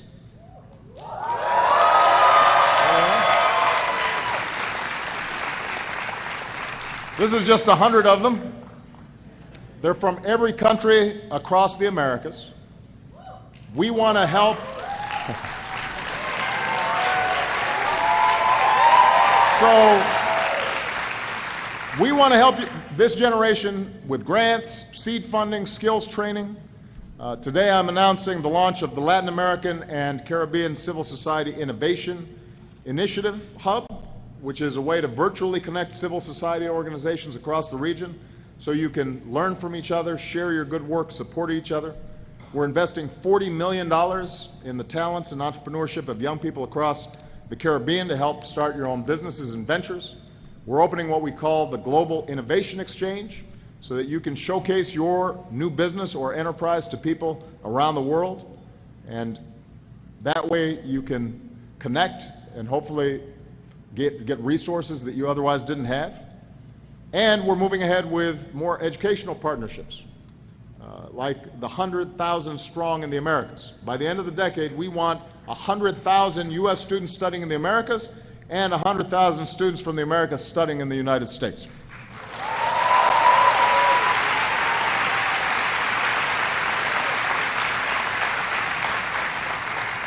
And today we're announcing a partnership between the U.S. Department of State, SEMPRA, and CAF, which is Latin America's Development Bank, to fund the first Innovation Fund competition exclusively between Peruvian and U.S. colleges and universities so students can come together to work on climate change and environmental science.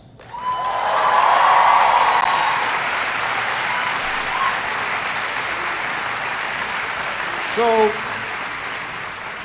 we're focused on the hemisphere, we're focused on the region, but it's more than just North America, South America. You're now part of a global network of young leaders from Africa, Southeast Asia, Europe, and the Americas who are doing amazing work in their own communities. And while my time as U.S. President's coming to an end, this network is just beginning. It's never been more important. We need you to stay connected, work together, learn from each other, so we can build that next generation of leadership who can take on challenges like climate change and poverty, can help grow our economies, make sure that women get opportunity, make sure that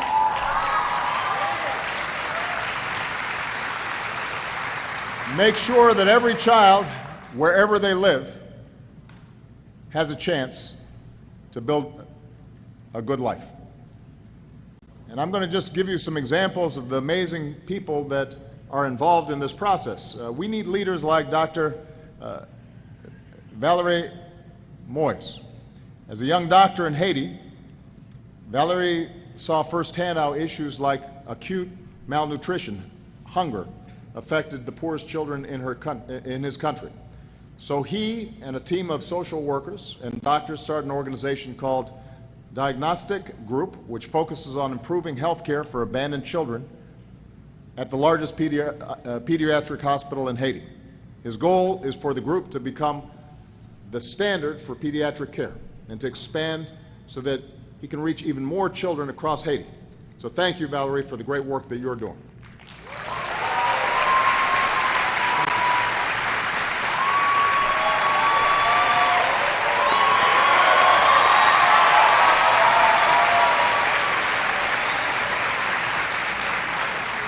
We need leaders like Abigail Lonk of Guyana. Abigail, are you here? So,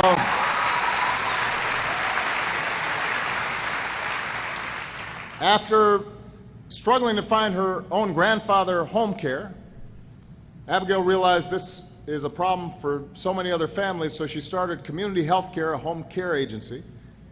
She started out as a service to help families take care of their loved ones, but now as a social movement that also provides training and job opportunities for young women in the healthcare industry. So thank you, Abigail, for the great work you're doing. And you already heard the great work that Cynthia is doing right here in Peru. Across the world and across the Americas, young people are taking the lead. They're seeing problems, they're seeing injustice, and they are finding ways to take action. And the main message I want you to know is that you have a partner in me and you have a partner in the United States government. And we are going to work together.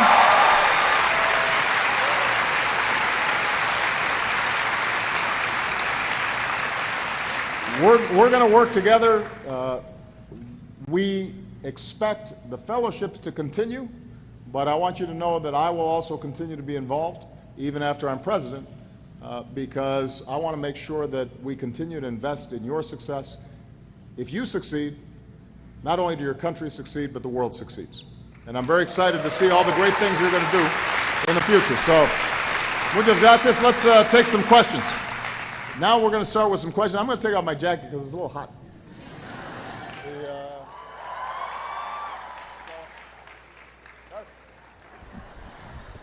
I wasn't trying to get a cheer out of that, but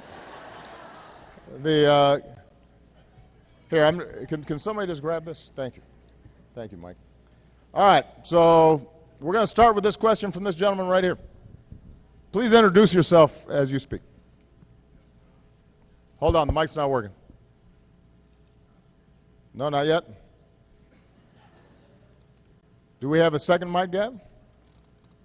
Testing, 1, 2, 3. Hold on, here's the technical expert. Here we go. Here's another one.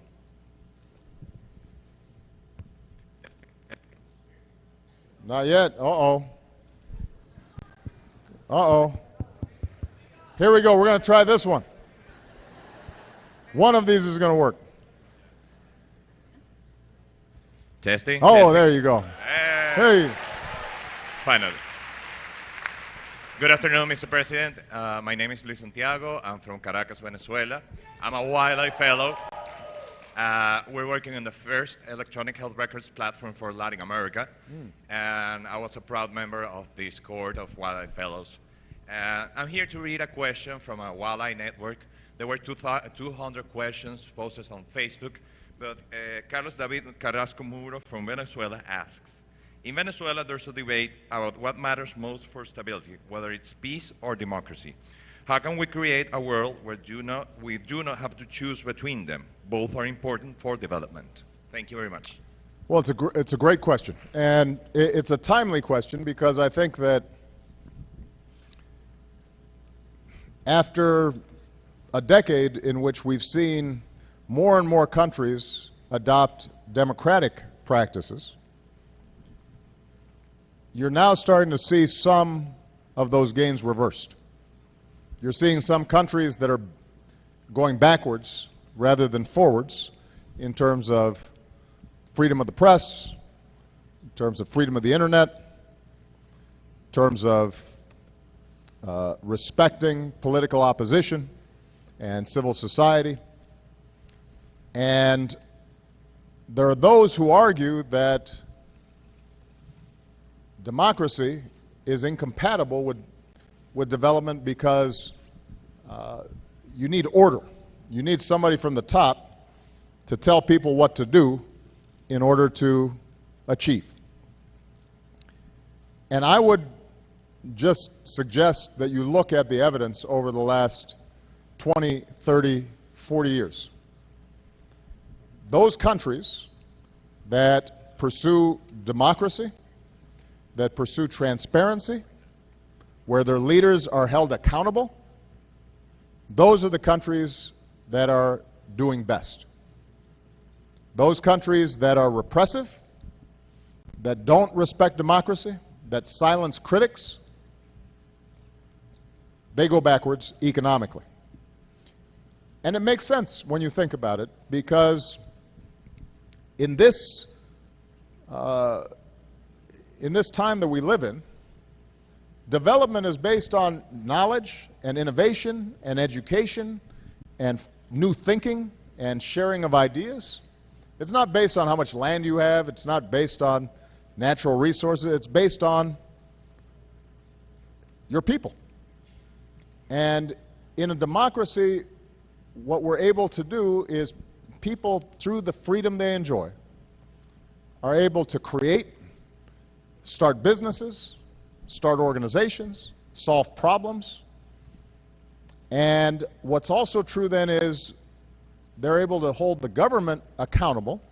So when the government doesn't deliver for its people, if it engages in corruption, if its policies only benefit a few rather than the many, people can react and respond. And over time, people get better policies from their governments.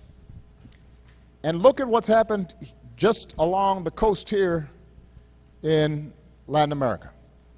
You look at Chile, Peru, Colombia, all of them are growing faster, all of them are doing better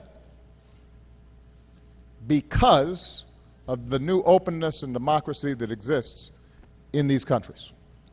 And what's true here is true around the world. Now, the one thing I have to say, though, is democracy is more than just elections. Democracy is also a free press. Democracy is also freedom of religion. Democracy is making sure that the rights of minorities are protected, not just the majority. Democracy is rule of law and an independent judiciary. So it's a matter of all these elements coming together. But the main thing we've learned is that in this knowledge-based society, you can maintain order for a while with repressive, non-democratic governments, but it will rot from within. Over time, those governments fail, and those economies fail. Because when they make mistakes, they try to hide them instead of trying to solve them. When somebody has a legitimate criticism of a problem, it can be ignored because the politicians don't have to answer. And you know, eventually, those societies end up doing much worse, oftentimes by increasing repression as people get more and more dissatisfied, and then society breaks down. It's also true, by the way, that non-democratic countries are much more likely to get into wars with other non-democratic countries. Democracies tend to try to solve problems through diplomacy and dialogue. So not only is there not a contradiction between democracy and development, it is my belief that in order in this new knowledge-based economy for development to be successful, you need democracy. I will say this one last thing, though. Democracy can be frustrating because democracy means that you don't always get 100% of what you want. democracy means that sometimes you have to compromise. And it means that, you know, the outcomes of elections don't always turn out the way you would hope. And then you know, we're going through that in the United States, and I'm doing everything I can to help facilitate a successful transition with the president-elect in the United States. But as long as we keep our democratic systems open, then the society has a chance to try something new, and then it can make a decision and correct problems that they see in the future, and progress will continue. Okay? Good. All right. Let's see. Right there. Yeah, you. Yeah. So let's get a microphone to you so we can hear you. And introduce yourself. By the way, I apologize. My Spanish is just okay. So we're doing this in English, but hopefully I'm being clear. Go ahead. Okay.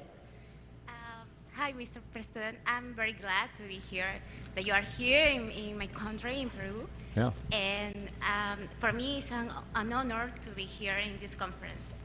Well, my question is, what do you think about that European Union have been come together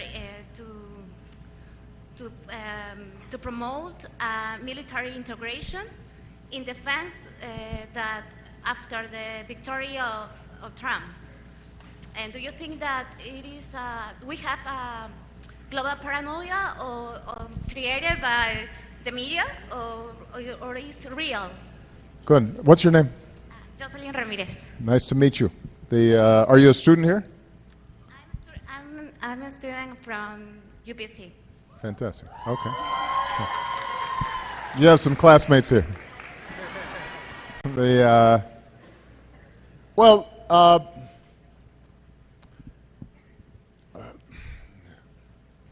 The United States is such a big country that after any election, people are uncertain, and I think it will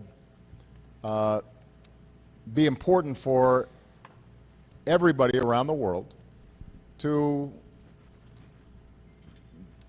not make immediate judgments, but give this new president-elect a chance to put their team together, to examine the issues, to determine what their policies will be.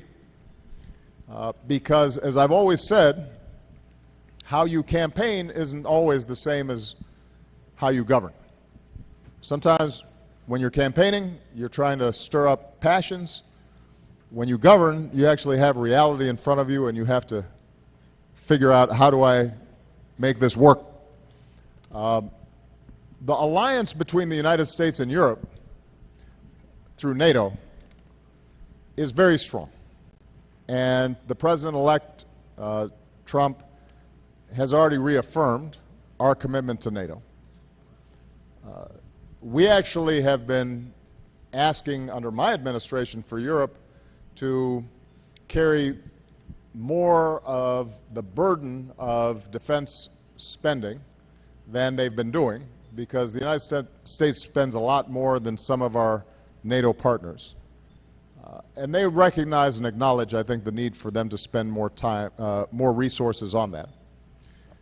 With respect to Latin America, I don't anticipate major changes in policy from the new administration. I think the work that we've done has been successful in establishing the strongest relationships between the United States and Latin America in modern history. The friendships that we've established with countries like Peru, the reopening of diplomatic relations with Cuba, the investments we're making in trade and in environmental policy and so forth, all those things I expect to continue. There are going to be tensions that arise, probably around trade more than anything else, because the president-elect campaigned on looking at every trade policy and potentially reversing some of those policies. But once they look at how it's working, I think they'll determine that it's actually good both for the United States and our trading partners. There may need to be modifications. I've called for modifications in certain elements of our trading policy. When we established the U.S.-Peru free trade agreement, one of the requirements was for Peru to strengthen its protection of labor rights, workers' rights. And we did that in part because with all of our trading partners, we don't want to be disadvantaged because we're dealing with labor that has no rights and so gets the lowest wages and can be exploited. But we did it also because that will help lift the wages and benefits and protections that workers here in Peru enjoy.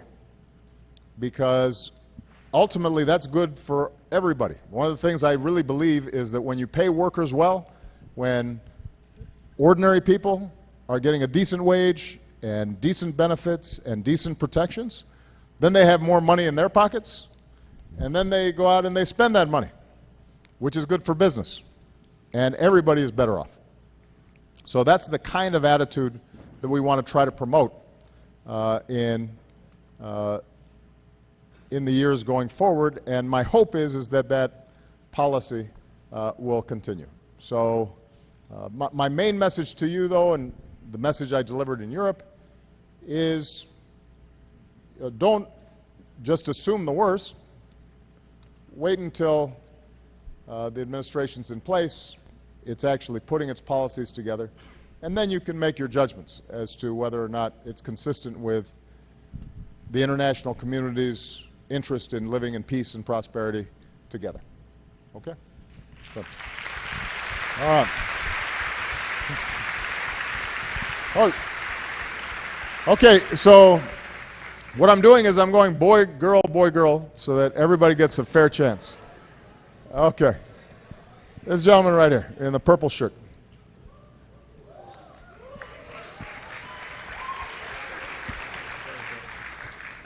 Thank you very much. First of all, I just want to say thank you for being such a great world leader over your tenure. I truly think that you've done your best in making the world a better place. I appreciate My name is Luby Georges. Thank you. Where are you from, Luby? I'm from the Bahamas. Hey. I am the son of 2 Haitian immigrants living in the Bahamas, and I'm a human rights activist and also a radio talk show host. I filter my advocacy work through radio because it's a great form of communication and getting everybody involved. Nonetheless, you spoke about youth and us shaping the future and the direction and the world and what it's going to be in the very near future. But I'll give you a quick example of what I experienced and then a question that can apply to all of us here as young people. As a person being born to Haitian parents, immigrants in the Bahamas, there is a certain perception on you not being a native. And governments have fed on that over time. And so the average individual that you would come into contact with, they would see you in a certain light. And so the opportunities to assist and to help your country then are diminished. For example, I'm trying to bridge the gap between Haitians and Bahamians in the Bahamas, but government officials and other individuals, they would have said, well, you're fighting for Haitians to take over the Bahamas. When it's not that, I just want Bahamians and Haitians to live in peace in the Bahamas.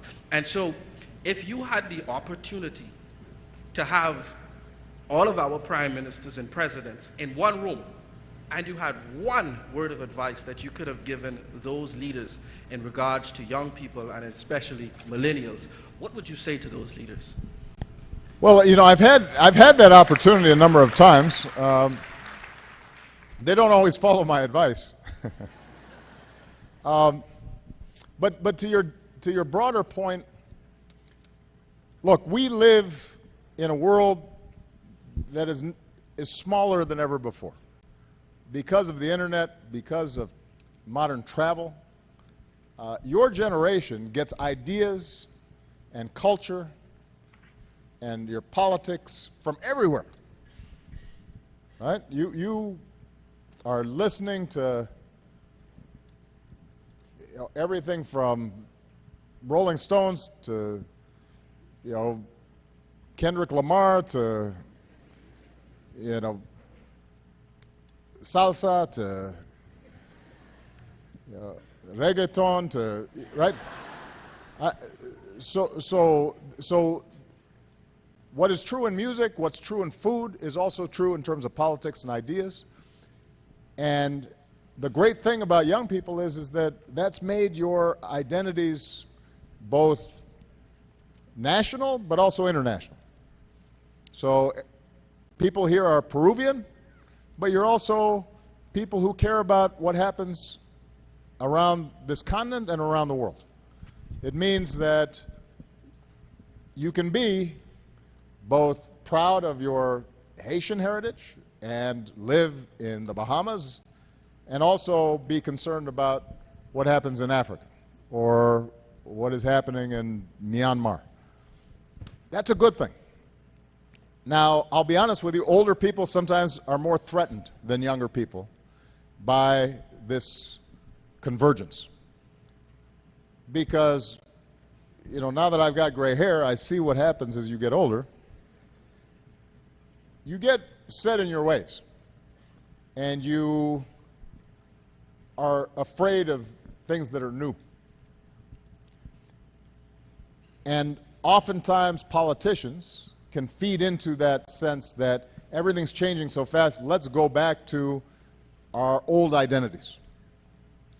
Identities of race or tribe or nationality. And my main advice, not just to world leaders, but more importantly to citizens around the world, is if you're defining yourself just by what you're not, if you're defining yourself just by the color of your skin or where you were born, then you are not fully appreciating what will give you a strong identity and meaning in your life, and what will lead to prosperity and security for everyone, and that is the values and ideals that we should all promote. That we respect everybody, regardless of what they look like. That we give everybody opportunity, no matter where they were born, whether they were born poor or they were born rich. That we have laws that everybody has to observe, not just laws for one set of people and then a different set of laws for other people. Because the problem with that approach, a very narrow way of thinking about yourself, is that that means almost inevitably you have to be in conflict with somebody else. Right? If the most important thing about you is that you are an American, if that's the one thing that defines you, then you may end up being threatened by people from other places when in fact you may have a lot in common and you may miss opportunities. Now, I'm a very proud American, and my job as President of the United States is to look out for American interests. But my argument to the American people has always been the best way for us to look out for American interests is to also care about what's happening in our neighborhood. Because if their house is burning down, eventually my house will burn down. The best way for my daughters to be secure as Americans is to make sure that people in El Salvador or Guatemala are also feeling some security, because if they're not, then eventually that may spill over the borders to us. And some of the challenges that we face today are ones that no single group can solve. You look at something like climate change. That knows no borders. If there's pollution in China, it affects you here in Peru. If we are going to make sure that the oceans don't rise so that suddenly all the streets around Lima are 2 feet underwater, then it's going to require everybody taking the kind of collective action that we talked about in the Paris Agreement. So I think that we should all have the capacity, and government should reflect this capacity, to be proud of our particular circumstance, be proud that you're Haitian, be proud that you're in the Bahamas, be proud that you're a young black man, be proud of your particular identity, but also see what you have in common with people who don't look like you or don't come from the same place as you do. Because if we see what we have in common, then we're going to be able to work together, and that's going to be good for all of us. If all we see is differences, then we're automatically going to be in competition. And in order for me to do well, that means I have to put you down, which then makes you want to put me down. And everybody stays down here instead of everybody lifting each other up. It's the most important thing we can do. All right. So it's a woman's turn. Okay. Everybody's pointing at this young lady. All her friends were pointing at her. So she has something very important to say.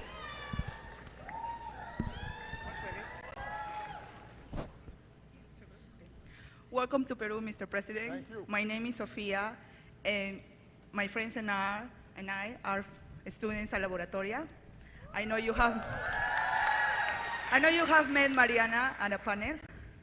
Do you remember about Laboratoria? Sorry, what? I'm sorry. Do you remember about Laboratoria? Yes. With Mariana Costa? Yes, yes. Okay, I'm a student over there, me and my friends. We are so lucky to be studying over there to get a job in tech. But there are so many young people still without this type of opportunities. So what do you recommend to open more quality education or job opportunities for young people in Latin America? Well, the program you described is doing great work, and there's a lot of good work all across Latin America. One of the goals is to make sure that not only are we providing a great education for people at the youngest ages, basic reading, arithmetic, all those things, but today you also need to have some knowledge of technology. And what we're trying to do is to work with governments and NGOs to expand access to the internet, to digital platforms. And what we also want to do then is to help design curriculum and programs through the internet so that online learning is accessible in places where previously there might not be opportunities. And we're seeing some of those investments here in Peru. That's part of the broader educational program that we have throughout Latin America. But we can still do more. And it's not just us. It's a public-private partnership also. So, having Facebook participate and Microsoft and other and Google and other big companies who have an interest in an educated population, because the more educated and more wired they are, the more over time customers are using their products and their platforms. What we want to do is to make sure that everybody, even in the smallest village, has suddenly this library to the world and to the best educational opportunities, even if there's not a big university in that small town. And some of the learning that we can do, it doesn't have to be 4 years. Sometimes a 6-week program could teach people coding in computers, and suddenly right away that person has a job, and then they can learn more and ultimately go and get a 4-year education. But oftentimes what you need is just that first step. And we're doing this in the United States, by the way. It's not just in Latin America. In the United States, one of the things that we're finding is that we need to expand computer science and literacy in the schools. We need to make sure also that we set up technical training systems where somebody who's unemployed in a city where there used to be a big factory, but now the factory's closed, or because of automation and robots, there are fewer people are working there. Those people who've lost their jobs, they may not be able to afford to just go to a 4-year university. Give them 6 weeks, 8 weeks, 10 weeks of training, get them in a job right now, and then over time, they can learn even more. All right? So congratulations, you guys are doing good work. Good. All right. Okay. So this is a team effort now. It's good to see this cooperation. Everybody's pointing at one person. All right, this gentleman right here, right in the front. Well, hello, Mr. President. I'm a student representative from this beautiful university with a gorgeous group of people. My name is Kai, and I'm going to give a little bit of context to my question. You see, the smartest man I know is my dad. My dad was born in Cuba, and when he was 7 years old, he went to the United States to get an opportunity. He lived all of his university life there, from community college to doctorate, and he managed to do a lot of things because the USA had an open arm policy towards him. Today, many immigrants can bring innovations to the USA because it has still this open arms policy, but the administration that is set to go after you is allegedly saying that they will have a closed door policy. In your opinion, what do you think that today the stand of the USA is for offshore innovators that want to leave their comfort zone to the USA to go to Harvard, MIT, Yale, to find and to strive, and what would be the damages of the USA closing their doors to these young innovators? And Good. Final remark, I hope you have 2 amazing last months of presidency. Thank you. Thank you very much. Well,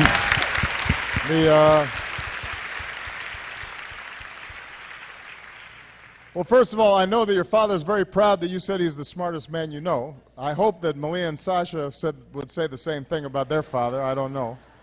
But I'm sure that made him feel good.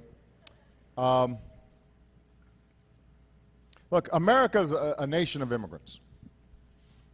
Those of you who visited America, if you walk in an American city, not just New York or Los Angeles, but St. Louis or Indianapolis or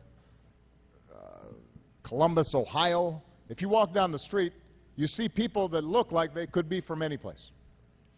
Because the fact is that except for the native American populations, everybody in America came from someplace else.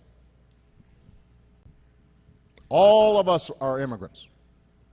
And that's been our greatest strength, because we've been able to attract talent from everywhere. I use this as an example.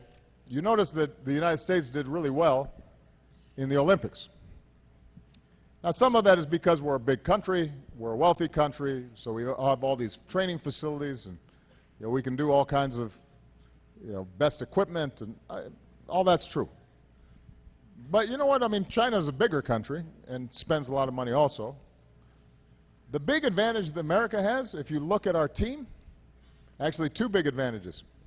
First, we passed something called Title IX many years ago that requires that women get the same opportunities in sports as men do. And that's why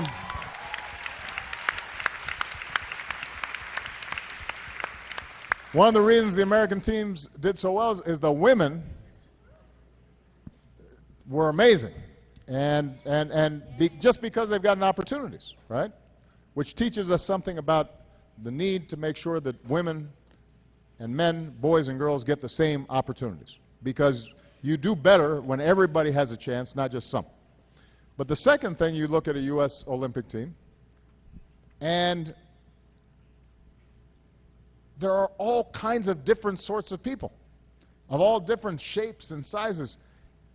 And part of it is because we draw from a bigger genetic pool than anybody, right? We have people who are these little gymnasts, they're like this big. Simone Biles came by the White House. She's a tiny little thing. Amazing athlete. Then we have Michael Phelps, he's 6'8", and his shoulders are this big. And that's good for swimming. He couldn't do gymnastics but he's a really good swimmer. The point is that when you have all this talent from all these different places, then you actually, as a team, do better. And that's been the great gift of America. Now, what we have to do, not just in the United States, but in all countries, is to find a way to have a open, smart immigration policy, but it has to be orderly and lawful. And I think that part of what's happened in the United States is that even though the amount of illegal immigration that is happening has actually gone down while I've been president, the perception is that it has just gone up.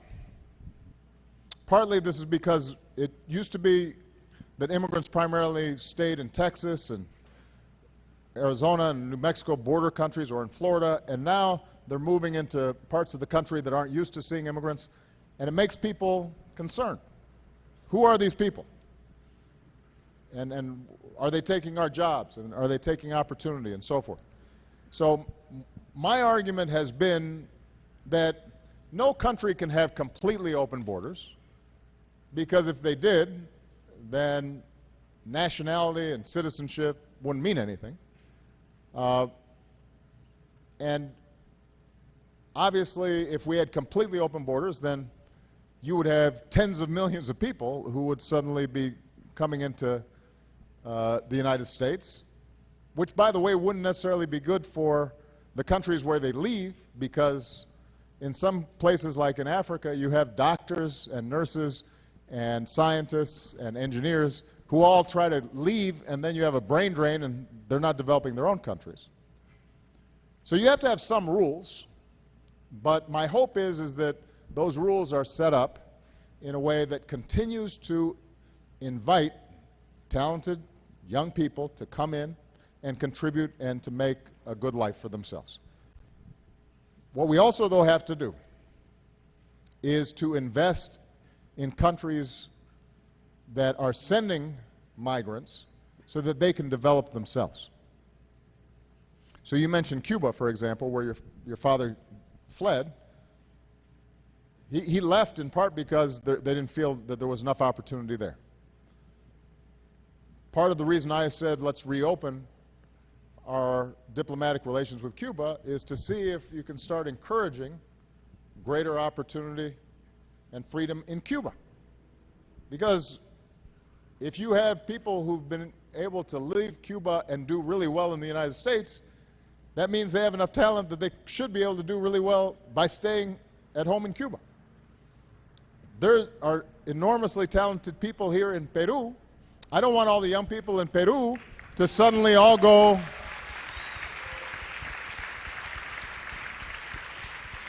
I don't want you to feel as if you have to go to New York in order to be successful. You should be able to be successful right here in Lima, right? So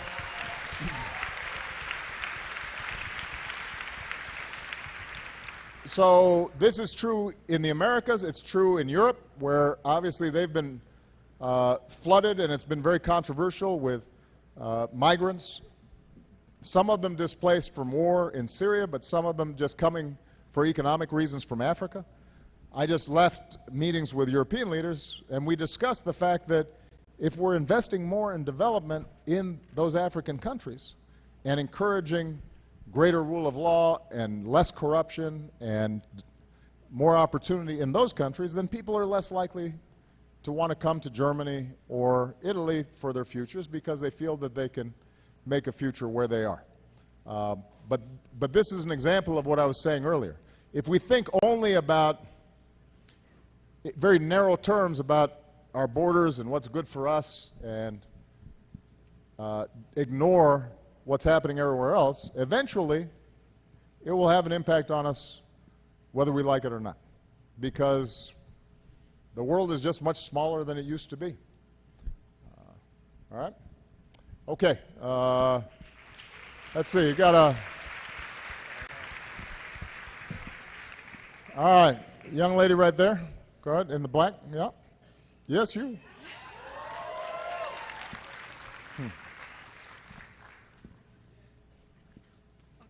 Can you hold it? Okay, thank you. Oh my God. Thank you for this amazing opportunity. More than a question, well, I have to introduce myself first, sorry. Yeah. I'm Jennifer Shell, and I'm from Venezuela. Uh-huh. We already talked a little bit about my country, but I just want to thank you for giving us the women's opportunity to make us feel empowered. Yeah. I'm the CEO and founder of Trabaja Mamá, a social initiative that promotes values for mothers around the world. I'm a mother, I have a daughter, and it's a little bit hard to become an entrepreneur. And I know that you have been supporting women empowerment. You support a candidate who was a woman, Hillary. Yeah. You were supported by your wife, Michelle. Michelle's amazing. And what is? Yeah. I'm sure of that. So I know how you have been telling a lot of advices for young leaders, but I want a special advice for female entrepreneurs, for those who have to strike a little bit more, for those who are mothers who have to split themselves and ask herself, should I be a mother or should I be a professional? I truly believe that we can be both at the same time. Yeah. But I would like to hear it from you, an advice for all the women, potential women that are going to become a mother. Yeah. We'll have our future generations. Yeah. And on behalf of all my wildlife fellows, thank you for this amazing opportunity. And all the fellows that are looking, there are more fellows looking right now from their countries because they couldn't come to Peru. So thank you for all the fellows that are watching us right now. And thank you for... Well, it's a great question.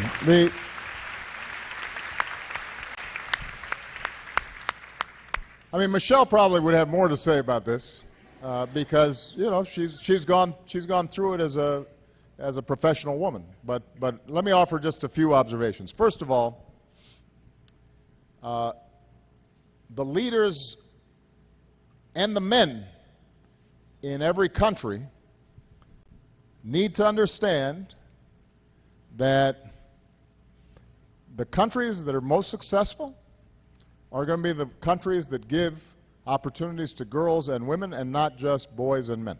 Now that's, and if you look at which countries are doing best, most advanced, grow the fastest, it's partly because you can't have half the population uneducated, not working, out of the house, not in leadership positions, and expect to be as good as a country where 100% of the people are getting a good education and having opportunities and can do amazing things, starting a business or entering into politics or what have you. So this is not just a problem for girls and women. Men have to also recognize this is good for you. And if you're a strong man, you shouldn't be threatened that women are doing well. You should be proud that women are doing well. And families where women have opportunity, that means they're going to be able to bring in more income, which means the family as a whole is going to do better. And let's be honest, sometimes, you know, that whole machismo, you know, attitude sometimes makes it harder for women to succeed, and sometimes that is coming even from those who love them. So men, those of you who end up being fathers and you've got daughters, you've got to lift up your daughters. You can't, you know, just telling them they're pretty is not enough. You got to tell them they're smart, and you got to tell them they're ambitious, and you have to give them opportunity. So once you have the whole country thinking in those terms, then you need to start having policies that can support women. And the most important thing, in addition to making sure that girls from an early age are getting a good education, and that they're not being told, oh, you can just do certain things, like engineering, that's a man's job, or being a scientist, that's a man's job, or no, girls can do everything. It can't be just, you know, be a teacher, or, which is a wonderful profession, but traditionally, women sometimes are just told there are a few things they can do. Nurse, teacher, as opposed to anything, right? So that starts, once you've done that, then you have to recognize that the big conflict that women have in the professional world has to do with family and child rearing. And for biological reasons, women have more of a burden than men do. But it's not just biology, it's also sociology, right? Men's attitudes as well, yeah, I don't have to do as much. And even in my marriage with Michelle, I like to think of myself as a modern, enlightened man, but I'll admit it, Michelle did more work than I did with Sasha and Malia.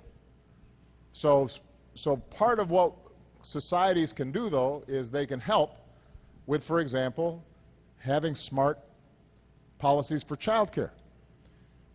One of the hardest things for professional women, particularly when their children are still small and not yet in school, is who's going to take care of my baby when I'm working? And how do I make sure that they're safe and that they're trusted? So making sure that governments have policies in place that help. Now, having a mother-in-law who helps, that's also very useful. But not everybody has the option where they have family members who are close by. So that's an example of something that we have to really work on. Then we have to put pressure on institutions to treat women equally when it comes to getting loans to start a business. Up until just maybe 20 years ago, in some places, in the United States even, a husband had to sign a loan document with a bank, even though it was the wife's business. Even if the woman was the one making the money, it was her idea, it was her investment, she was doing all the work, because of these old stereotypes, you're having men co-sign. That kind of mentality, that kind of discrimination still exists in a lot of institutions. So we have to push back against those, we have to fight against those.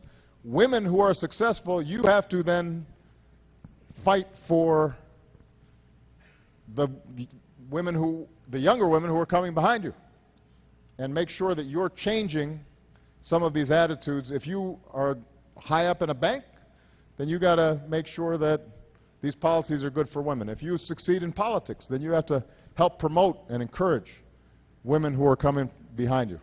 So the last thing I guess I would say would be, I know that Michelle says this to our daughters, you can be a wonderful mom and have a wonderful family and have a really successful career. You may have to kind of not try to do everything all at the same time exactly. You may have to time things out a little bit and have a husband who supports taking turns a little bit. So it may be that when the child is very young, you're not doing something that is as hard, because having a really young child is already really hard, and you have to sleep sometimes. But then as the child gets older, maybe that's when you are doing something, maybe your husband is doing something that gives him more time to support that child, right? So there's going to have to be finding the right balance throughout your life in order to be successful, all right? But congratulations on the good work you're doing. All right, I've got time for... So I only have time for 2 more questions. I'll call on that gentleman up there with the glasses, yeah, in the blue shirt. No, right here.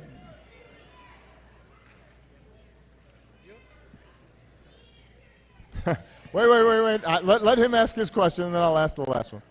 Go ahead.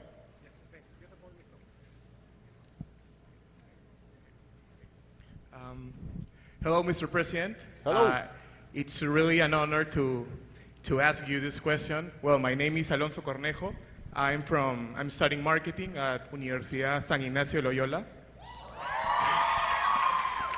And my question is about what advices would you give to Peruvian students that they are starting to think different, to making a change, not just in Peru, just about all worldwide, make a change about worldwide.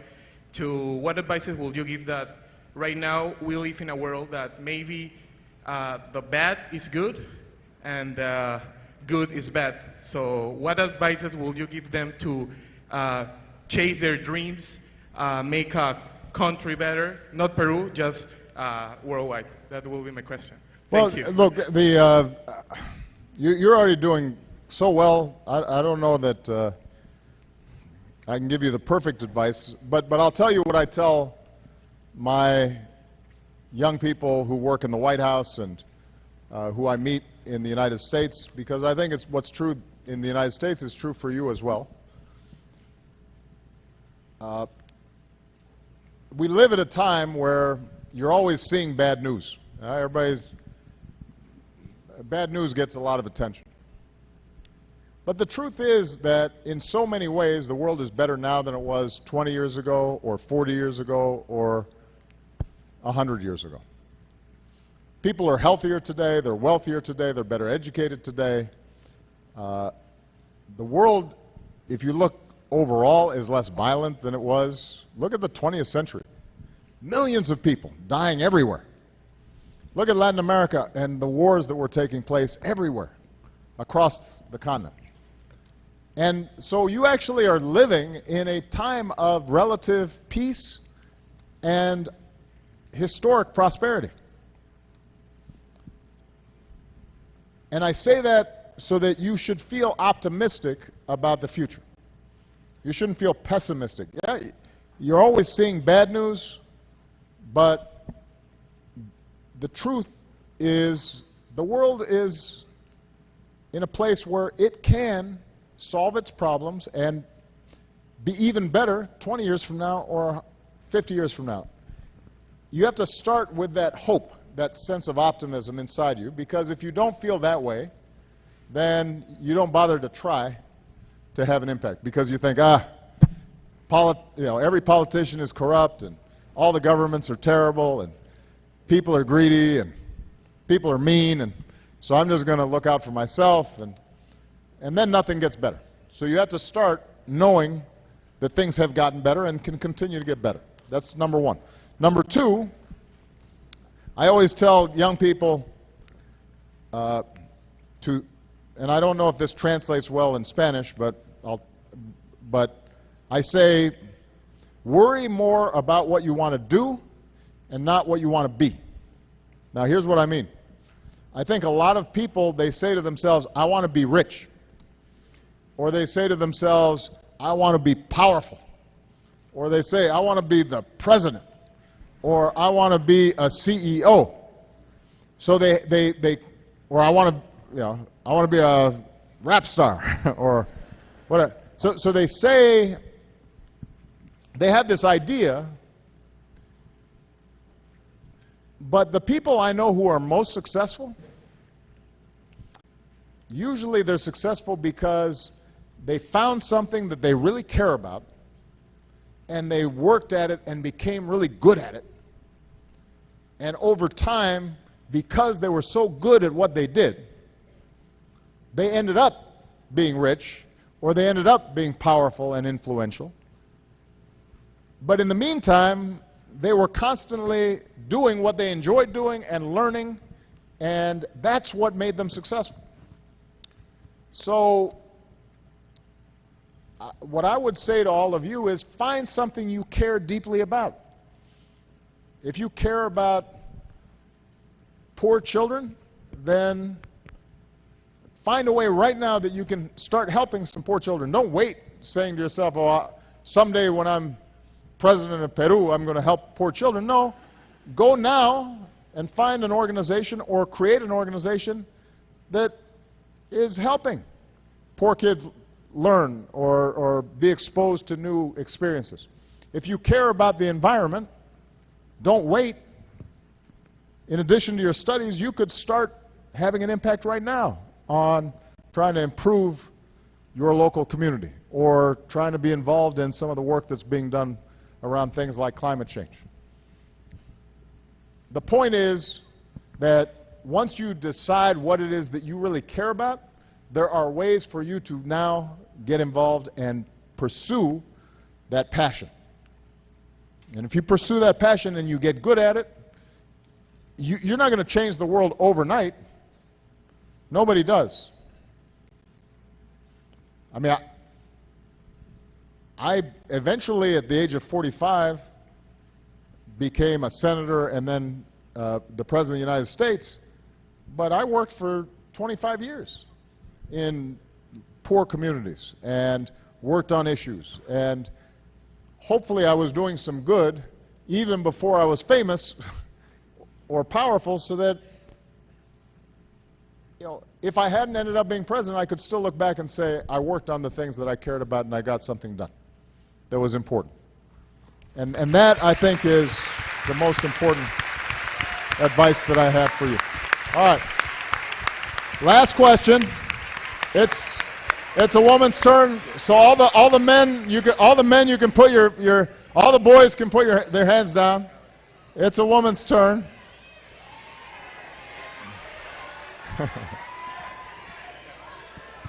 Okay, go ahead, right there. Right there.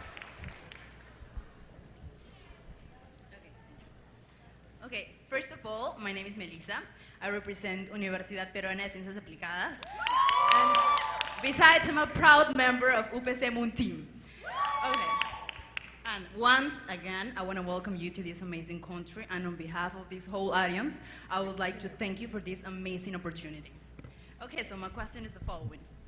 As it is well known, during your presidency, you have stepped up and accepted mistakes you made yourself, or maybe the team you're leading. And that's, I believe, that shows how you reaffirm your belief in introspection and how you want to leave the past behind. What would be your advice to us, entrepreneurs, most of us, that would like to leave the mistakes, learn from them, step up, and leave what's the past in the past? Thank you, President. Well, you know, you shouldn't ignore the past, you should learn from it. And you should learn from history. And learn from experience. The truth is that, you know, right before I came to Peru, I was in Europe, and I started my trip in Athens. And I went to the Parthenon, the birthplace of democracy. And you look at all these buildings from ancient Greece, and you try to imagine all the things that were happening in that time. And it seems very long ago, but the fact of the matter is that humanity keeps on making the same mistakes, and we oftentimes find ourselves dealing with the same problems and the same issues. So studying our past, studying our history is very, very important.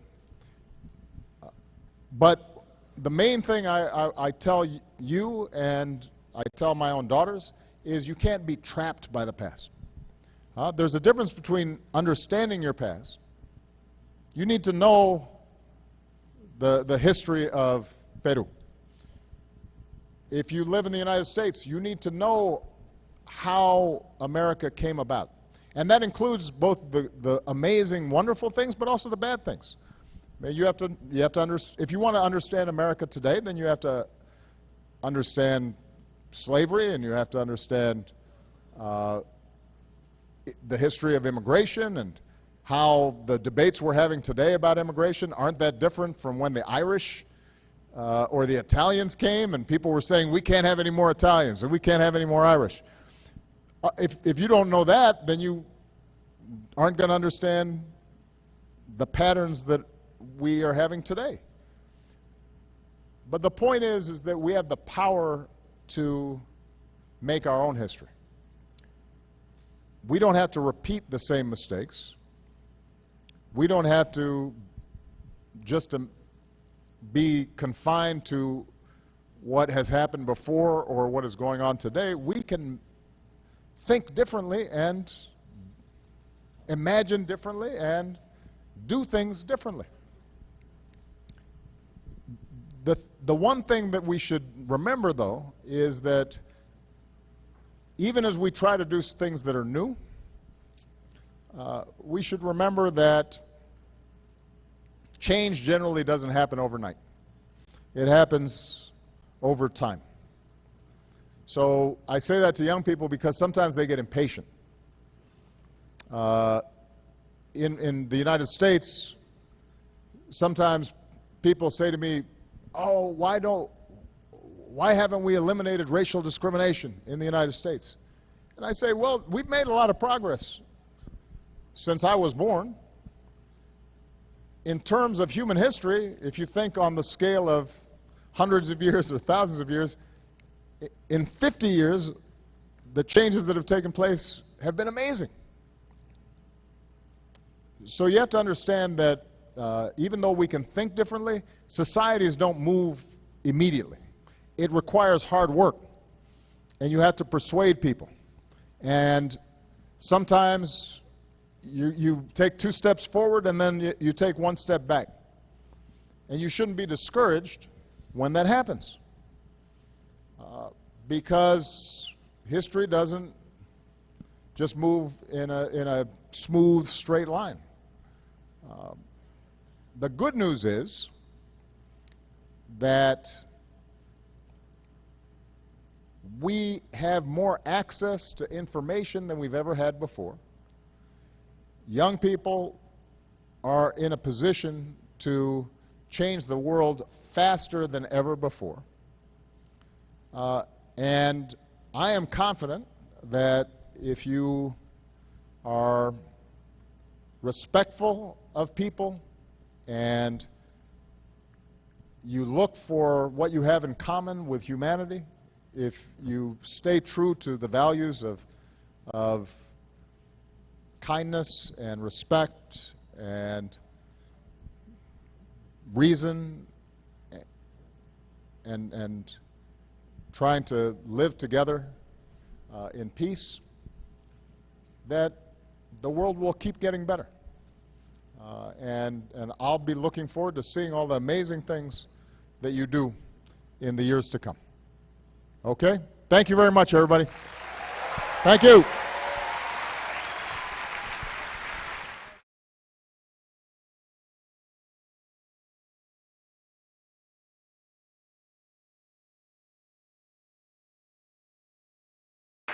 Hola.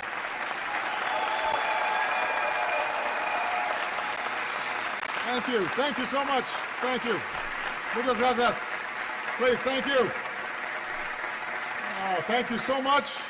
Buenos días. Buenos Aires. Please have a seat. Well, thank you so much for the warm welcome that you've offered me and Michelle and Malia and Sasha and my mother-in-law and a very important person. And on behalf of the people of the United States, I want to thank you for your friendship and the strong bonds between our two people. Celeste, thank you for the wonderful introduction. Please give Celeste a big round of applause. That's not easy to do.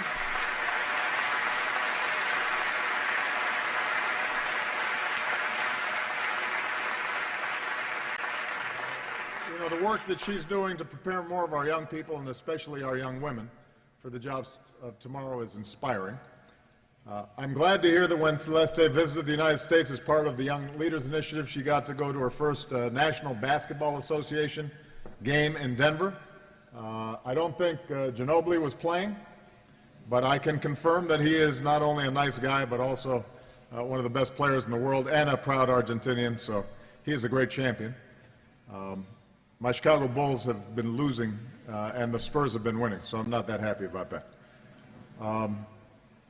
I want to thank everybody at Usina del Arte for hosting us today, and I want you to know that the reason I came here is in part because I've wanted to come to Buenos Aires ever since I was a young person like you.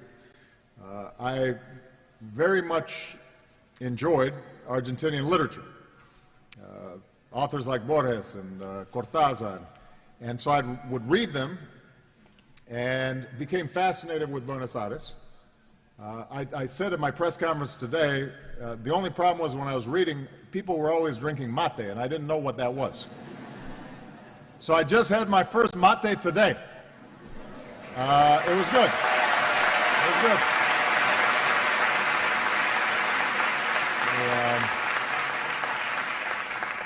And my team, my staff, thought I was very clear-headed at the press conference, and they said it must be the mate.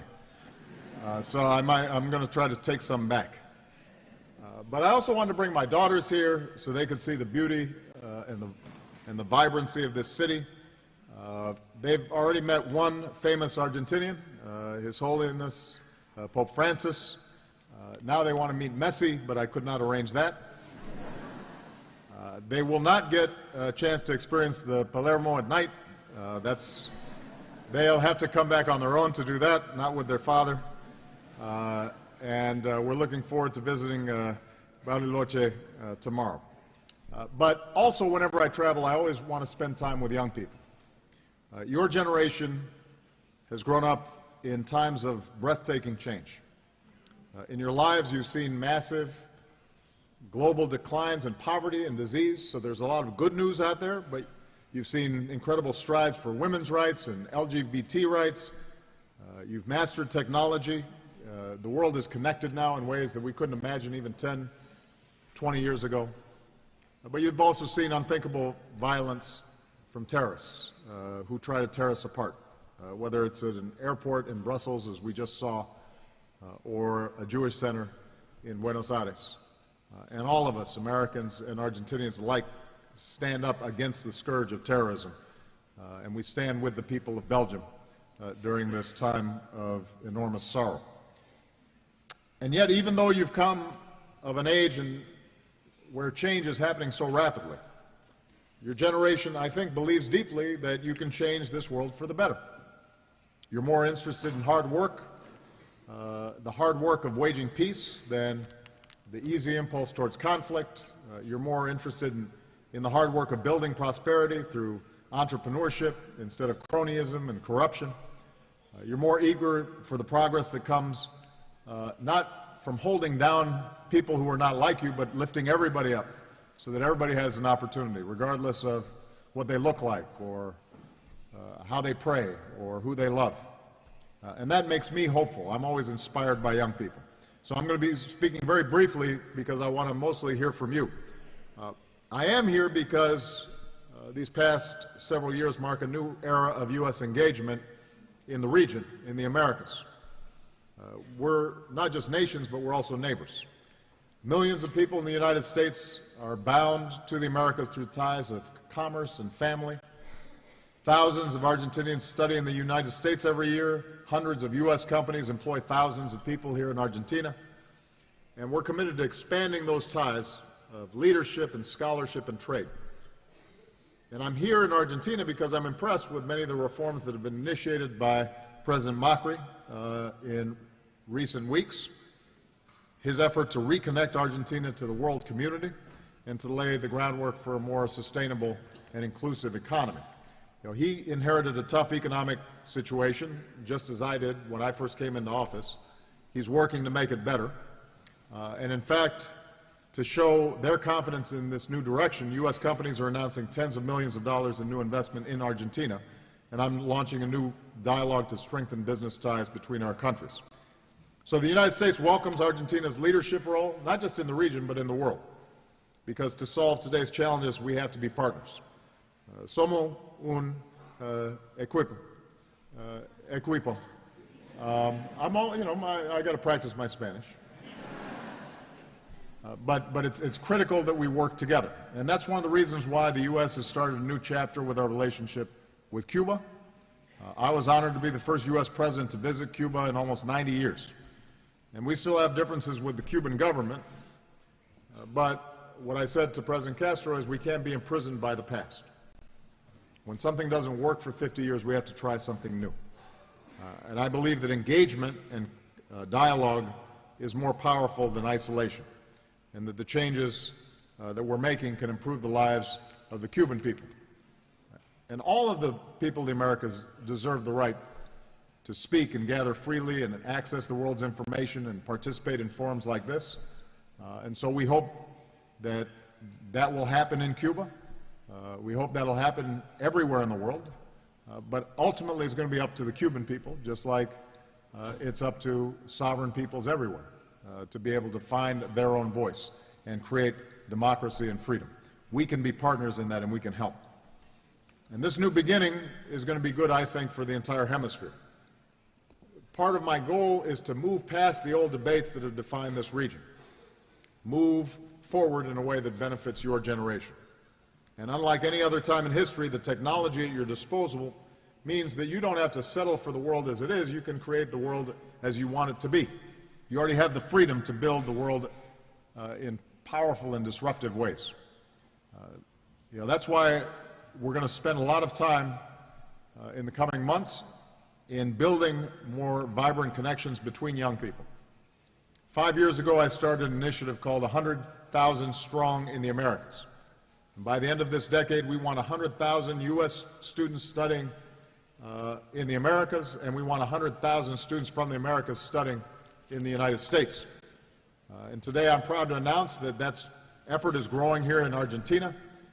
Partners like ENET and CAF Development Bank in Latin America have committed to increase student exchanges between our technical colleges, and I want to thank President Macri for committing to 1,000 new exchanges. And finally, last year I launched what we call the Young Leaders of the America Initiative. And we're seeking out the most innovative young entrepreneurs and civil society leaders and giving them a chance to earn the training and the connections and the capital that you need to make a difference. So this year I'll welcome the first full class of fellows to Washington. We're going to help them expand their commercial and social ventures by embedding them in U.S. businesses and incubators and nonprofits and universities. We're going to give U.S. participants the chance to continue their collaboration with you back in your home countries.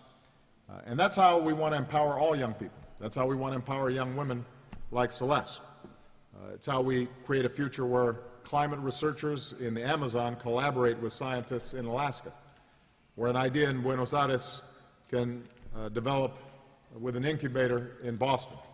That's how we can make sure that we create a future where any young person can choose a path that opens his or her opportunities beyond their neighborhood into the wider world. It's where a young person can learn skills in the state of West Virginia, the United States, and put them to work right here in Argentina. So Gino Tubero, who's here today, where's Gino? Somewhere. There you go. There we go. All right. Gino.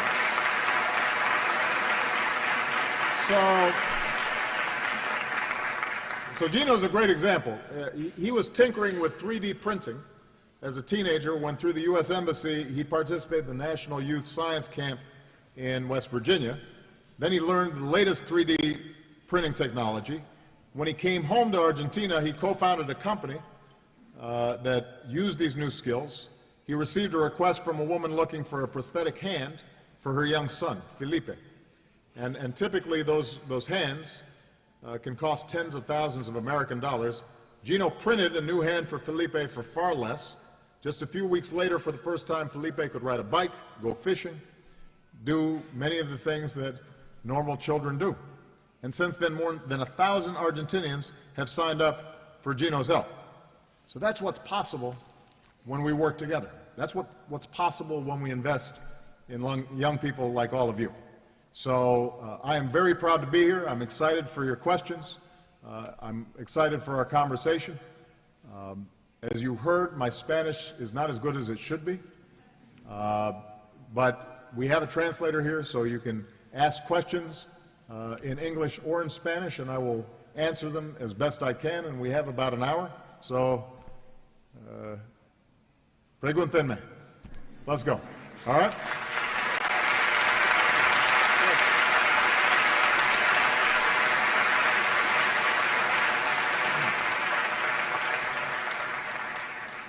Who wants to go first? This young man right here. Go ahead. Yeah, you. Introduce yourself, please. President, my name is Federico Guerra. I'm a professor at the Universidad del Salvador. President, I wanted to ask you the following question.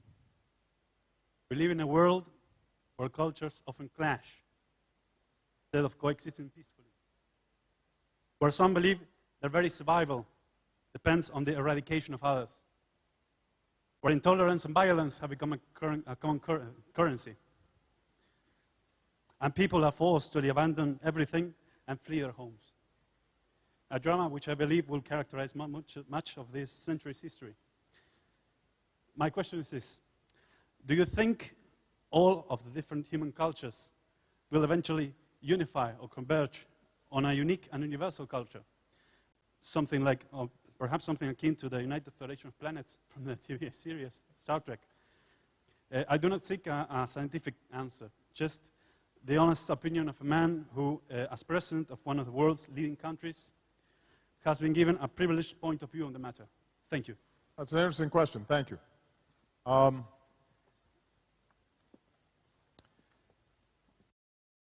I believe that under the surface, all people are the same.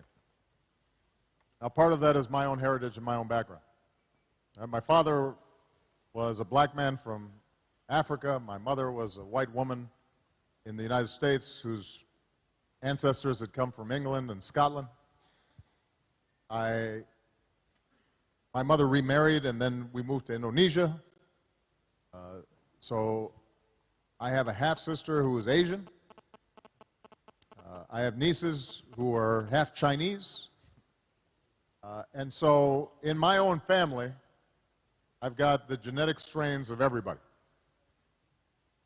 And it gives me confidence, confidence that's been reinforced as president, that people are all essentially the same. Similar hopes, similar dreams, similar strengths, similar weaknesses. But we're also all bound by history and culture and habits. And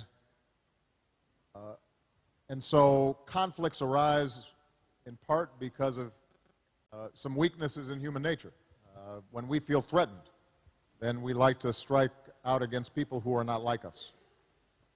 When change is happening too quickly, then we try to hang on to those things that we think can give us a solid foundation, and sometimes the organizing principles are around issues like race or religion. When there are times of scarcity, then people can turn on each other. And so I don't underestimate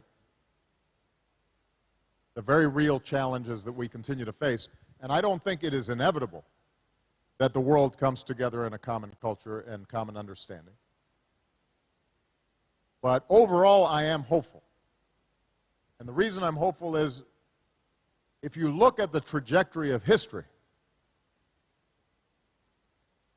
humanity has slowly improved. Not in a straight line. Sometimes you take 2 steps forward and then you take 1 step back. But if anybody here was asked the question, what moment in human history would you want to be born? And you didn't know ahead of time whether you were going to be born in the United States or in Namibia. You didn't know ahead of time whether you were going to be male or female, born into a wealthy family or a poor family. So all you knew was what moment in history would give you the best chance for the best life. You would choose today. Because the world is wealthier than it's ever been. It is better educated than it's ever been.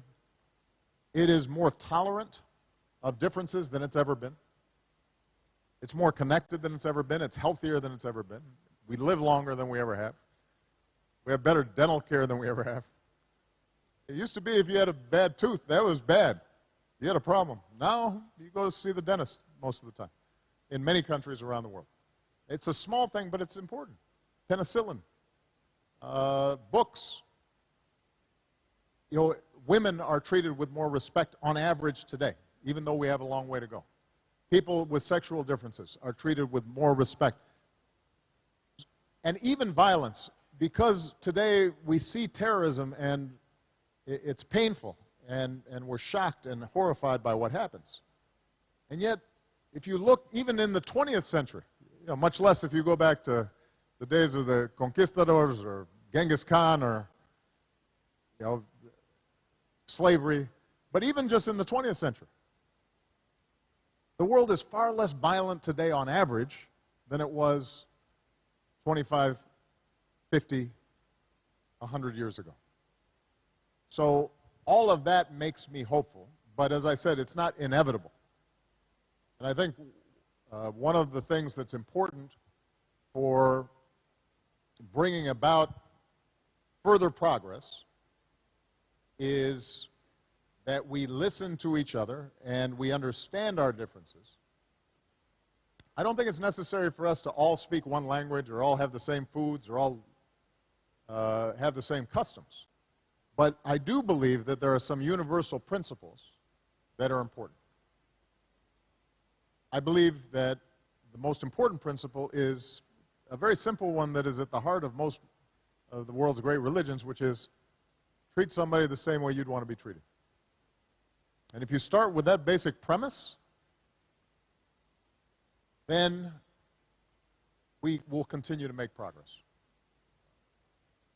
But I also think that in order for us to make progress, we have to have that fellow feeling, and we have to combine that with the use of our brains and reason and our intellect. And what's interesting now, everybody here has a phone. Everybody's looking all the time. And in some ways, that's actually isolating people sometimes more than it's bringing people together. And what I also notice is, because there's so much information coming in, that sometimes people just surf the surface of information as opposed to analysis and understanding and study. In America, sometimes in our politics, you see sound bites, what we call sound bites. I don't know the translation, but it's just the Twitter line without trying to figure out, okay, is this true or not? What are the facts? And when it comes to an issue like climate change, we have to have a maturity to say, okay, here's what the science tells us. The planet's getting warmer. And even though it's not happening right now and it's a beautiful day outside in Buenos Aires, we have to start working now so that 20, 30, 50, 100 years from now, we still have a beautiful planet to live on. That requires not just a strong heart, but also using our heads. And if we do those two things, then I feel confident that we'll make progress. We'll still have problems, but that's what makes life interesting, is having a few problems. Right? Okay, good. I'm going to go... I'm going to alternate between men and women so that we make it fair. Huh? If you're a woman. This young lady right there, since she's standing right in the front. Get a microphone. I'm going to have a heart attack, Mr. President. Oh, don't have a heart attack. That would be bad. My name is Natalia Quiroga. I am university professor. I teach American political communication. I have no answers, but I want a few words for my students, and I'm going to die right now. You are my hero. Yeah. Oh, thank you so much. I appreciate that. Thank you. Thank you. Here, since you didn't have a question, I'll call on that young lady in the front as well, just so that that way I get a question. But that was very nice. Thank you. Thank you. Mr. President, I'm Valeria Bossio, and I'm a research scientist. I'm very proud to have you here in my country, really, and thankful too, because I was educated in your country during my postdoc in tissue engineering research.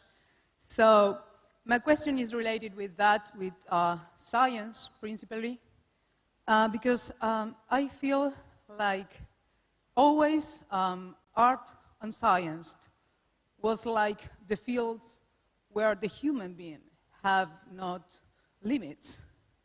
And I was wondering, is really, if we are not fine, if we are not really just doing more than collaboration between our countries, and this is the most important thing in these areas, why not to do a stronger collaboration between your country and mine, like this idea between others that perhaps other people have.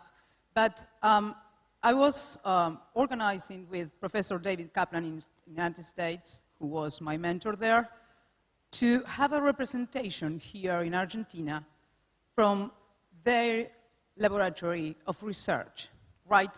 I know that there are a lot of programs of collaborations, like short stunts to be done, like I did, but I feel like a stronger collaboration in this field must to be another kind of things, not only to have knowledge, but to put, in a really thing, like, for example, technology transfer, right?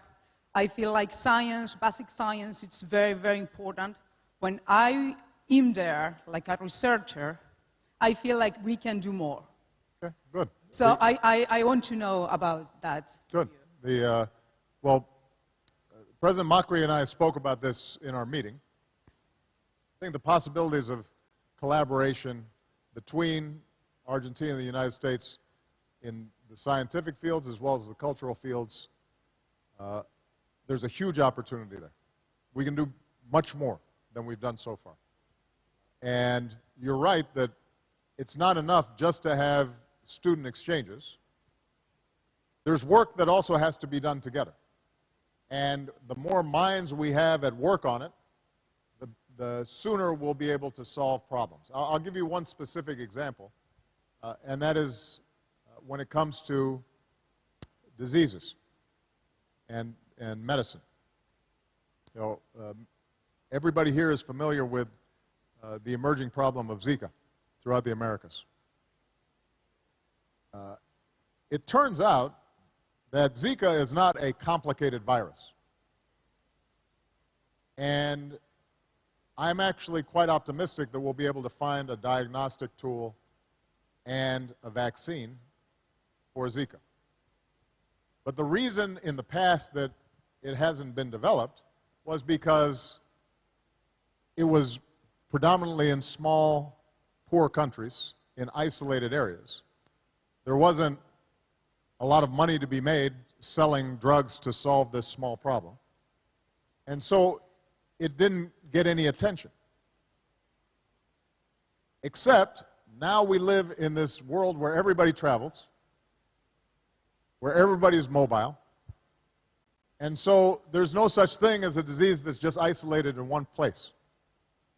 Because if we don't cure that disease, if we don't identify it early enough, it will sweep the world. And oftentimes it will sweep very rapidly because there's no immunity and people aren't accustomed to it. And that's true for, we saw what happened with Ebola. Now we're seeing it with Zika. And obviously the thing I'm most concerned about is if we end up seeing a flu, an airborne disease, because we know that in the past, during in 1918, with the Spanish flu, millions of people around the world died. It can go very fast. So this is an example where our goal is to work with the Brazilians, with the Cubans, with the Argentinians, with everyone, so that we are pooling our resources, solving the problem quickly, getting clinical trials done quickly, finding ways that are culturally appropriate to make sure that people get the medicines they need quickly. And if we use the old model where each country is doing its own thing and working with its own companies and not worrying about what's happening elsewhere, we're not going to solve it.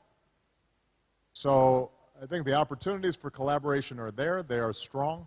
We're going to be developing over the next several months, I hope, a plan for the kind of collaboration that you described. Now, it won't all change overnight, but we do think that we can make progress in this area.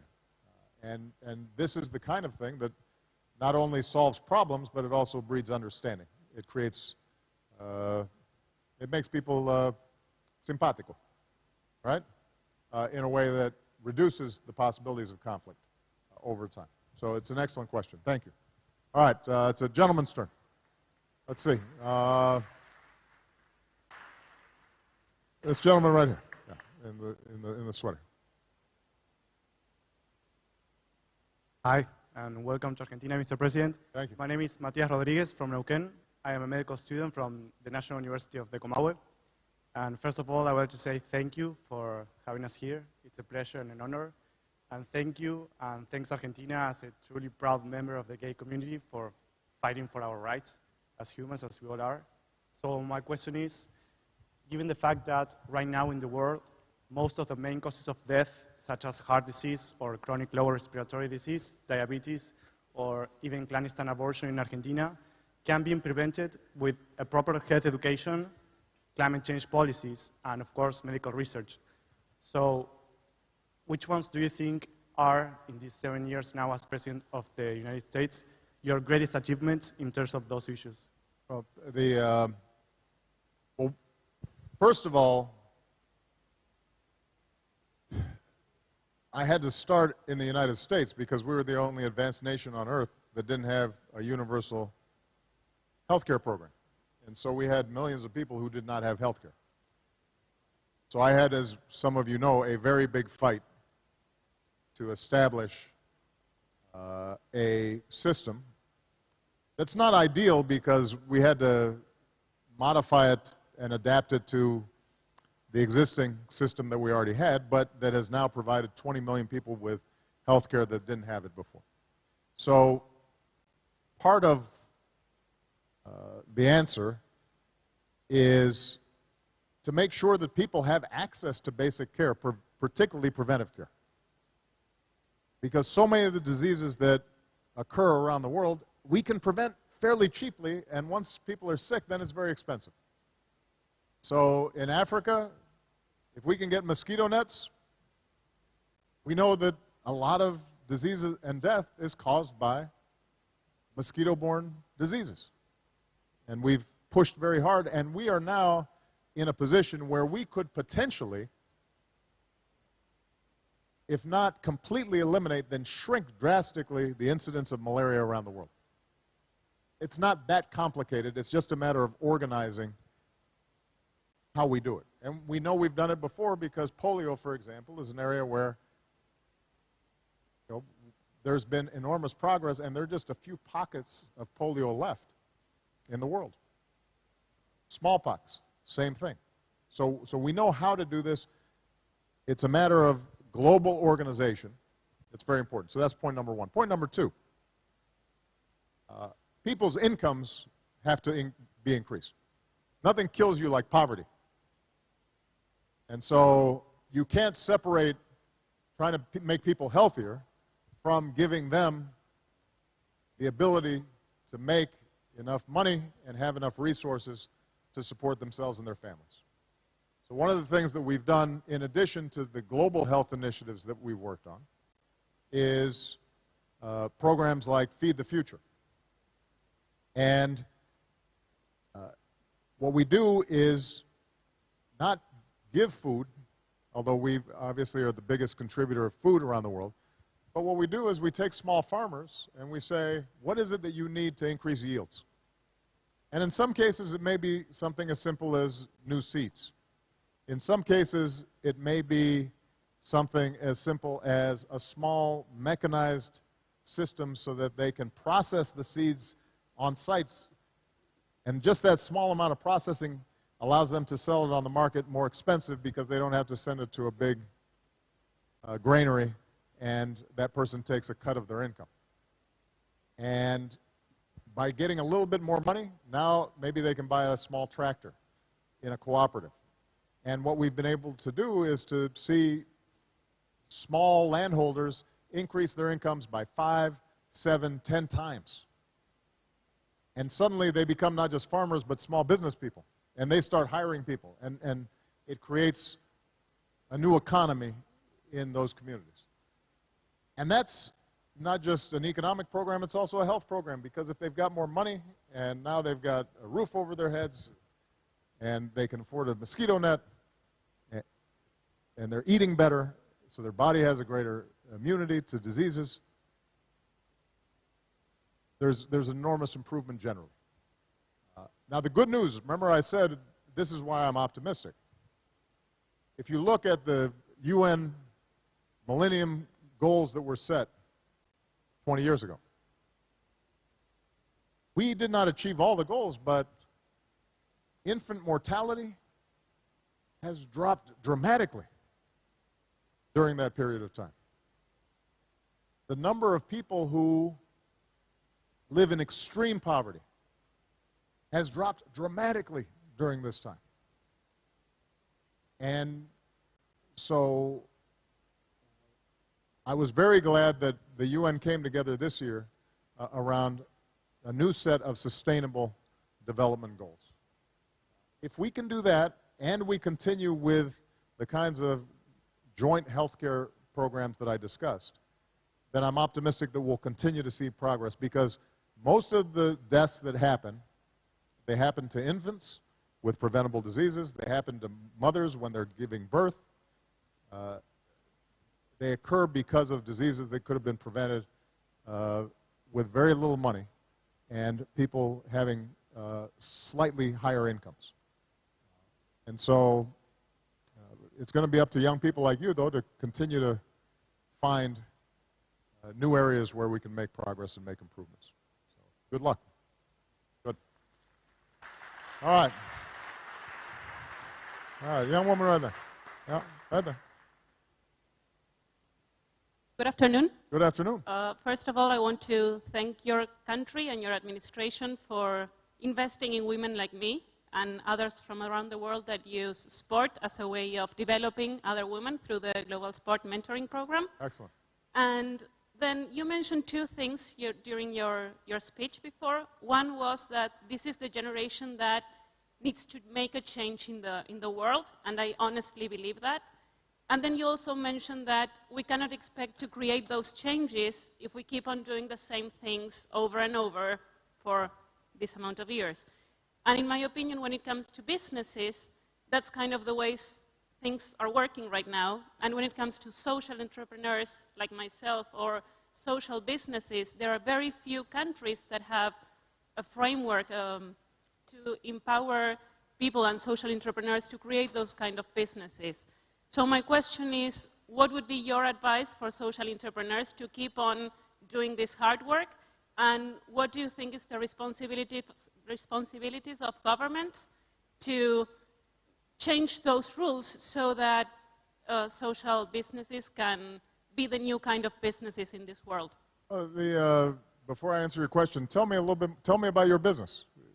What is it? Tell me about the programs that you're doing. Okay, so I run a nonprofit organization in Rosario, and we focus on creating social change by empowering youth living in poverty and by generating civic participation. By that, we also use innovative tools such as coding for kids, new type of businesses we develop. We help them achieve and develop life skills. That's what we are doing right now. And how long has the program been going on? Almost 10 years now. Okay, excellent. Well, I started in the nonprofit sector in community work, and so it's something that I care deeply about. You know, each country is different. In the United States, most social entrepreneurs are typically financed through the private sector. essentially philanthropies, rich people or businesses, they finance it. Other countries, it'll come through the government and the taxes that people pay. But what we've learned is that for many of the social problems that we face, it has to be a combination of the private sector and the nonprofit sector and government working together to really make a difference. And what do I mean by that? So I'm sure if you go into a poor neighborhood in Argentina, just like a poor neighborhood in the United States, there are a lot of different kinds of problems. You have, first of all, economic issues, because these communities don't have jobs. They've been, businesses have not invested in them. In some cases, maybe factories that used to be there moved away, and so the jobs that people used to have there no longer exist.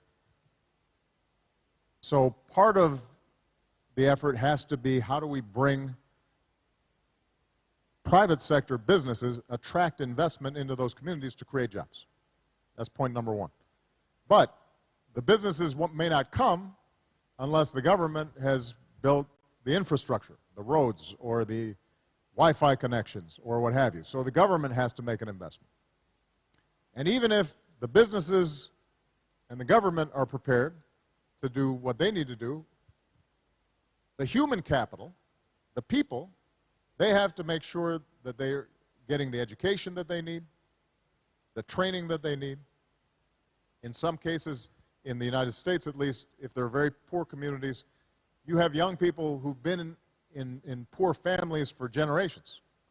So they may not even know what the inside of an office building looks like. They may never have experienced what it means to go to a job at a certain time and structure their day in an organized way.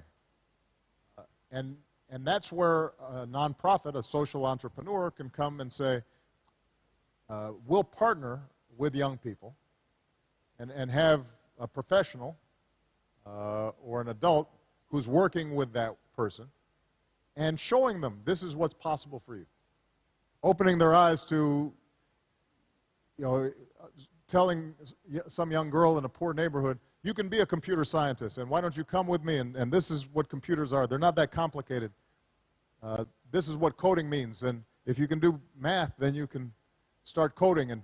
And suddenly, just by them seeing the possibilities, that inspires their effort. The point is that each of those pieces are important.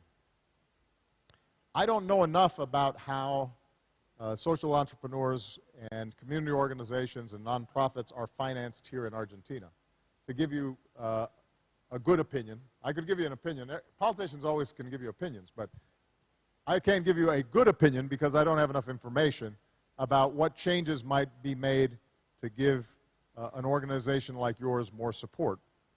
But one of the things that's interesting that's happening in the United States is that you're starting to see organizations that are kind of a blend of for-profit and non-for-profit. So they might have a business component that, let's say, sells handcrafts and artwork that's made by a community for profit, but then the money goes into financing the social programs that help give people these opportunities, right? And how they're treated in terms of taxes and the corporate organization, that's going to change by country.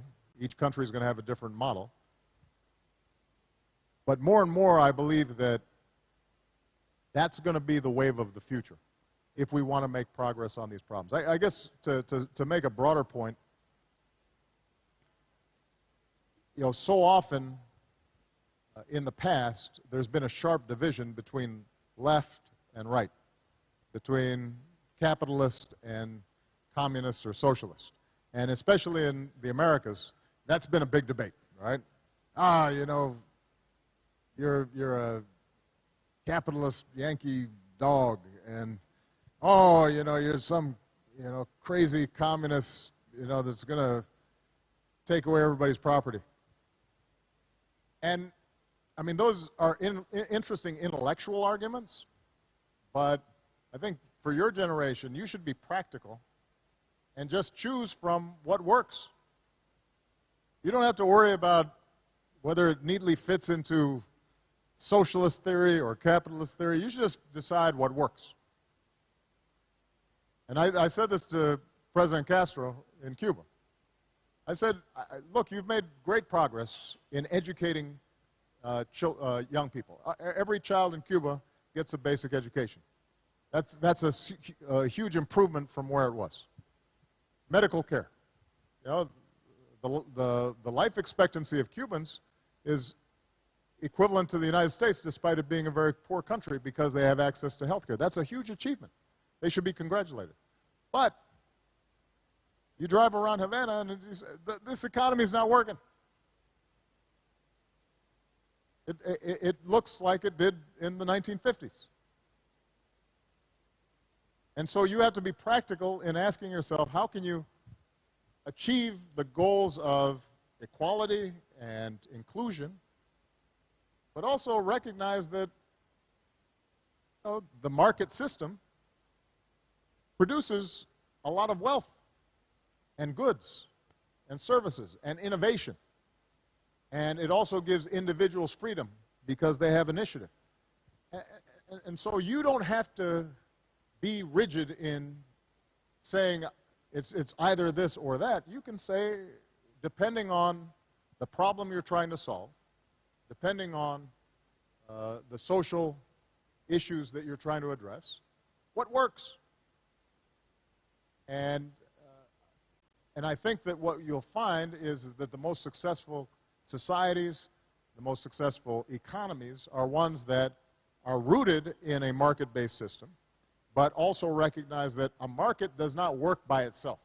It has to have a social and moral and ethical and community basis. And there has to be inclusion, otherwise it's not stable.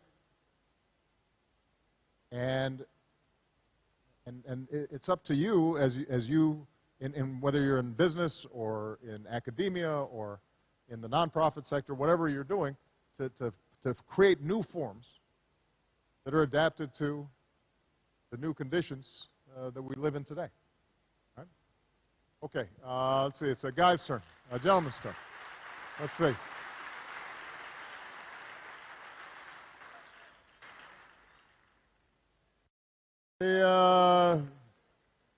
Hold on a second. Okay, that guy right there, in the dark shirt, yeah. Yeah, you. No, right there. Go ahead. Yeah, go ahead. You. Yeah, I can hear you. Go ahead. Speak right into the mic, though. You don't have a microphone. Where's the microphone? Here it's coming. But be careful, don't fall over. It's a little tight over there. All right. Go ahead and give it to him. Yeah. Hello. Yeah, I can hear you now. Hello, Mr. President. I am Alexander Rohana, and I am a senior in high school. This fall, I will start studying international relations in American University at the School of International Service. Excellent. We look forward to seeing you. Thank you. My question. Make sure to bring a coat, though. It's going to be cool during the winter. My question to you is regarding the Palestinian-Israeli conflict. I am an Arab Israeli myself, and the reality is that with an increase of illegal Israeli settlements in the West Bank, this is leading to more and more to having a binational state. Do you think that a binational state where there is an Israeli prime minister and a Palestinian president, or a Palestinian prime minister and an Israeli president, is a possibility? No, it's an interesting question. I was asked at the press conference to reflect on the 7.5 years where I've been president, where I've been happy and feel that I've accomplished my goals, where I think I've been frustrated. And obviously the situation with the Israeli-Palestinian conflict has been an area where, despite enormous efforts on my part, and a lot of people's parts, we haven't made the kind of progress that I wanted to see. I continue to believe that the only way to resolve this issue is to have an Israeli, predominantly Jewish state that is secure and safe, side by side with a sovereign and contiguous Palestinian state. And the reason I say that is because I think the aspirations of the Palestinian people for a state of their own and self-determination is too strong to be denied. And I also think that the Jewish people, given their history, have to feel that they have a state that they are secure with and that they can preserve from aggression. And so there's been talk about a one-state solution or sort of a divided government. It's hard for me to envision that being stable. There's such deep distrust between the two peoples right now. And the neighborhood is in such a mess that I continue to believe that a two-state solution is the best way. Now, over time, that could evolve. But initially, at least, I think the Palestinians have to feel like they have something of their own that they can say, this is ours. And it expresses our deepest aspirations. And I think that the Jewish people have to feel safe. Now, the problem is that, history casts a heavy cloud on this. Each side only remembers its grief and has a very difficult time seeing the other side of the situation. And both of them have legitimate fears. And I will also say, though, that in some ways, because Israeli society has been so successful economically, and it has, I think, from a position of strength, been less willing to make concessions. On the other hand, the Palestinians, because of weakness, have not had the political cohesion and organization to enter into negotiations and feel like they can get what they need. And so both sides just go to separate corners. And we have worked and worked and worked. And last year and the year before that, John Kerry, that poor man, he was flying back and forth and taking messages back and forth, and I was making phone calls. But ultimately, we can't do it for them. And so the tragedy of the situation there is that until the populations of both peoples recognize the truth, which is they're going to be living together one way or another, and the question is, are you going to be living together with checkpoints and people being stabbed and hatred, or are you going to be living together in a way that creates opportunity and hope for children? Until they make that decision, and that is reflected in the political leaders they elect and the politics that they promote, there's very little that we can do to force it to happen. That doesn't mean we don't keep trying and trying to persuade and provide incentives. But ultimately, this is going to be something that those peoples have to decide on. And here's the last thing I will say, though, and I've said this to Prime Minister Netanyahu, and I've said this publicly. If you look at the demographics of the region and the West Bank and Gaza and the Arab-Israeli population, it's growing much faster than the Jewish population. If you don't find a way to resolve the conflict, then over time, you're going to have to make a choice. Do we preserve this as a Jewish state, but it is now no longer a democracy? Because if it was, then the Jewish people would be a small minority. Or do you preserve its Jewish character, but now it is, or do you preserve the democracy, but now it's no longer a predominantly Jewish state? Right? You're going to have to make a choice. The only way to avoid that choice, if you want to preserve it as a predominantly Jewish state and a democracy, then you have to give the Palestinian people and the Arab people who are living in that community their own state in order to have self-determination. And I hope that that happens, and even once I'm no longer president, I will